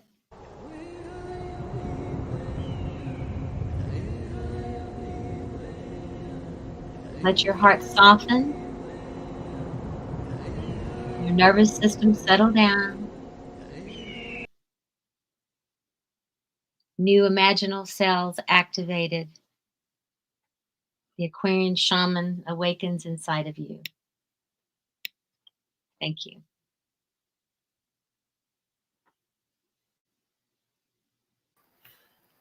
Beautiful, Star Wolf. Thank you so much. Thank you, Neil, and congratulations on all the beautiful work that you're doing. And thank you. Just wishing you so much success and blessings in all that you're doing, and sending lots of love to Alan. Alan, let's catch up. I'm going to be in New York next year, so let's catch up. Yes, great. Definitely. Thank you. Great to see you again. Good luck with Egypt and all the things you're bringing to North Carolina. So I'll come visit you this year too. Yeah, thanks. And I'll text you. Let's try to get you back on here while you're in Egypt. I would love to do that. I would love to do that. Okay, I we'll talk later. maybe we could even do it in the chapel of Sekhmet. We'll see. That'd be Ooh. fantastic. Yeah. Do you have, if you can get service in the Sekhmet temple, that's the place to do it. I will Okay. see if we can do that. If we can, All right. yeah, they have it locked up, and it's kind of sometimes they won't open it up, but they have. Right. I have my ways. I know you do. You do. Okay, let us know. Thanks, Star Wolf. Okay. Congratulations Yeah, on all you're great doing, to guys. see you. Thank you. Lots Thank of love. you. Okay, talk later. Bye. Bye-bye. Beautiful, That Alan. was- Alan, are you?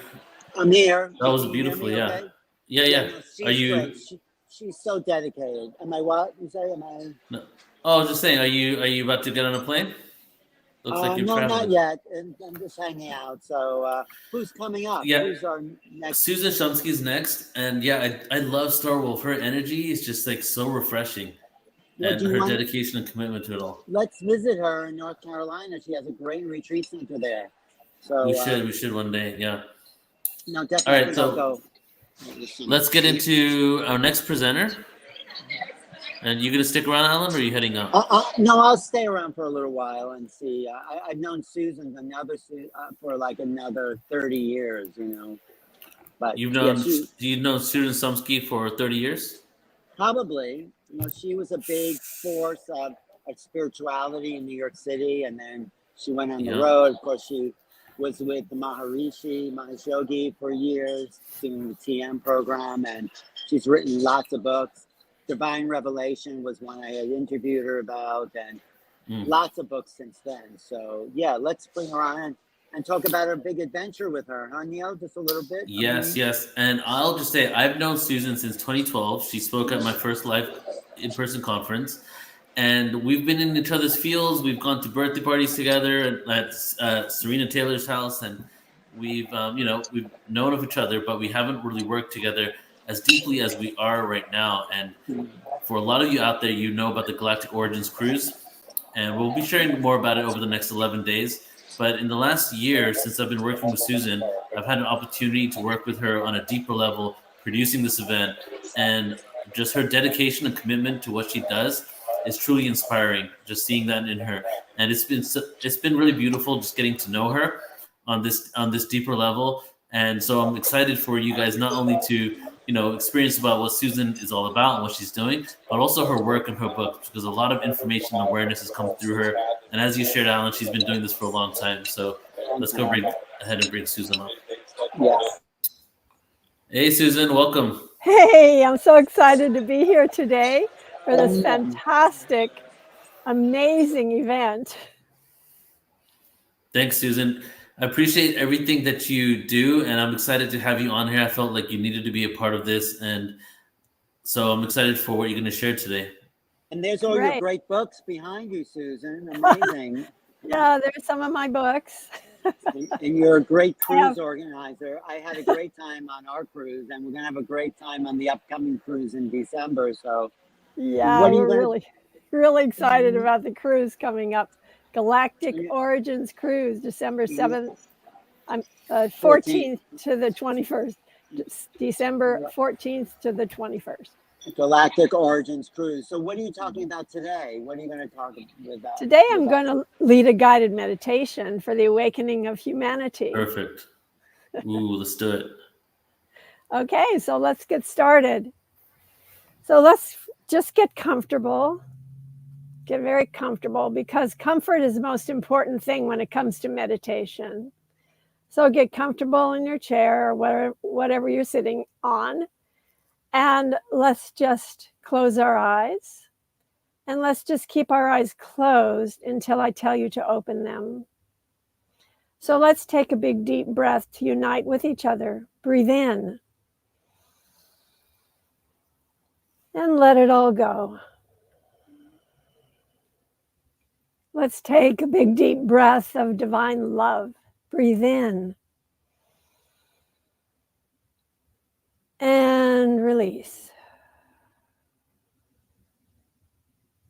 Let's take a big deep breath of relaxation. Breathe in.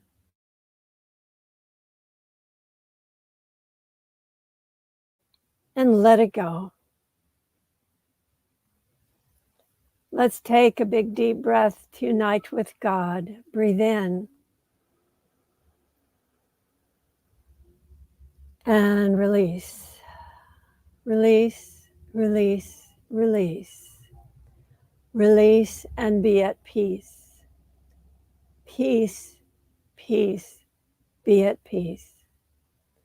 Be still and be at peace. Perfect peace, perfect peace, perfect peace. Be still and be at peace.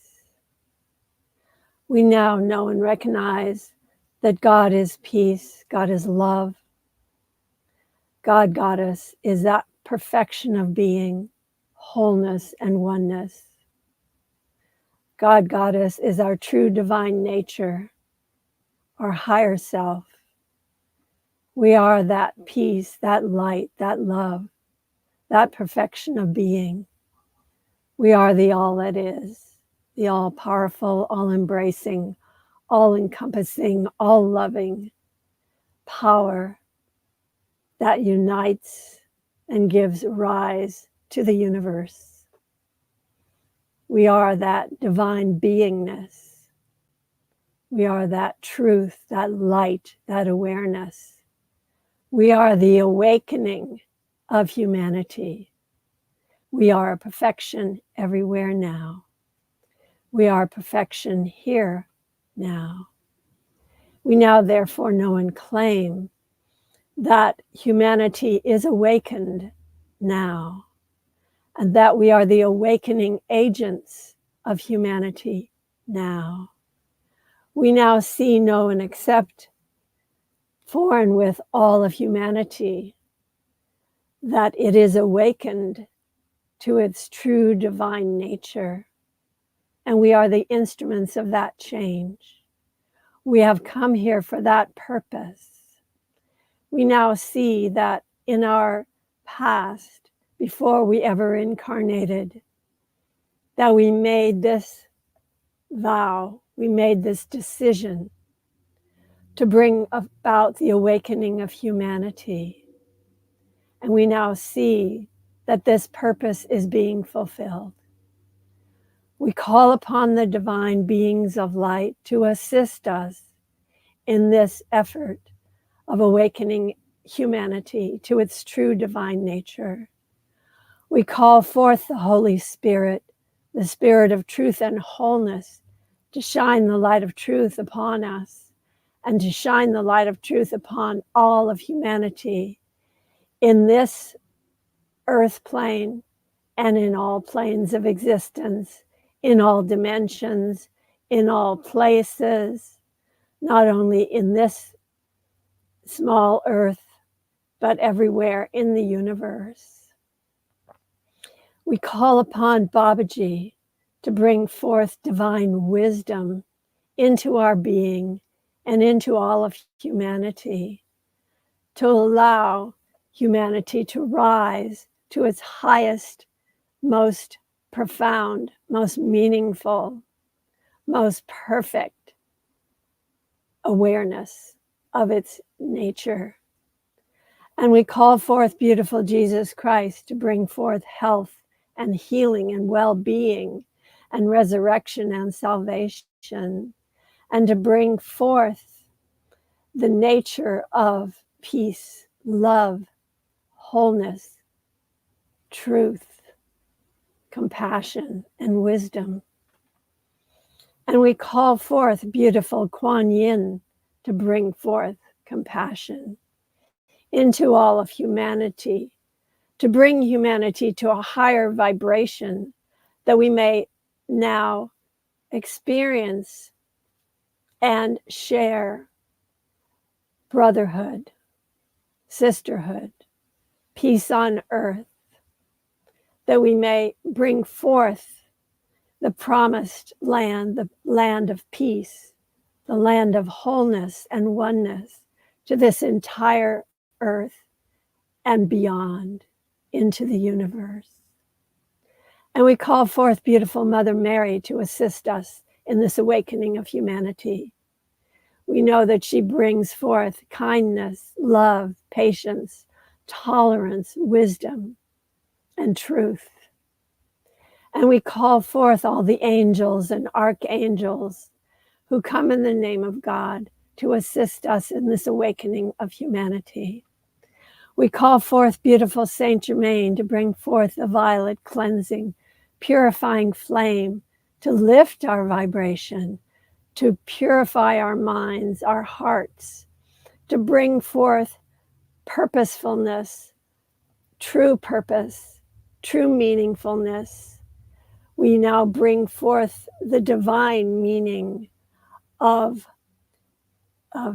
God consciousness upon this planet and beyond.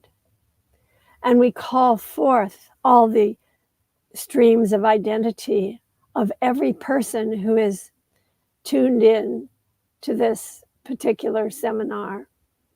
And we ask that their higher selves, that their true divine natures of being burst forth to express who we truly are. We now call forth all the divine beings of light, the immortal ones, the beautiful, divine, radiant ones, including Lord Buddha, Lord Krishna, Lord Shiva, Lakshmi, Durga Ma, all the divine beings, Mother, Father, God. We ask that they lift our vibration now. Lift the vibration of each one of us, that we may experience our true divine nature right here, right now. We are now being lifted, lifted, lifted, lifted, lifted, lifted, lifted, lifted into our divine nature, which is always present. All we need to do is just shift our attention onto that divine nature, that true nature of being, and express it through us, in us and through us, right here, right now, knowing that we do express our infinite, eternal nature, the nature of divine love, the nature of divine light, the nature of divine peace. As we take a deep breath to go deeper, breathe in and let it go. Deeper, deeper, deeper, deeper into the wells of spirit, into the silence of being. Peace, peace, be still. Be still and be at peace. Allow ourselves to open to our true divine nature, to our higher sense of being, as we take another deep breath to go even deeper. Breathe in.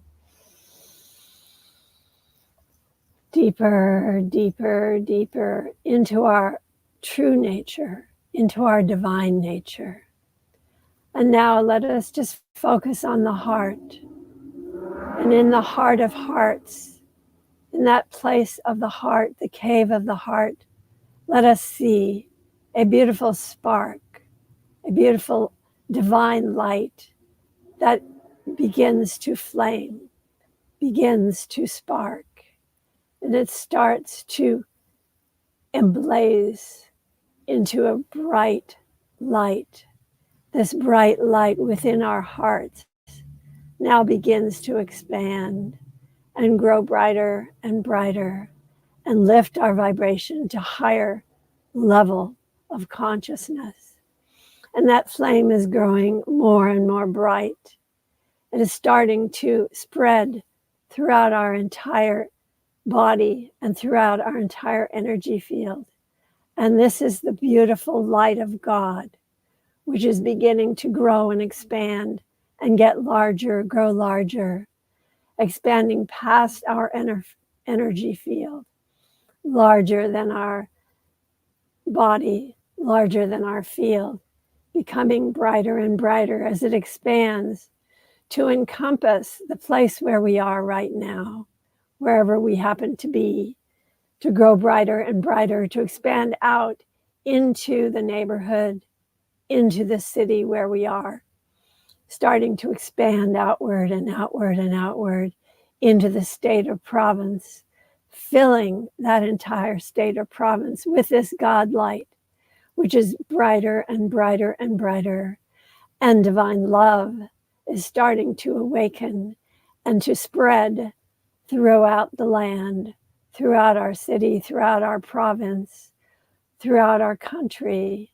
And we see the beautiful divine light of God filling and surrounding our entire country, bringing peace, bringing goodwill, bringing about the awakening of humanity, the awakening to our divine nature throughout the land, throughout the country, throughout the continent where we are, bringing about greater light, greater love. And we are being bathed in divine love as we grow brighter and brighter and brighter in that divine light that is igniting all hearts throughout the earth are being ignited with this divine light. It is spreading throughout the land. It is awakening humanity to its divine nature. It is exciting and stimulating every heart, every cell within every body, within every being. And that light is expanding and starting to encompass the entire earth, the entire planet is beginning to awaken to its divine nature. And all that is dark, all that is negative is being consumed in the divine flame, in the beautiful violet flame of Saint Germain. All negativism is being consumed and only positive vibrations are left. And these positive vibrations are just expanding and expanding and growing throughout our solar system, beyond our solar system, into the entire galaxy, into the Milky Way galaxy and beyond, into all the galaxies throughout the entire universe. And we are expanding and growing, and God's love is expanding through us towards all of this universe. And we are seeing the bursting light of Mother, Father, God encompassing the entire universe, filling the entire universe with pure love, pure light, pure radiance, pure joy. And we are dancing the dance of life, the dance of awakening of humanity. All are holding hands in this dance, and we are bringing about the awakening, the light, the love, the power, the presence, the good, the glory of God.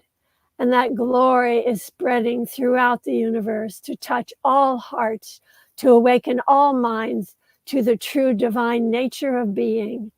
Glory to all, glory to this universe, glory to all beings who inhabit this universe in a divine dance of love, a divine dance of love where we are stepping in tune with each other to this dance of awakening of humanity to its divine nature of being.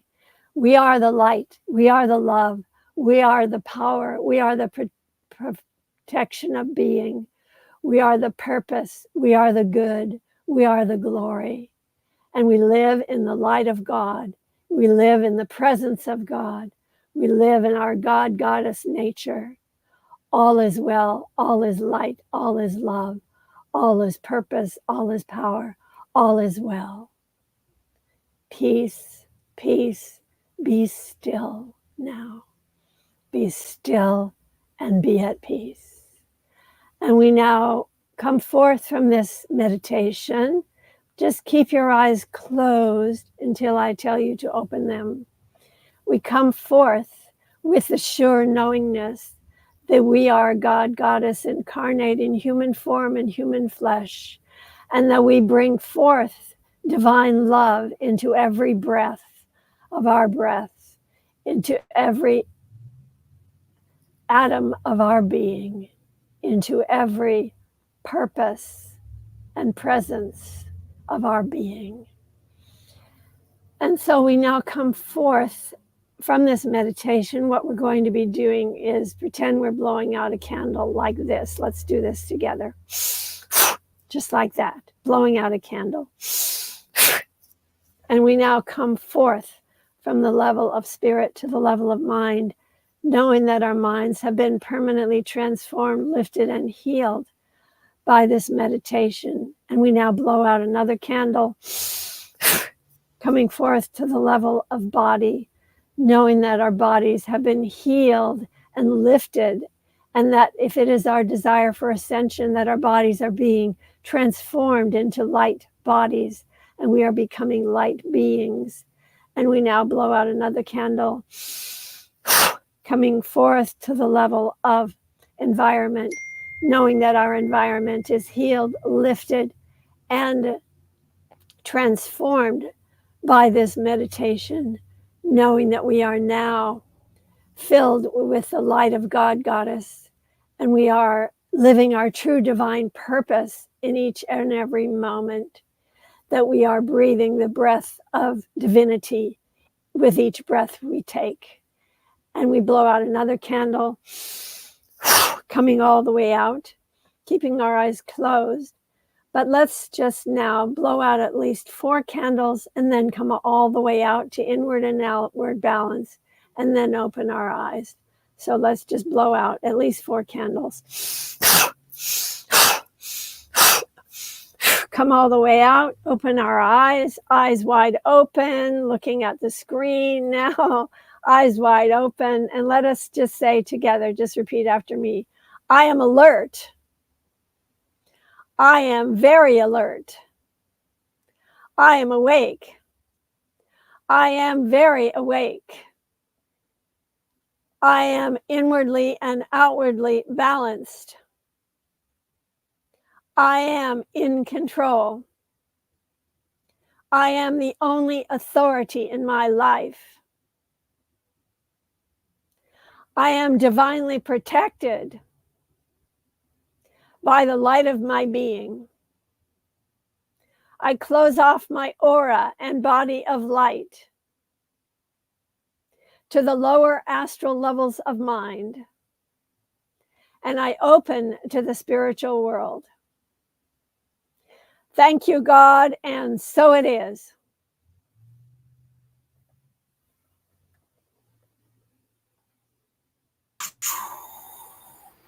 Beautiful, Susan. Thank you so much. Thank you.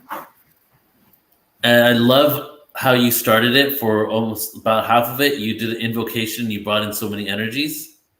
And that's perfect for today, to invoke all those energies to support us, not only for what we're creating for the next 11 days, but just bringing that energy now for the awakening process in general. So thank you for doing that. Well, thank you for inviting me. And I hope to course. see all of you on the Galactic Origins Cruise. That's galacticorigins.cruise.com. And I'll mention it right now really quick, but maybe you want to take a couple minutes and just talk about it. Just I'd love to. Maybe a summary of your connection, what you've been doing over the last few years for cruises, and how we've now come together to create an event together. Yes, since 2011, when I did my first cruise, I have done over 20 cruises that are themed cruises. They're all spiritually based cruises, and they're so much fun. We have such a great time on the ship, as well as attending the wonderful seminars at sea in our conference rooms on the ship, and also at port on our port stops that we visit. For example, on the Galactic Origins Cruise, we're going to be exploring the Maya Riviera. The Maya Riviera, the places we'll be visiting are Cozumel, Costa Maya, Honduras, and Belize. And in each of these places, we're going to be doing something special, something spiritual. So, for example, in Costa Maya, where we will be doing a fire ceremony with Grandmother Elizabeth Araujo. And that will be an authentic Maya fire ceremony, because Elizabeth Araujo is from the Council of Maya Elders in Guatemala. And so that will be an amazing experience. We're going to do it at the 7 Color Lagoon, which is in Costa Maya. We're also going to visit Chacoben, which is an amazing Maya temple that is in Costa Maya. And in Cozumel, we're going to visit Tulum. And we will be doing that with Desiree and JJ Hertak. They are the authors of The Keys of Enoch. And so they have had a lot of experience with visiting Tulum. And in fact, they had an amazing phenomenon that happened to them when they were in Tulum one time. And they recorded that on a photograph. So they're going to be with us in Tulum. In Honduras, we're going to have an immersion in the Garifuna culture, which is a very colorful kind of gathering where we'll be experiencing that culture that originally came from St. Vincent. And then in Belize, we're going to go to a very unusual site after we go on a wonderful jungle cruise, a river cruise. We're going to visit this site that was in the Maya culture for over 2 millennia. So that's an amazing site. I can't wait to visit it. I've never been there, but I'm very excited about it. So those are some of the things we'll be doing at port on the Galactic Origins cruise. Yes, and we'll be talking more about it over the next 11 days, everybody. I'll show you the trailer, things like that. But the cruise is running out of rooms because it's getting booked really quickly. I just want to share that, I've done thousands of events, and this is probably the largest production ever. And I jokingly say, I run out of time when I do 3-day conferences. So having 7 days to do a conference is like a field day for me. It's my happy place, So we get to not only experience so much awareness and have the most amazing speakers there, but as you shared, JJ and Desiree Hertak is going to be with us. And they're some of the foremost alternative, this world researchers for the sites we're going to be at. And it's kind of like a retreat, a transformational workshop, a luxury cruise, vacation, and a consciousness and awareness, 40 plus presentations, special events, excursions. And I think we have like 10 of the presenters that are going to be on the cruise are going to be a part of this 11 days as well. So you heard more about it. But if you want to come and join us December 14th to 21st, and that's galacticoriginscruise.com. And Susan, I just love working with you. It's just so great having a partner in this, creating this. It's been a great experience for me doing it. And I appreciate everything you're doing and all the work that you put in. So thank you so much. Well, thank you. And I feel exactly the same way about you. It's made it so easy. Pretty fun. It's just really great to have someone like you to work with. I appreciate it so much. Thank you. Me too. All right, Susan, thank you for being here, and we'll talk soon. Great. Okay. Take care. All right, everybody. So we're going to get into our next guest in a second. I'm going to pass the baton over to Lori. Hey, Lori. You're muted. You're muted, Lori. Let me unmute you. There we go. There we go. That was awesome. We love Susan so much. She's so amazing, isn't she? She's great, yeah. And today has been, I feel a lot of activations, right? Setting the energy, calling in the energy too. So I love it. And I'm excited for our next guest because Julia Balaz, I have been following her work for a couple of years, and I wanted her on Portal to Ascension about a year ago, but it didn't work at that point. And now is a moment in time where she's ready to come on Portal to Ascension. So it's her debut here, and her information is incredible. And people have been telling me for a couple of years, I get, random emails where people suggesting people to have on Portal to Ascension. She's actually the number one person that people have suggested. Really? Wow. That is so amazing. Yeah. So I'm excited to have her on. So you want to do the official bio? Well, I mean, if you want to, it's fine. I just know that she does galactic astrology, and she's a researcher, and she does a lot of QHHT, which you had mentioned Dolores Cannon earlier. So she follows a lot of Dolores Cannon's teachings, and she has an insatiable curiosity about personal alchemy. And she has been doing this since her early teens and making incredible breakthroughs for people. And it seems like people have had such incredible experiences with her, and her work is definitely really helping people to come into anatomy and advanced anatomy healing and soul realignment. She's using very unique techniques in addition to all of her teachings that everything she's learned from Dolores Canyon. So I think it's a beautiful combination. I'm really excited to hear from her and to learn more. Do you want to read her bio, her official bio? No, that was perfect, Lori. Oh, okay. Hey, Julia. Hey, Julia, welcome. Hi, guys. So wonderful to be here with you. Such high vibes on this summit. And I'm so grateful to be introduced to so many legends and rock stars. Wow, you guys are doing brilliant work. And thank you so much for this beautiful introduction, too. Just to clarify, I'm no longer doing the QHHT sessions or the soul realignment sessions. I spent 7 years full time doing that. And while I was facilitating these amazing personal transformations and observed the incredible stories of so many individuals, I, after their sessions, looked at their astrological birth charts and looked for some validation about the higher self connection that was coming through their sessions, and also about the extraterrestrial connections that were coming through so often. And I just continue to fall deeply and deeper and deeper in love with the brilliance of the universal design, and seeing that there is order in chaos, and just the magnificence of synchronicities.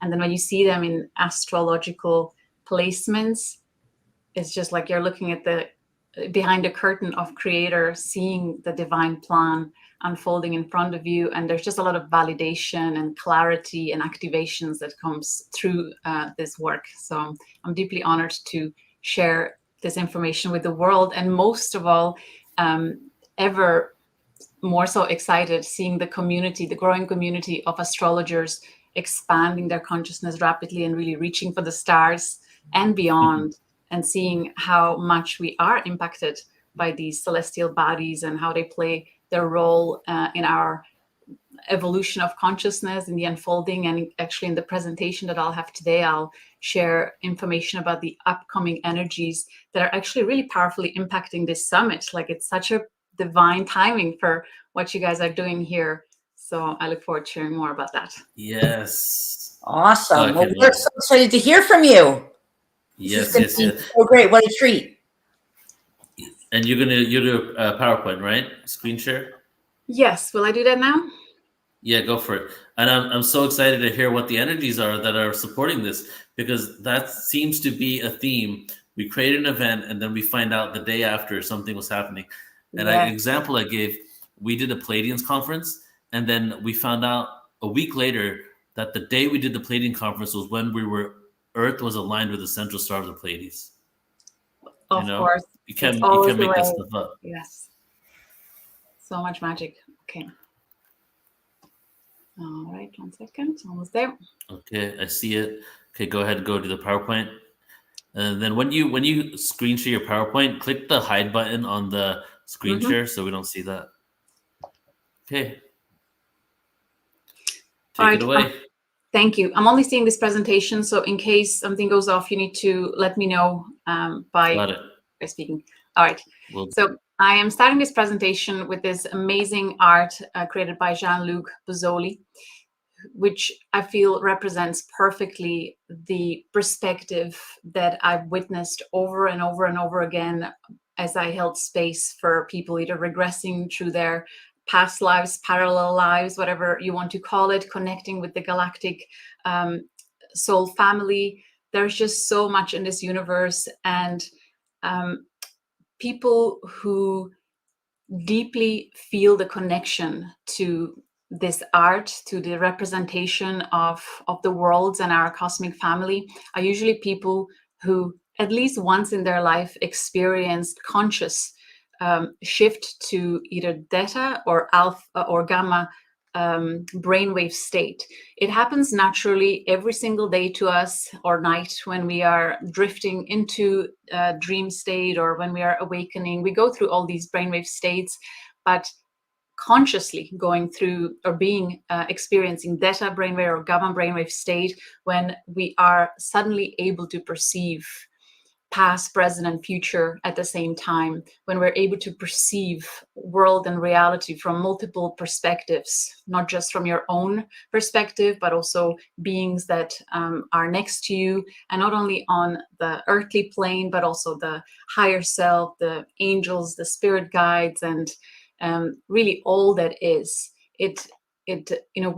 Our brains are so wonderfully designed that we are able to perceive different realms of creation at different times, and also wonderful to have the beta brainwave state, our natural everyday kind of analytical, logical state of being that allows us to be seemingly disconnected and only focus on the here and now, and get on with our current identity, current reality, building what we came here to build. If we were always remembering and perceiving all that is at all times, first of all, it would be quite overwhelming for our bodies, and it would be really hard to focus on on just one project, one lifetime purpose. So, perfect divine design. And there is actually, if people will stay with us till the end of this presentation, I am including free access to a simple to follow higher self connection course, where I include breathing techniques and meditation techniques to help people shift into these altered states of consciousness, so that they can start exploring their own deeper connections to other star systems, or explore their ancestral history from earthly planes, and really just get to know themselves better. Because really, once we know ourselves, we understand our unique imprint, our path, we can shine that amazing light of creator consciousness on this planet, and make this world somehow a better place in our own unique way. So I wanted to define the information about how macrocosm is reflected in the microcosm, how our universe is holographic, and how every single one of us is a unique fractal, yet a complete hologram of the whole. And based on what brainwave state we are in, we are either perceiving ourselves as that unique fractal, feeling that separation from all that is through our ego's filter, or we can know ourselves experientially as a complete hologram of the whole if we expand our consciousness through theta and gamma brainwaves. And our DNA stores the full story of creation, including the memories of our ancestors, not only on Earth, but also the sky. And I've witnessed this over and over again as I held space for people who regressed spontaneously to remember their ancestors from stars. So galactic astrology, I find, is such an amazing tool that can help us understand which behavioral patterns anchored in ancestral trauma are we here to resolve. I really wholeheartedly believe that we are here at this time of human history to consciously access previous trauma, that was not imposed on us only on Earth, but in other star systems, and bring the light and love of our oversoul into the physical human DNA, and create powerful ripple effect of healing and integration and greater connectivity that upgrades and ascends not only the human collective on Earth, but creates a ripple effect across the universe. So with the galactic astrology, we can look at what is our own unique way of how we can help with this collective mission. And we can also gain so much guidance to looking at the celestial archetypes that are helping us to evolve. And we all have our unique codes that help us work with these celestial archetypes. And it's quite amazing to see how our collective consciousness is expanding rapidly. The astrology community is not only looking at the planets within our solar systems as the archetypes, but now also the newly discovered dwarf planets, asteroids, and the stars, and the supracosmic points. Like, there's just no end to how far we can go. And it's all through quantum entanglement. We are connected to all that is through that shift of brainwave state. We can consciously experience that. So there are these three main perspectives that I'm noticing with people that come to me at different states of their consciousness. They can, for some people, it's easiest to understand the connection to these complex energetics within their being as something that laid dormant within their DNA, physical human body DNA. And that's why they're accessing what others would call past lives, people who believe in reincarnation. There's still so many who don't. And I look forward for that to be kind of mainstream accepted topic. But even if not, we can allow the perspective of the cosmic ocean where everything is interconnected, and we actually don't own any of the stories of our previous or future incarnations. It all belongs to the greater cosmic pool, the database of all that is, and we are kind of just borrowing or allowing things to express and through us, through our individual being. So all these three perspectives, I believe, are true and valid, and just different people, it helps different people at different time of their path to kind of gain a deeper understanding of what we're talking about here. So as I was developing my deeper understanding of how powerful astrology can be and how much it can help us on this path of awakening and conscious integration of our celestial origins and heritage, at one point I was supported in creating a software that helps us calculate cosmic alignments in a matter of seconds. So if people go to galacticastrochart.com website and go to free reports, then click on the tab there, enter their birth details, and click on generate birth data. Then you have a few options of either seeing very simple placements or more complex charts. You click on generate extended report, and then you will see something that looks like this. This is person A, person B, and I just wanted to demonstrate how if you start exploring your immediate family members, maybe your friends with this website, you will see that some people have a lot of stars. Their charts are packed with cosmic energies like here, and other people don't have as many, and that's quite okay. And I just want to mention here that the software that we're using has only about 60 stars there for now, and more stars are available for the advanced users who choose to do this professionally as galactic astrology soul reading practitioners. They get login access and they can explore so much more, but kind of just to let everyone know that there's just so much there, and every placement means something. I would love for people to pay attention to the house column, and these numbers here represent different life areas. So if you are familiar with any of the star systems, for example, Pleiades are quite commonly known, or Arcturus, then you can see which house, the astrological house, the star system is placed in, and it's very likely that that's the life area where you can channel that galactic frequency the easiest, especially through conjunct placements. All right, and then there are trine, sextile, squares, different kind of mathematics and geometrical configurations. And actually on the website, if you click on more info, there is a basic explanation of what things mean. If you want to go deeper, you can go to and take the course that is quite comprehensive. It's quite a journey to go through it. Or if you don't have time for it, or you're not a kind of left brain, analytical, logical type of person, you can go to the practitioner page, where we have, I think, over 70 practitioners now offering the delineation, explanation of your galactic placements in 20 different languages. So I'm just super excited how quickly this grew and how much passion and excitement is shared within the community.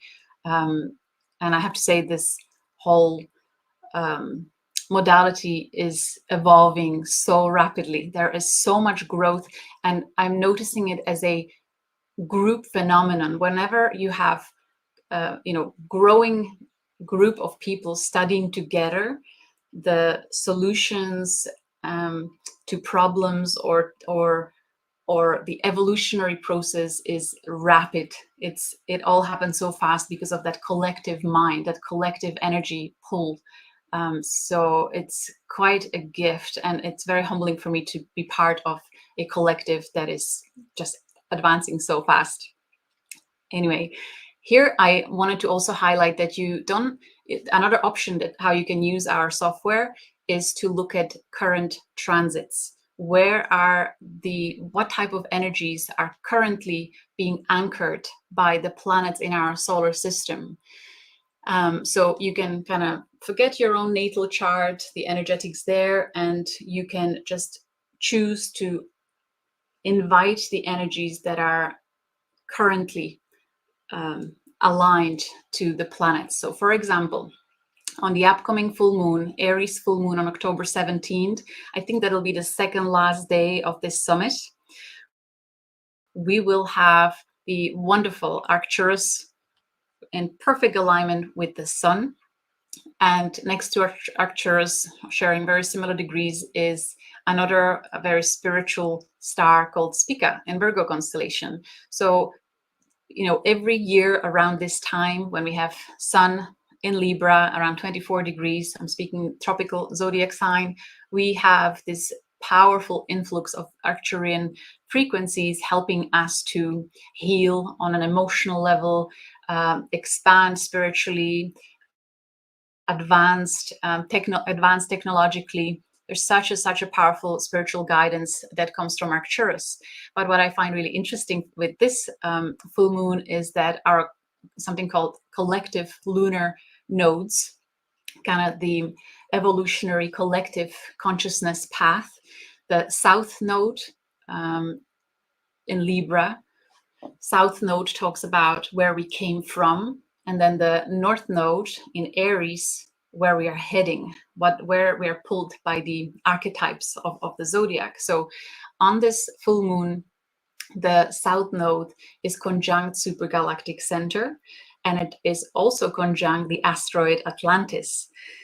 And I just think it's so fitting because it feels the energetics throughout this summit feel very Atlantean, like there is this connection to the memories of the past civilization where so many worked on developing spiritually, emotionally, mentally, physically. There was so much wisdom held in Atlantis. There was such rapid advancement and evolution, but also at the same time, there was growth of the shadow side of the ego, and we are experiencing the echo of that. Throughout this year, 2024, the asteroid Atlantis was hitting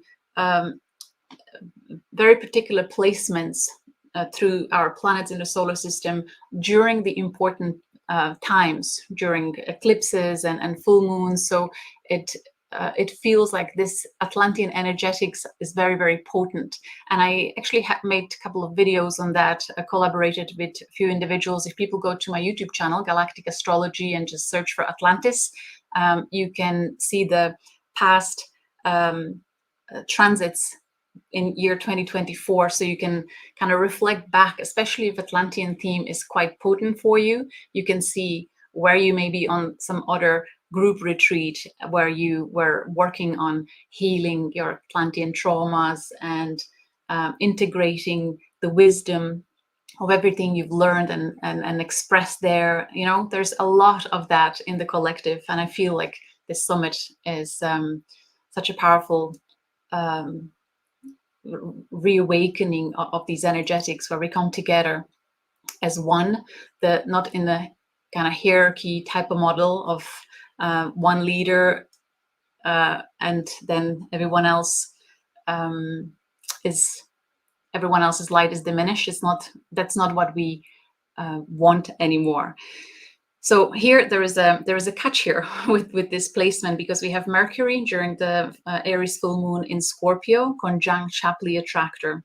It's a very powerful energy where our mind, the Mercury, will want to really dig deep to the core of the essence of truth of our lives. What is the driving force that moves us through our human life experience?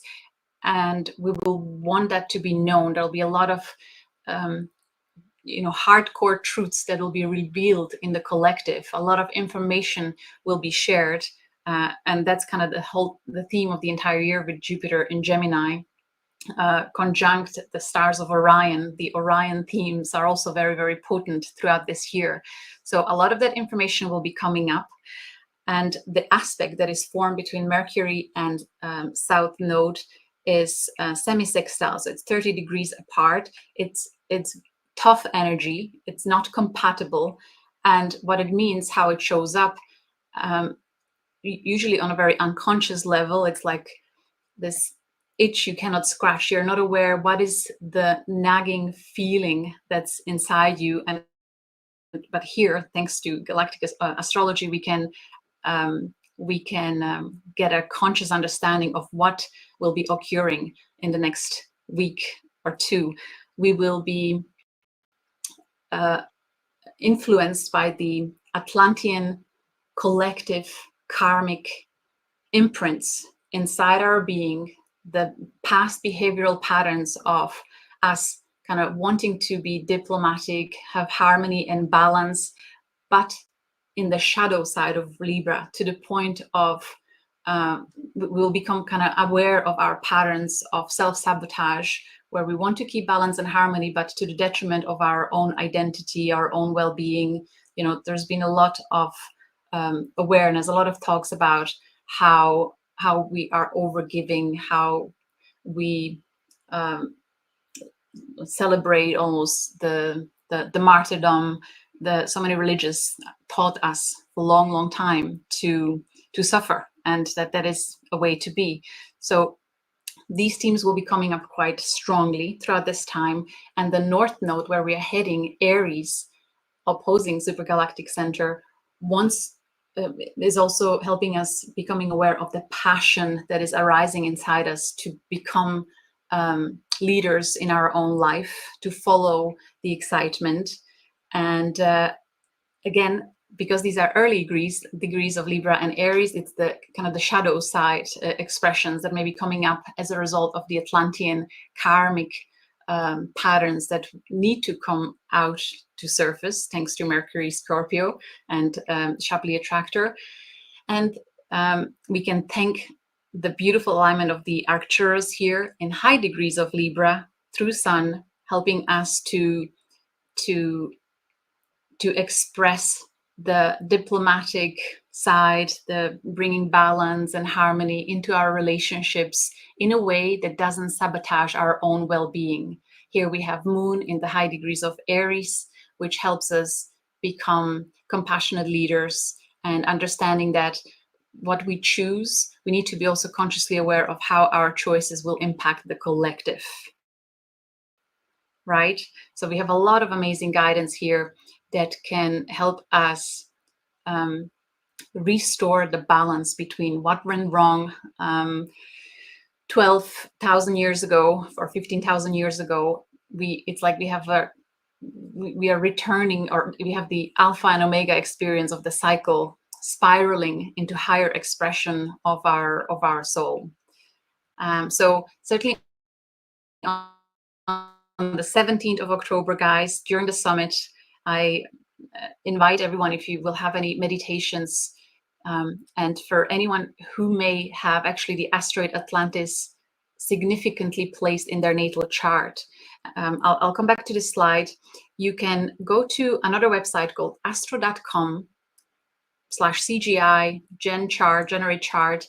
You can copy this link into your browser, then go to additional objects when you enter your birth details and look for asteroid Atlantis, number 1198. Where is it in your natal chart? And I promise you, if you have it close to any of the planets, it's very likely that you feel in deep resonance with Atlantis, whether in a positive or challenging way. I've asked my community half a year ago when I was doing this presentation for my YouTube channel about Atlantis, can they look in their natal charts, and what are the stories that come through for them and everyone who had conjunction or any aspect to natal planets to asteroid Atlantis. They had memories of Atlantis. And for some they were positive, and for some they were really challenging. For some they recalled misusing the power, misusing the wisdom, the knowledge that they had and the skills they had, and others, they were manipulated by those who misused the skills and technology and these things. So there is a huge amount of variety of experiences in connection to Atlantis that I feel is coming up a lot in the collective. And I'm grateful to see many taking the road of wisdom and love, helping to kind of heal and integrate and upgrade kind of the collective. So I would love for anyone to comment if they are aware of their connection to Atlantis, you know, what is alive for them. Another fascinating thing that galactic astrology can help with is recognizing when you have a significant dream or spontaneous recall download during a meditation, or you go to these amazing spiritual retreats and suddenly you connect to these ancient memories. In particular for me, just after I did the recording with Kelly Coloni, I think that's her surname, channeling Archangel Raphael, we talked about Atlantis, and that night I recalled what I believe was my last moments of Atlantis. This was kind of this is the best visual I could create with the AI of the view that I had as I was heading to a retreat where I was facilitating, talking about relationships, mastery, and the moment where before I saw this flash, there was like a collective telepathic message or knowing that this is the end. There was this atomic technology that exploded, and within seconds it was gone. But the experience I had was the experience of surrender and acceptance. And as I recalled this dream, I realized as I reflected back on my life that anytime Atlantis was mentioned, I didn't have those feelings that many others do, whether it's fear of water, because many drowned, others had nightmares in regards to earthquakes and all kinds of horrific deaths where the survival mode was switched on, where they were fighting for their life. Others recalled being rescued by spaceships. So there are so many different types of experiences. And the night when I recalled this dream, the asteroid Atlantis was activated through transiting Moon and Neptune very precisely, aspecting my natal Neptune, and there are other placements there. They were like, of course, I recalled. So when you have significant experiences and then you know what to look for in the astrology, there is such a powerful validation and clarity and guidance that can come through it. So, you know, I just love exploring these things through astrology. I also wanted to mention, sorry, actually I was going to go back to this slide. On the 27th of September, when the Hurricane Helen hit, not this chart. This chart is talking about the October 17th that I've mentioned already. But on the 27th of September, the Atlantis was at 28 degrees of Virgo, conjunct supergalactic center. It was opposing Neptune in Pisces. It was square Uranus in Taurus and quincunx Pluto in Capricorn. There was actually this powerful kite configuration that I believe that a lot of the energetics of the drowning that occurred for many in Atlantis may have been played out for those that unfortunately were hit. The east coast of USA next to Atlantean Ocean, is it possible that a lot of that trauma came up to be cleared and healed and integrated? And I have to say, I am deeply humbled and inspired by how much self-mastery has been demonstrated through so many individuals that were deeply affected by the Hurricane Helen, and how much we are growing collectively into self-mastery and to kind of collective mutual support in these difficult times. So I just thought it was quite fascinating to see. I kind of only realized it as I was preparing this presentation. So perhaps those who are hearing this may need it to hear it, and maybe you can reflect and ponder some more about what the floodings meant to you personally or to those you've loved, and can you go into meditation, into the heart of your soul to help resolving and dissolving whatever trauma you may have experienced in times of the fall of Atlantis, and how can we overcome that now and start bringing the highest frequency of wisdom and love of the Atlantean era to support our collective evolution. So the energetics will continue to be quite potent, and especially then at the end of December, early January, the asteroid Atlantis will move into Scorpio, and it'll be conjunct Shapley Attractor, one of the greatest force in our known universe that helps everything to move in that spiraling motion of evolution. So I believe there'll be even more revelations and prophetic experiences and miraculous experiences occurring on a collective level. So see where asteroid Atlantis is in your natal chart and what it means for you. And if you need help with delineating anything in your astrological chart, you can, as I said, call to our certified practitioners. I wanted to bring this slide in. I'll not actually go over it and through it. I just want people to take a screenshot to help them learn about different life areas represented by different astrological houses. So you can keep that in your phone handy, and then when you see the numbers in the Galactic Astrology Report, you can look at this image and see, okay, that's the area where my Arcturian connection is most alive. Can I become now consciously aware of it and channel it for the greater good of all? And as an example, this is another slide that I want you to take a screenshot of to explain the sextiles, trines, and squares, what they mean. And there is more information on the website. And of course, you can go a lot deeper when you go through the courses, but everything can lead to really important information about your galactic connections, your past or parallel or future lives, however you want to perceive it.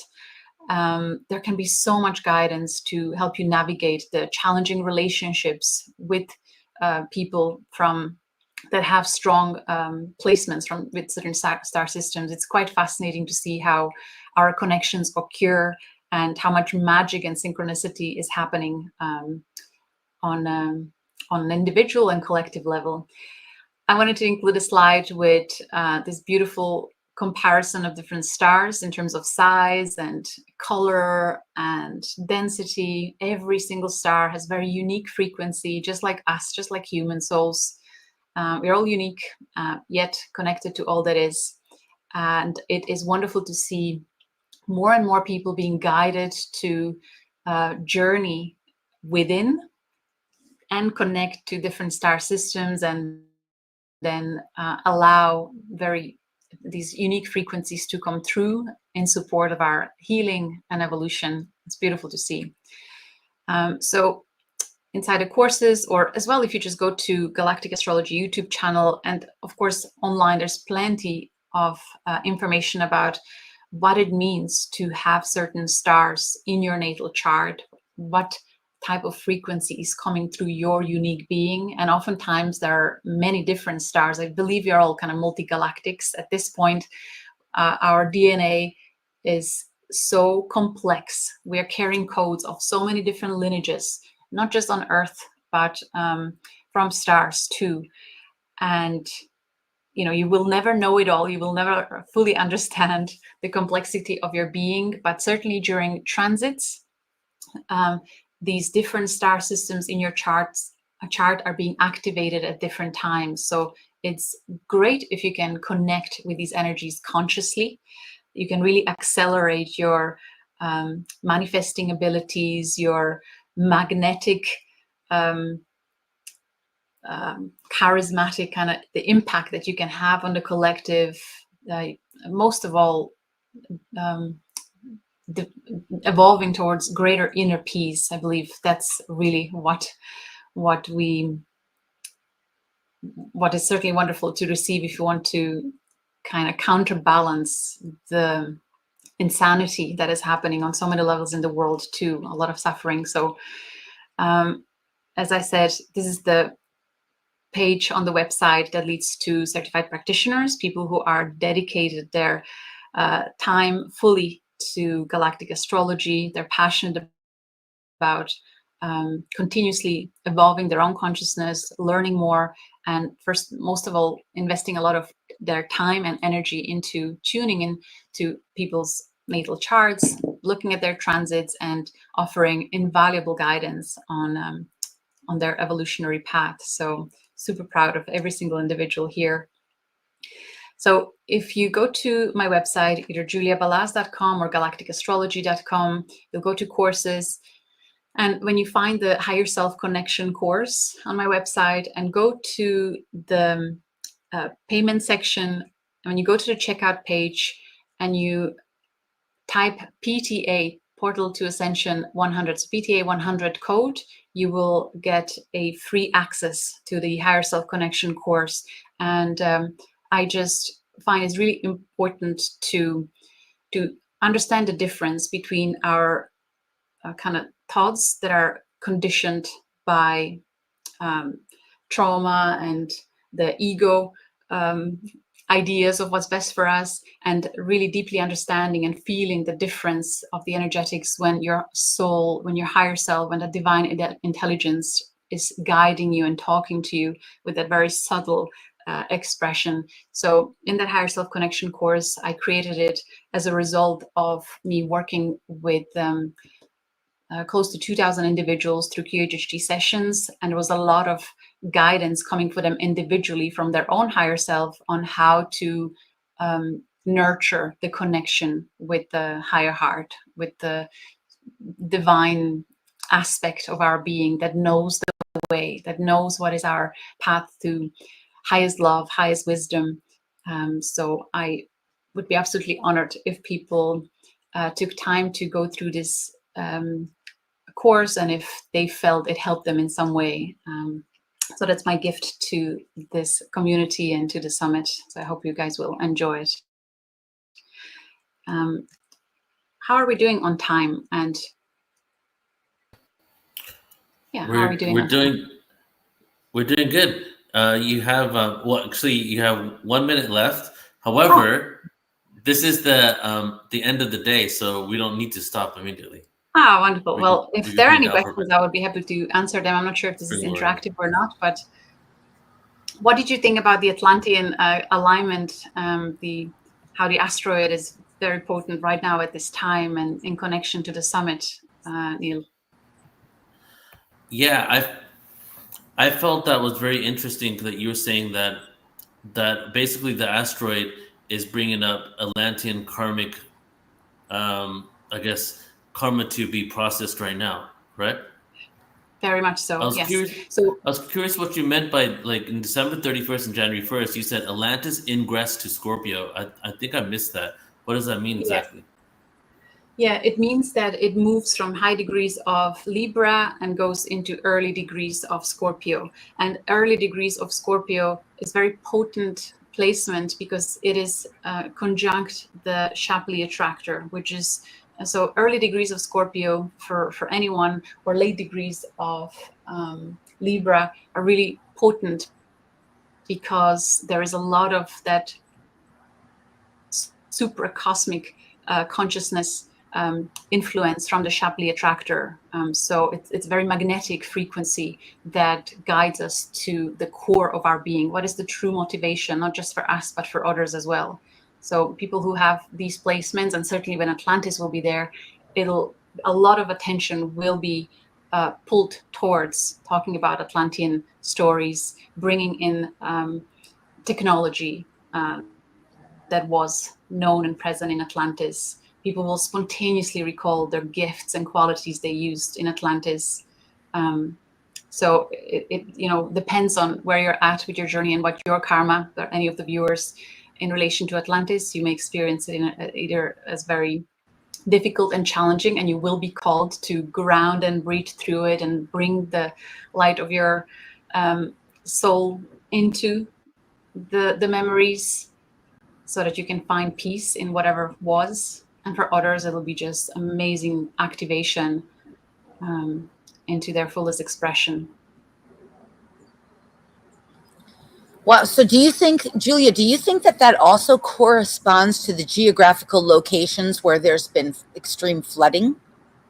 I believe so, because it's coming, the water is coming from the Atlantic Ocean, and it is believed that the Atlantis sunk in that entire area. So I find it quite peculiar that it was the east coast of states, the waters It's of very Atlantis. interesting. I mean, what's also interesting is that there's a lot of people in the area where the hurricanes are most hit, like Sarasota, where they resonate, though, interestingly, with either Atlantean or else Lemurian energies there. So yes, it's very interesting correlation. Yeah. And as I said, it's inspiring to see how those that are consciously or spiritually awake, how masterfully they're transmuting the experience, how they're not falling into fear and blame, but really just self-mastery and inspiration. What's one of the most fascinating things you've ever seen in someone's chart, or that you've learned from your own exploration of how the charts play out? Thank you for such a great question. The magic of synchronicity and the divine alignment, when we are seemingly blindly navigating life and creating these pivotal points of rapid transformation, evolution, and change, where you have like this day where suddenly you are like your life has changed. And when you look back at the transits, you see how much the cosmos was playing its part. And I love exploring the asteroids that are calling to the archetypal energy. So there's asteroid not just for Atlantis, but for anyone interested in Lemurian codes. There's asteroid Hawaii that seem to be really potently connected to that. So see where that plays a role in your chart. You can again find it at in the extended selection on the astro.com website. There are asteroids for Egyptian deities, and seeing that prominent in people's charts also totally makes sense why they navigate towards those stories. So it's just amazing. Do you ever wonder, though, with the charts, it's a very fascinating, I mean, it's really interesting. Do you ever wonder if it's like a little chicken and egg, like which was created first? Was the chart created first, or is the chart, because everything's reflection, right?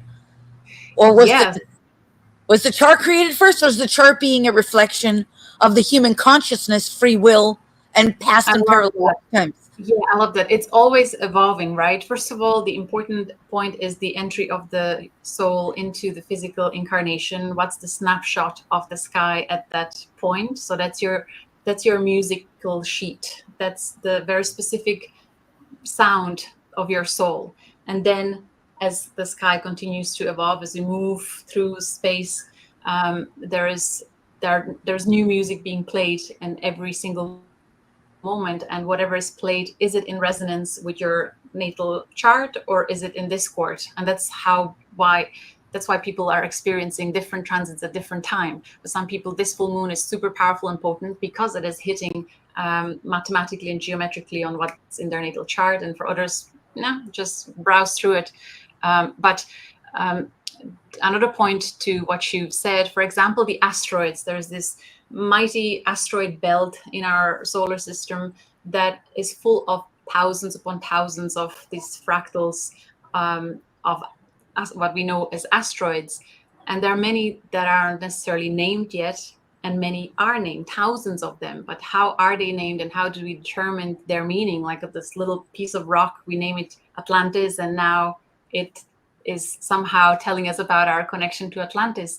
But it is our consciousness that is creating the impact. I explained to my community at the time when this type of question was asked, when planets are being named or when asteroids are being named, it doesn't just happen.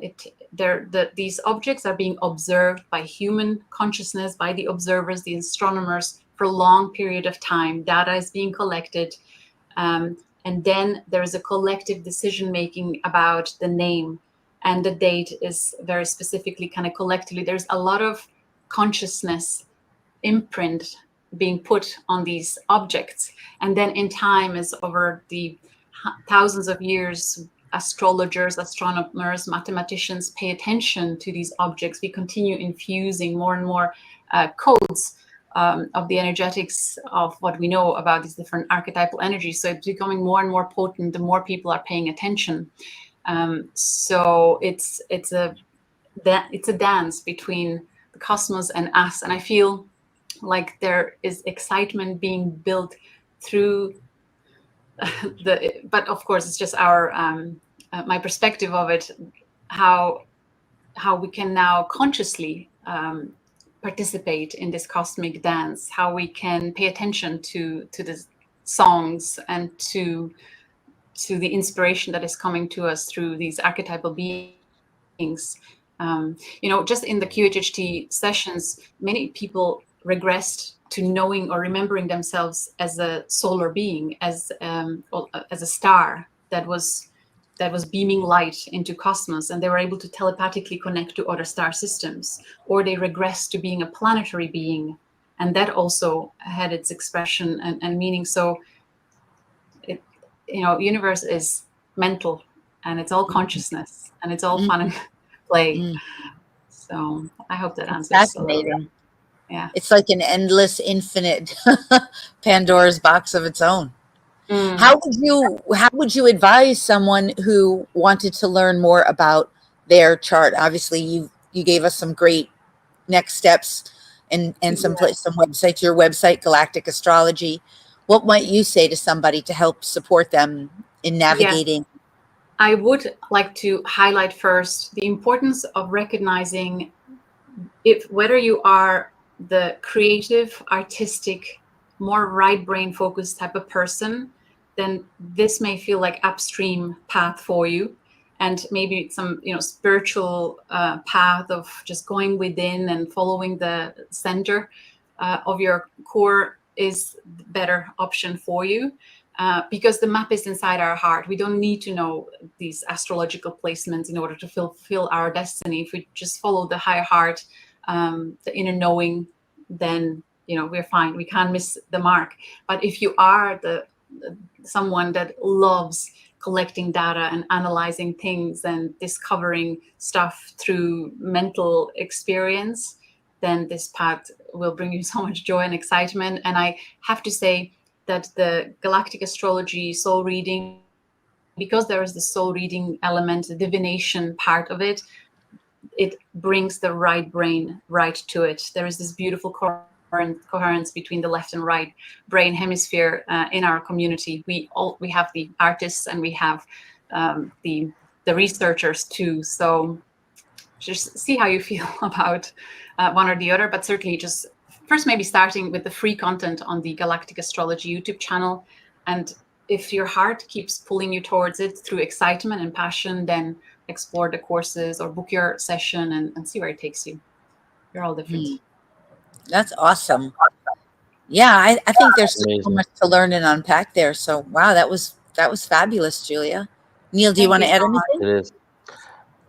Yeah. I would like to ask you another question. You shared about the hidden truths. I think you said something about that this year a lot of things are coming up to be uncovered, something along those lines, right?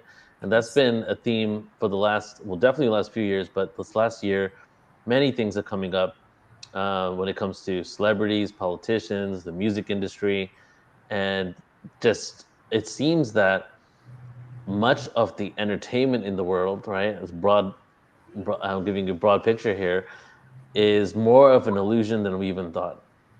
And so much of this is coming to the surface to be healed and dealt with. And you shared some of the alignments that are going on.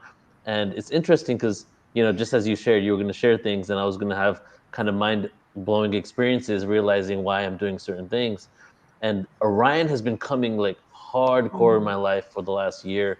And so much so that I'm doing a whole conference, 8 hours on Orion in like a few months. And so I would love for you, like, if you could just share more information about what Orion has to do with this, What is it? Something that happened there that we're healing? Is that got to do with these truths coming out, or what is actually going on with that connection? Yes, very much the echo. So the whatever was unresolved in Orion through many collective experiences, through living in polarity, whatever was unfinished there had to be taken somewhere else. If those planetary systems evolved, there are always people and souls that are not quite ready yet. So another playground is being created on different exoplanet. So what was unfinished in Orion was taken to Earth. The echo of that, perhaps in the Atlantean times first, and then another echo in our current era. So it's all interconnected. And if we go beyond Orion, it may have been Lyra. And that is really coming through so clearly through regression sessions. And I'm sure in the QHHT community, many would have seen. So if a client had strong Lyran connection, experienced Lyran wars, it's like whatever was there, the refugees moved to other planetary systems. Some ended up in Orion, then the stories were evolving there. Then it moved to Earth, ancient Atlantis. Now we are here again, all over. But I feel because of everything, all the signs, everything that the astrology is showing us in terms of how much guidance and support there is from the celestial bodies through these archetypes that are coming through into our conscious awareness. There is so much mythology that is clearly showing up in our collective human experience. And there are placements that even astrologers that are spending decades looking at these things, they're like, oh my God, I've never in my 30, 40, 50 year old career as an astrologer have seen such powerful impact playing out. Like there's something really epic going on. And if we expand the perspective to these other star systems, to me, what I see, like that art at the very beginning of the presentation, and from the stories from the regression, when people remembered why they came to Earth, how they will call to Earth to support this ascension, collective ascension process. As I said, I believe we are healing karmic, traumatic experiences anchored in polarity of dense realities. And we are called to bring the light and love of the Creator into these memories, resolve them, dissolve them in love and peace, integrate all the wisdom that we learned from those experiences, and anchor this universal peace in these denser realities, so that there can be a ripple effect perhaps through other star systems where there's a lot of suffering too. So there are many souls here that find it really challenging to be in such dense experience, but there are many who have done this over and over and over again, many, many times. And there are these like troopers, rock stars like you guys that can hold space for this quantum awareness, understanding of the nuances and complexities, and that it essentially it's very simple. We go to the center and bring peace into it, breathe through it, right? Yes. You know, I've been coming to the I came to the conclusion, I guess, but it's always never-ending spiral of awareness. But that Earth is almost like a place where, just to be kind of joking about it, but almost like a galactic trauma mental institute. I love that we've all like, because there's mantis beings, there's insectoid beings, there's probably cockroach beings, there's all types of beings that have donated DNA to Earth experience. Because I'm not all knowing in this limited body, this moment, I'm not sure if it's every being in the galaxy, but the way it looks like, and the way Earth is like a library of, I call it the Library of Alexandria of DNA, you know? And since it's so much like that, it could be that all these species in the galaxy have donated DNA to us, and the ultimate goal is, after all these wars and disharmony we've created, is they've sent their best soldiers to come down here and learn how to live in peace. And I also make it an analogy to, you know, back in the ancient days, like the Trojan War, they would send their best soldier in the front so the rest of them wouldn't have to die. And if one of those people win, then you know, that team gets victory. And it's almost like we've all come here in order to represent the ancestry of all the DNA we've connected to, and our goal is to get over galactic racism or galactic speciesism, to see ourselves in the other and try to figure it all out. And as we're doing that, so we're not just processing our own karma and trauma, we're processing it for the collective of the galaxy, maybe beyond. Yeah. Yes, thank you for wording that so clearly. And I do want to highlight that working with galactic astrology, learning to understand your individual placements and seeing how transits are activating different memories at different times, it's a stage. For some people, it's maybe just a year, for others, several years, decades.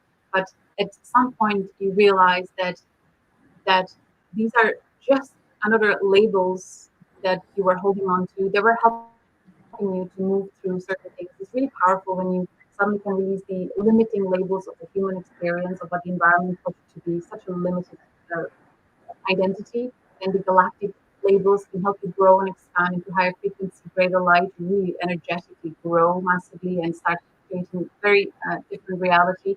But then there's this experience where you just feel like, okay, I'm just being called to the center where it's there's just there's no hierarchy of which star system and star being is better than the other. Oh, I have more galactic placements than you, and it's just it doesn't matter anymore. You just come to the simplicity of holding peace and love and wisdom anchored in the physical human experience, and just doing that. Chopping wood, carry water is what I want to say. So it's beautifully entertaining, this whole journey, this whole path, and I love it. For me, it brings me a lot of joy and excitement to see behind the curtain of the creator and receiving the guidance and clarity. But it's important also to take a lot of breaks from that kind of stimuli and just be in nature and be present, and that's just as wonderful. Yeah. What you're saying, so much of what you're saying is really all about how we're shifting from an oligarchy, right? A system of top down to a system of equanimity, to a system of synergy, right? And I love hearing like what you're saying. It's so awesome to I also love that you talked about Beetlejuice, because I think up until very recently, people just thought Beetlejuice was a movie.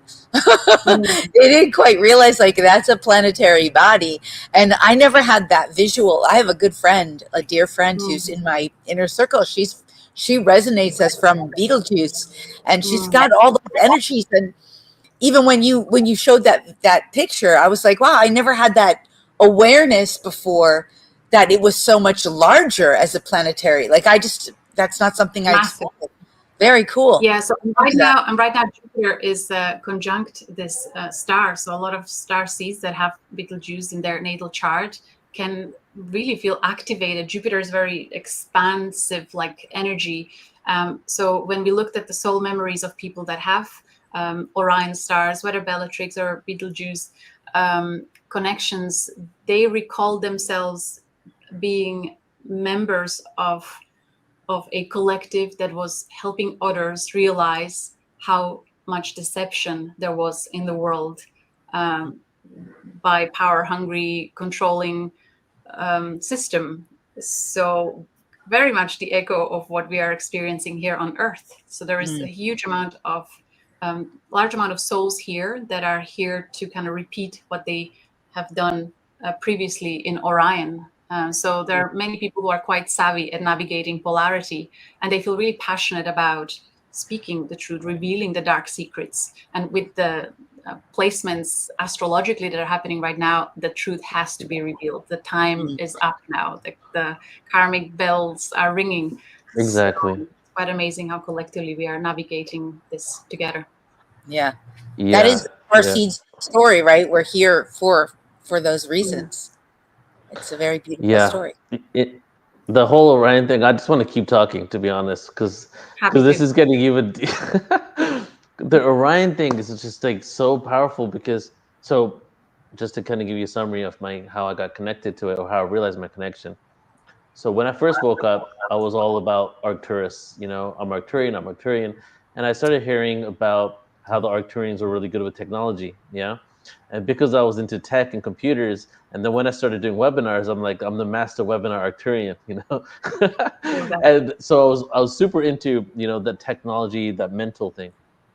Then I started realizing that we're all that is. We've been everything. And um, many times specific themes are more relevant to this experience now. I think Dolores Cannon even shared about that, like specific themes. So you might have had like multiple lives in Pleiades, but only a couple in Arcturus. But the theme of what happened in Arcturus is relevant now. So then I never really thought of Orion, and you know, you never hear of Orion star seeds, right? You hear Lyran star seeds, Andromedan star seeds, Arcturian star seeds. So, and all I ever heard of was the Orion Wars. So I had two past life regressions. Bridget Rennie Holiday, who's in the room right now, she gave me one of them, QHHT as well, and then some plant medicine ceremonies where all these dots were connected, and I saw myself on Orion, and I was, just long story short, because there was many different experiences, but in one of them, I'm standing by this portal on the middle star of Orion, and you know the guy in Thor that's the Rainbow Bridge gatekeeper on Thor? That was me. I was holding this like staff. I was protecting the portal, and sometime in the future, generations later, we got Wow. overpowered, and the creator god technology from the nebula, which was the technology to create life and stars, was stolen, and we were overpowered in a war. And I saw the war take place, and my Stargate was taken over, which was the largest Stargate in the whole system, and they escaped through the portal. And the nickname of this portal was called the Portal to Descension. Wow. And yeah, and after all they left, we changed the portal into a portal jump room where it was a job that you could get to jump through that portal to regain the technology. And after that mission failed, we went through the portal and got stuck on Earth. That was the whole thing that I received there. You know, so what I got was they took this and they created a lot of trauma in that reality in Orion, and they escaped through the portal onto Earth, but they forgot. Well, they didn't realize, because they were so arrogant, that they were going to forget who they were. And they came to Earth and they fell into the amnesia process and started living out the same karmic cycle, but with amnesia of why they're even doing it in the first place. Wow, thank you so much for sharing. Yeah, you've have you had a look at your natal placements and see if Orion is configuring in your natal chart? I don't think so. I got my astrology done a few times, but I haven't asked about that. Do you know where your North Node is? Nope, I don't. Do you know if you have anything in Gemini? Your child should never be posted on the internet. I've always felt. Okay, that was a random video. I do not know. I do not know. That's okay. Well, you can go to the website and see. But really, it's the transits, the Jupiter in Gemini right now. That is. What would you say to somebody? Sorry, Julia. What would you say to someone who has their North Node and Jupiter in Gemini? I have my North Node and my Jupiter in Gemini.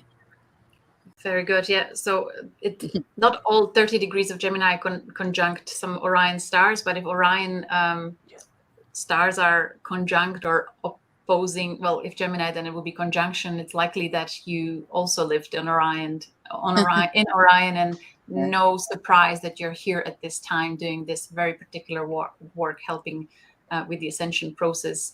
And I wonder if we met each other in Orion too, because I have Orion quite active in my chart. So I'm actually not surprised, Neil, how our connection was delayed until now, when these energies are quite potent. So it makes sense that we're here together this time. So it's divine timing and everything. Here with you. I will say I loved also that you wove in the DNA aspect, because I know from like the DNA is such a huge piece of it. Is all of this stuff is coded into our DNA, all of it. And it can all be awakened. And there's no one who can't find it. That's what's so brilliant, is the whole design of our reality is like no one can keep that from you, you know? Yeah, thank you for mentioning that. I was actually curious about, can we track our bloodline through galactics? And surprise, surprise, of course we can. So for example, if you take I took a DNA swab and looked at my lineage. So I have the Nordic leg of my ancestors and the South European leg. So I the Nordic connection is my Pleiadian connection, which is prominent in my chart and also through my mother's lineage. Like there's Pleiadian conjunctions throughout for many generations. And for example, my husband, he doesn't have the Nordic DNA. He also took the DNA test. He only has the towards Greece and south, and he doesn't have the Pleiades in his chart, as an example. And there are many other stories like that throughout our community where you can see certain lineages in your chart. Yeah. So can everybody through their bloodline see that? Well, you do your bloodline and then you have a map of the world and you see how far and where your ancestors go. I wanted to know if I have Irish ancestors, but no, but maybe some Nordic Viking DNA at some point floated over, because I feel so at home here in Ireland, but perhaps just through the past life experiences. But so you want to see where your position in the world, and then you kind of need to know which galactic star systems seeded a certain human population in certain places. So we would know that Pleiadian DNA will come from the Nordics, but we also see it in Japan. We also see it in Hawaii. You know, the Arcturians, you would see that throughout Middle Europe. Italy will feel strong there. The Syrians would come through Africa. The Alpha Centaurians, a lot of the North American, and the connection to Telos, the inner Earth. People who have Alpha Centauri in their chart, they usually feel strong connection to the inner Earth people and the lineage there. There's more. I talk about it in the course. It's been a while when I looked at that. I'm curious if the soul is its own heritage than the physical body. I believe they work together. Like if I have a soul experience of certain trauma or density that is now attached to my soul, I will only be able, through law of attraction, be born into human lineage that has very similar imprint energetically and frequency energetically. So there has to be a frequency match to what you're born into physically. You know what I mean? So when you're healing your soul memories from other star systems, you're actually also healing the human lineage that had very similar stories in terms of what emotions were lived through. There's always a soul. There always has to be a vibrational match. Yes. You can't incarnate into something that you're not a vibrational match for, which is why also it's so important at this time to clear and resolve karma, because we often think about the incarnational experience, this lifetime meaning, as the most important thing there is. You have one life. But in reality, the work that you do, any person, in this incarnation is what supports and assists you in your infinite journey, because we're all infinite beings. So to the degree that you can resolve karmic issues, and karma is never a punishment, it's the traumas. That's what we were talking about. It's traumas that you came in with from your other incarnation experiences. To the degree that you can resolve those, you get freed from them so that your future incarnation experiences, or whatever you may choose, doesn't imprint, so that because as an infinite being, you're traversing time-space reality. Yeah. Karma, to me, what I'm hearing now is like a record of unresolved, dense emotions that want to come through to be cleared, so that peace and harmony can be restored. Yeah.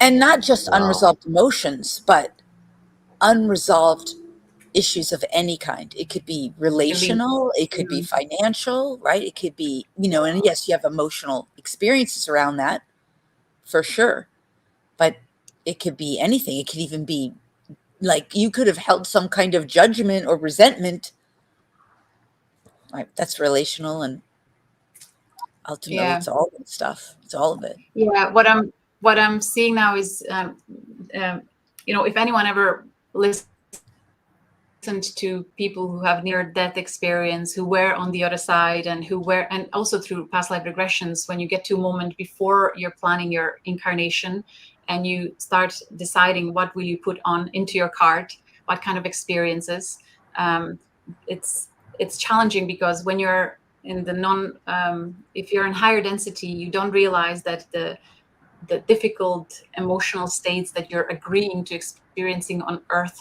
are not just that split second when you're picking them from the whole variety. You're actually going to live them for long periods of time. It's like a little secret that they don't really elaborate on the other side.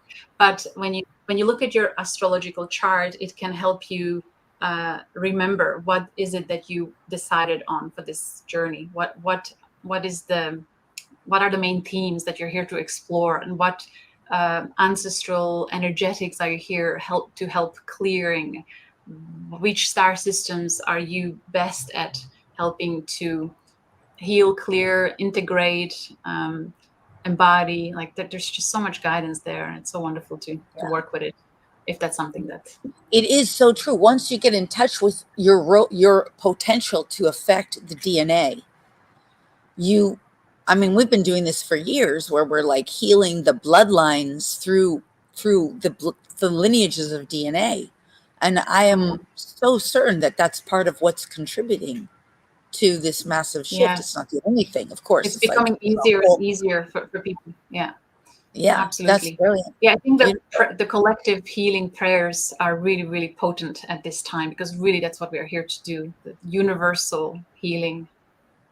So thank you for doing and the all other this. thing too is just that in the DNA, what's so great about referencing all the different galactic origins here is that I happen to be of that consciousness that says you've got it all.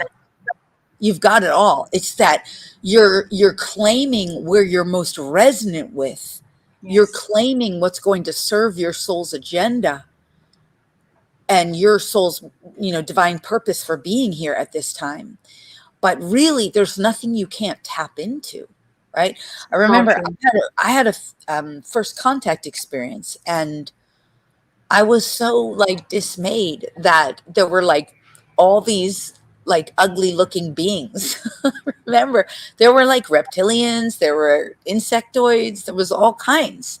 And I was like, it took me quite a few regressions to make peace with some of that, right? And to realize oh, this is just all about the universality, the multidimensionality of all the different aspects that are in my DNA bloodlines from all the different realms of what I was here to bring forward, right? And everybody has that. There's not that's something we can all discover, right? That's part of what you're helping people to do. Yes. Love that. Awesome. Very cool. Beautiful. Julia, thank you so much. I do have one more question, though, if we can close it on this one. I'm curious if you have any, since you do QHHT, or you did, and you followed Dolores Cannon, she spoke about the first nuclear bomb that went off, and how there was a call out to the universe after this, and all these souls rushed in, right? And also, I believe it was her, but it's so long ago that I read this. I don't know if it was something related to her or if it was Dolores, said that many souls were incarnating in specific bloodlines up until that moment. And then after that, many rules of incarnational experiences basically went out the door, because it was like, just come in and save everyone. In all your experiences, your QHHT and galactic astrology, what's your take on nuclear energy, extraterrestrials, and souls incarnating since then?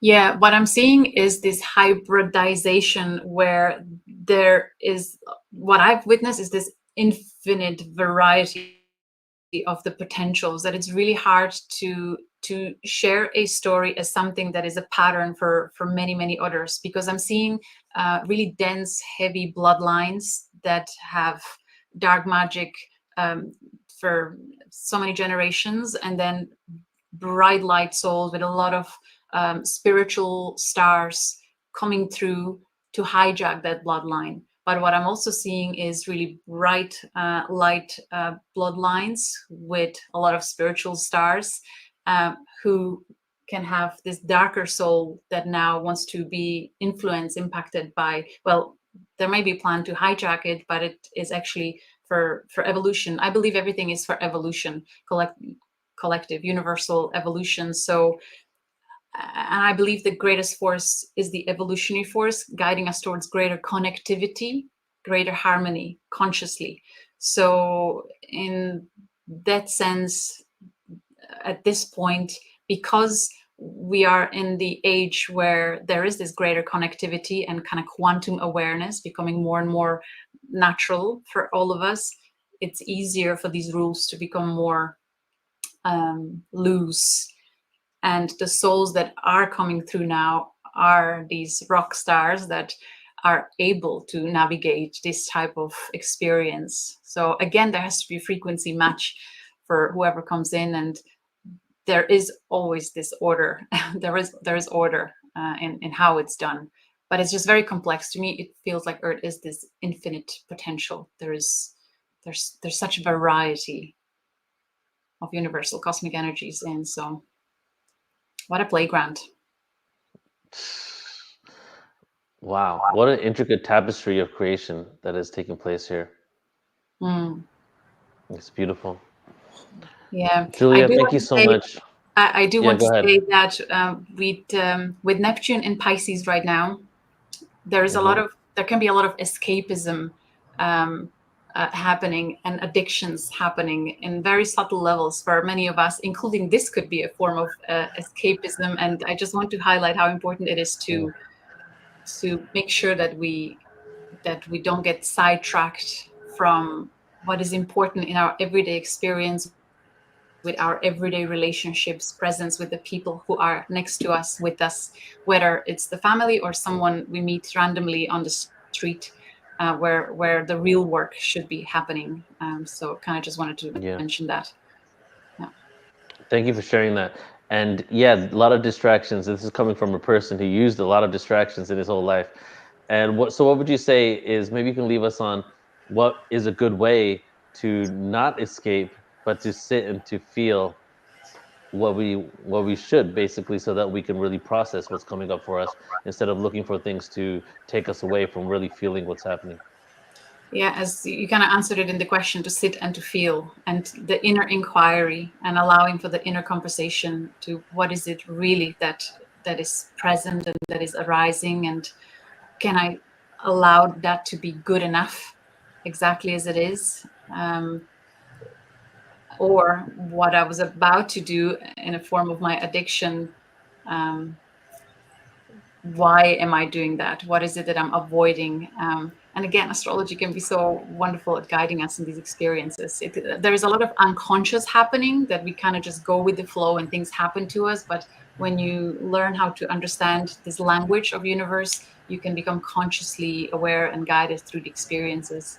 And again, if there are people who are very self-reflective, they don't really need to study all these things. But if you're stuck, then becoming unstuck can be easier with something like this modality. When does Neptune move into Aries? Because it's been in Pisces for quite a while, a long time. Yeah, next year, spring next year, I believe. What do you think? Actually, I will go back to Pisces for a little bit afterwards. So, what do you think that's going to have an effect? Because Aries is like the higher I am. Well, how do you think Neptune and I know we were just happy, so I didn't need to ask you another question.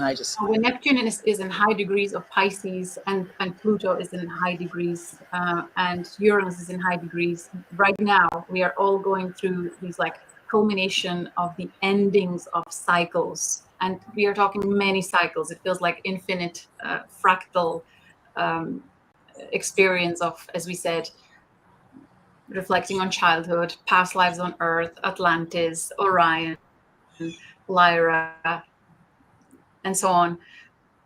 So ending of cycles, and we're really facing the shadow collectively, big time, and we are asked to bring the light of wisdom and peace and love, acceptance into it, to heal it. And so then when Neptune goes into Aries, and as these long-term transit planets shift signs and go into the early degrees of new signs, that it'll feel like a new beginning. It'll feel lighter, clearer, but we will really be asked to step into that self-mastery more consciously and more publicly,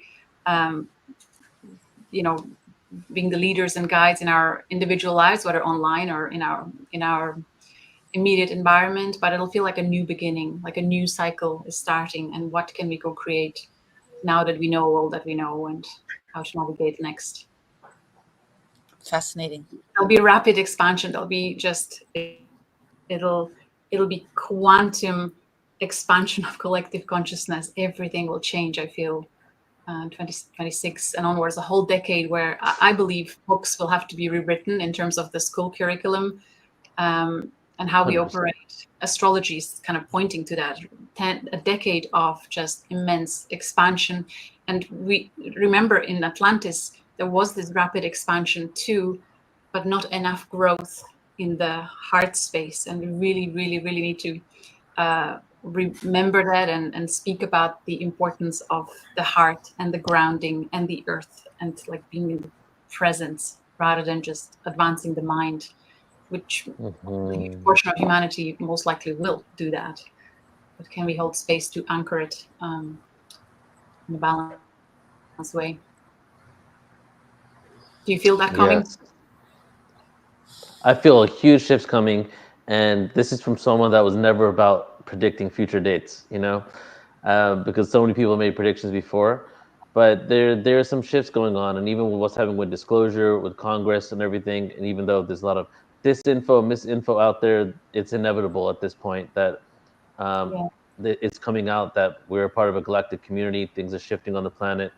There's even, we'll get into this over the next few days, but even one of this CIA whistleblower came out a few months ago, and when they were talking about congressional disclosure, and said the memo got out to the government that they're going to make themselves known in 2027, and they got to get their crap together, you know, and that was his tweet.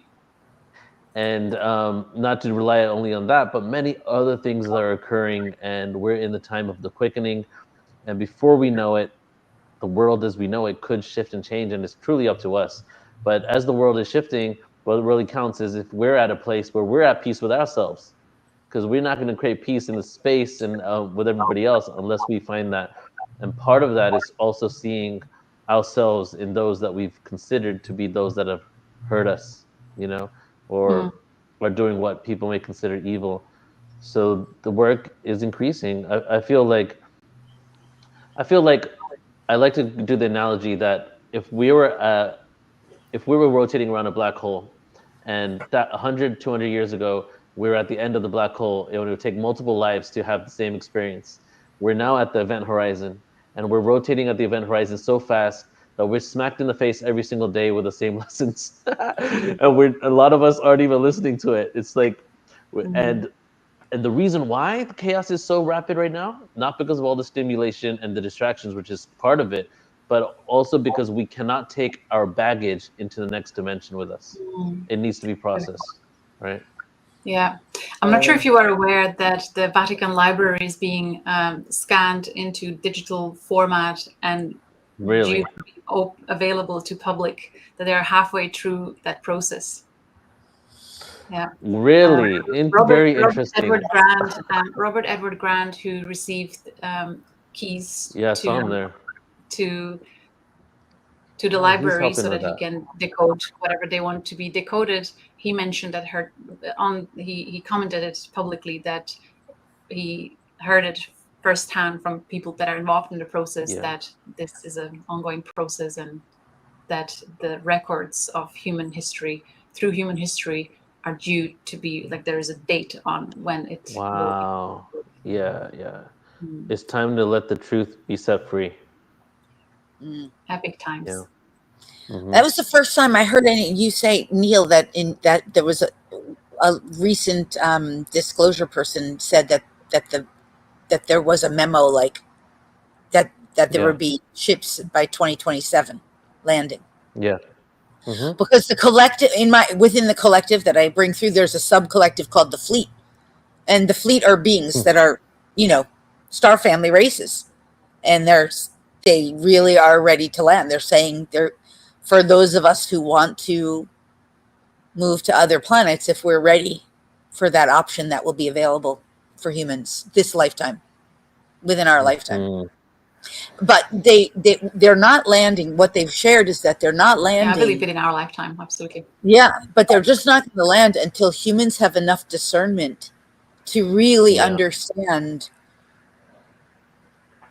To really understand, number one, the benevolent intentions, and to no longer stir up. They're saying that it's humans who are stirring up drama around negative alien agendas. That negative aliens have, for the most part, been kicked out of this quadrant where we are. But that's not. I believe that can only come after. I believe that can only come after the religious dogma will come clean with how much of extraterrestrial information is in the books, right? And it's amazing to see this work of Balaz. Is that this gentleman's name? Yeah, he's going to be on here. He's one of my favorite guys. I love him. Brilliant. Yeah. Exciting. So it's Yeah. Well, it was also really cool that recently Pope Francis acknowledged other religions. Yes, I saw that. That was that's pretty big, right? And even some people in the Roman Catholic faith are, calling it blasphemy, right? But that's an indication. So it's definitely, I mean, even the congressional hearings, if you listen to the Congress members, but not just the congressional hearings and disclosure, but you listen to them on the podcast, because I basically listen to almost all of the congressional members and politicians that go on podcasts about disclosure. And most of these individuals, it's Democrats and Republicans, but definitely a lot of Republicans, and they are fundamental Christians, okay? Some of them are hardcore. And they are literally saying that they're figuring out that the Bible is about UFOs. And one of them, like, and he's still Christian, even like whatever you want to believe about him, but even Tucker Carlson, when he does UFO information, he is actually still hardcore Christian, but he's literally saying like, oh, now I'm figuring out that some of these things could have been UFOs. And one of them said that referred to the keys of to the book of Enoch and the wheel of Enoch, because if you really read the book of Enoch, he's been taken upon a craft and he's like, I have no idea where I am, and then within an instant second he's on the other side of the world, and then he's outside the planet looking down at the planet, and congressional members are having discussions about that story on podcasts. I love that. That's brilliant. So it's happening now. It's very interesting. Yeah, it's exciting. All right, beautiful. So Julia, thank you so much for being here. I really appreciate you coming on, and I'm excited because I knew a little bit about you, and now I got to experience you more fully, and I'm excited to work with you a lot more. You're amazing. Likewise, and much love to all the viewers. Thank you so much for being here with us. And thank you, Julia. And so what I'm going to do now is to close this out, we're just going to have a meditation, and because my favorite meditation is actually Vipassana, which I don't know if you're familiar with, but that is literally the art of just feeling sensations and allowing yourself to feel everything in a sense of quiet. So I'm going to do, and everybody tuning in, we're going to end every day with a poem that's kind of taking in the energy of the day. And then we'll do like a little meditation to ground in the energy, all the merits, all the wisdom that we experience today. We put it into the earth, and to liberate the earth from suffering, liberate the humans from suffering, and liberate us from darkness to light and from death to immortality, and which is the ultimate purpose for us to be here, is transmute this energy. So I'm going to do a poem, and I'll put you guys in the green room. Please do stick around if you want to be here for the meditation, and then we're going to close out for the day. But I'll just let everybody know that tomorrow, hope you guys enjoyed your day today. So this is the closing before the poem here, and hope you guys enjoyed it. We got 10 more days, 1 out of 11 done. And tomorrow we have super galactic morning. Okay. Debbie Solaris going to be going over different ET races. Toni Ghazi is going to be channeling the mantis beings. Marilyn is going to be channeling Zazar. And then we have some amazing other speakers, not sure exactly what their topics are, but we're going to start off going super cosmic here. So the poem that I want to do, and what I'm thinking we'll do is for fun here, I'm going to put up the Pleiades star system. Okay, let's see, you could hopefully still hear me. Yeah. So we'll go to the Pleiades for this one. So this one is called All I want to do is be. I wrote this one around 2003, 2004. Let me just check the chat, see how you guys are doing. Love and appreciate you all. See you all tomorrow. And here we go. I have the world at my fingertips, but I don't grasp. Infinite possibilities, asking the universe, what is the next task? All I want to do is be. All I want to do is breathe. Conceptual knowledge made manifest. Take action to myself. I confess. I am all that is. I have moments of ecstatic bliss, and I thank the universe for this with utmost gratitude. Elude the confines of cerebral, masculine energy that defines the path we're all upon. Moving into the feminine, the earth, the moon, shone down upon, cast eclipse over the sun, a pathway to union, where we all finally feel one. I have the world at my fingertips, but I don't grasp. Infinite possibilities, accelerated, time is moving fast. All I want to do is be. All I want to do is be free. From self-expectations, projections of false promises, achieving through external operation, hope is misplaced in changing the earth without doing the inner work. My soul will be gone soon, heading back to Saturn's moon, contractually living a lie, created a fragmented reality based on who, what, where, and why. So I fried my mind to numb out the fake, but it's all a game, and we're all playing a role in every moment. I know I'm an old soul. I know I'm an old soul. I know I'm an old soul. But it's not just about what I know. Orion war, karmic balancing on planet Earth, forgetting our simultaneous lives, universal worth. History repeats, like when in Rome. All I wanted to do was go home to Arcturus. Density got me on my knees, was so furious, questioning my own creation. Who is this? And who am I? An internal fight.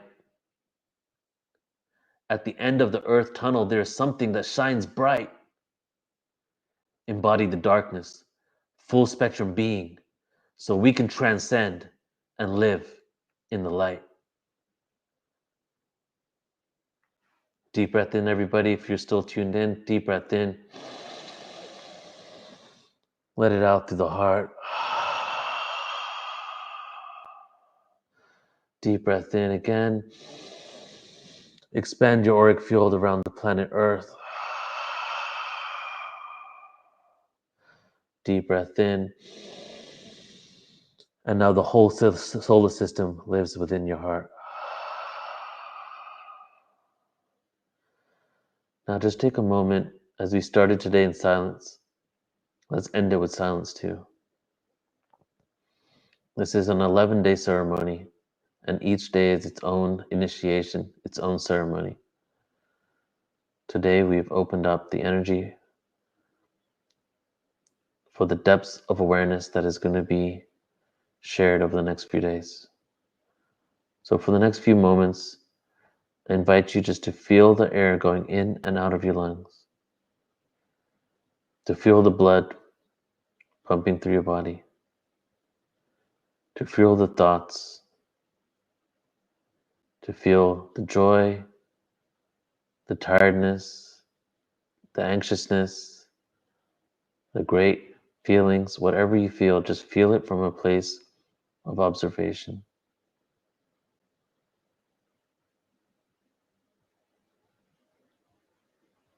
Feel what it means to be human.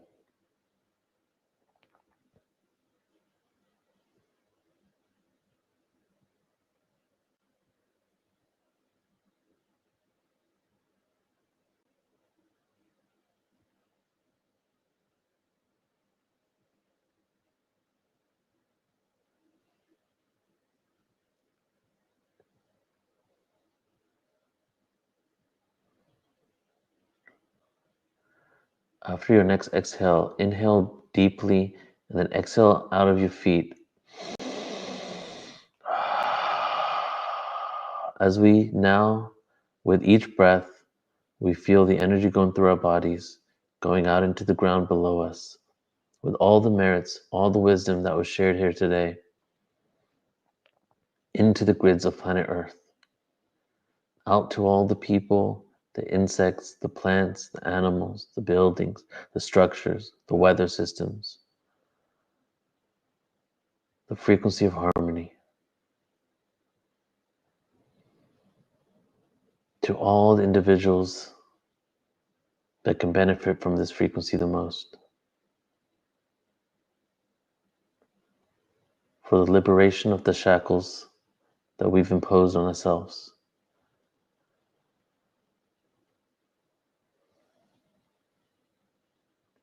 May all beings be happy. May all beings be liberated. May all beings feel loved. All right, everybody. Go ahead and open your eyes.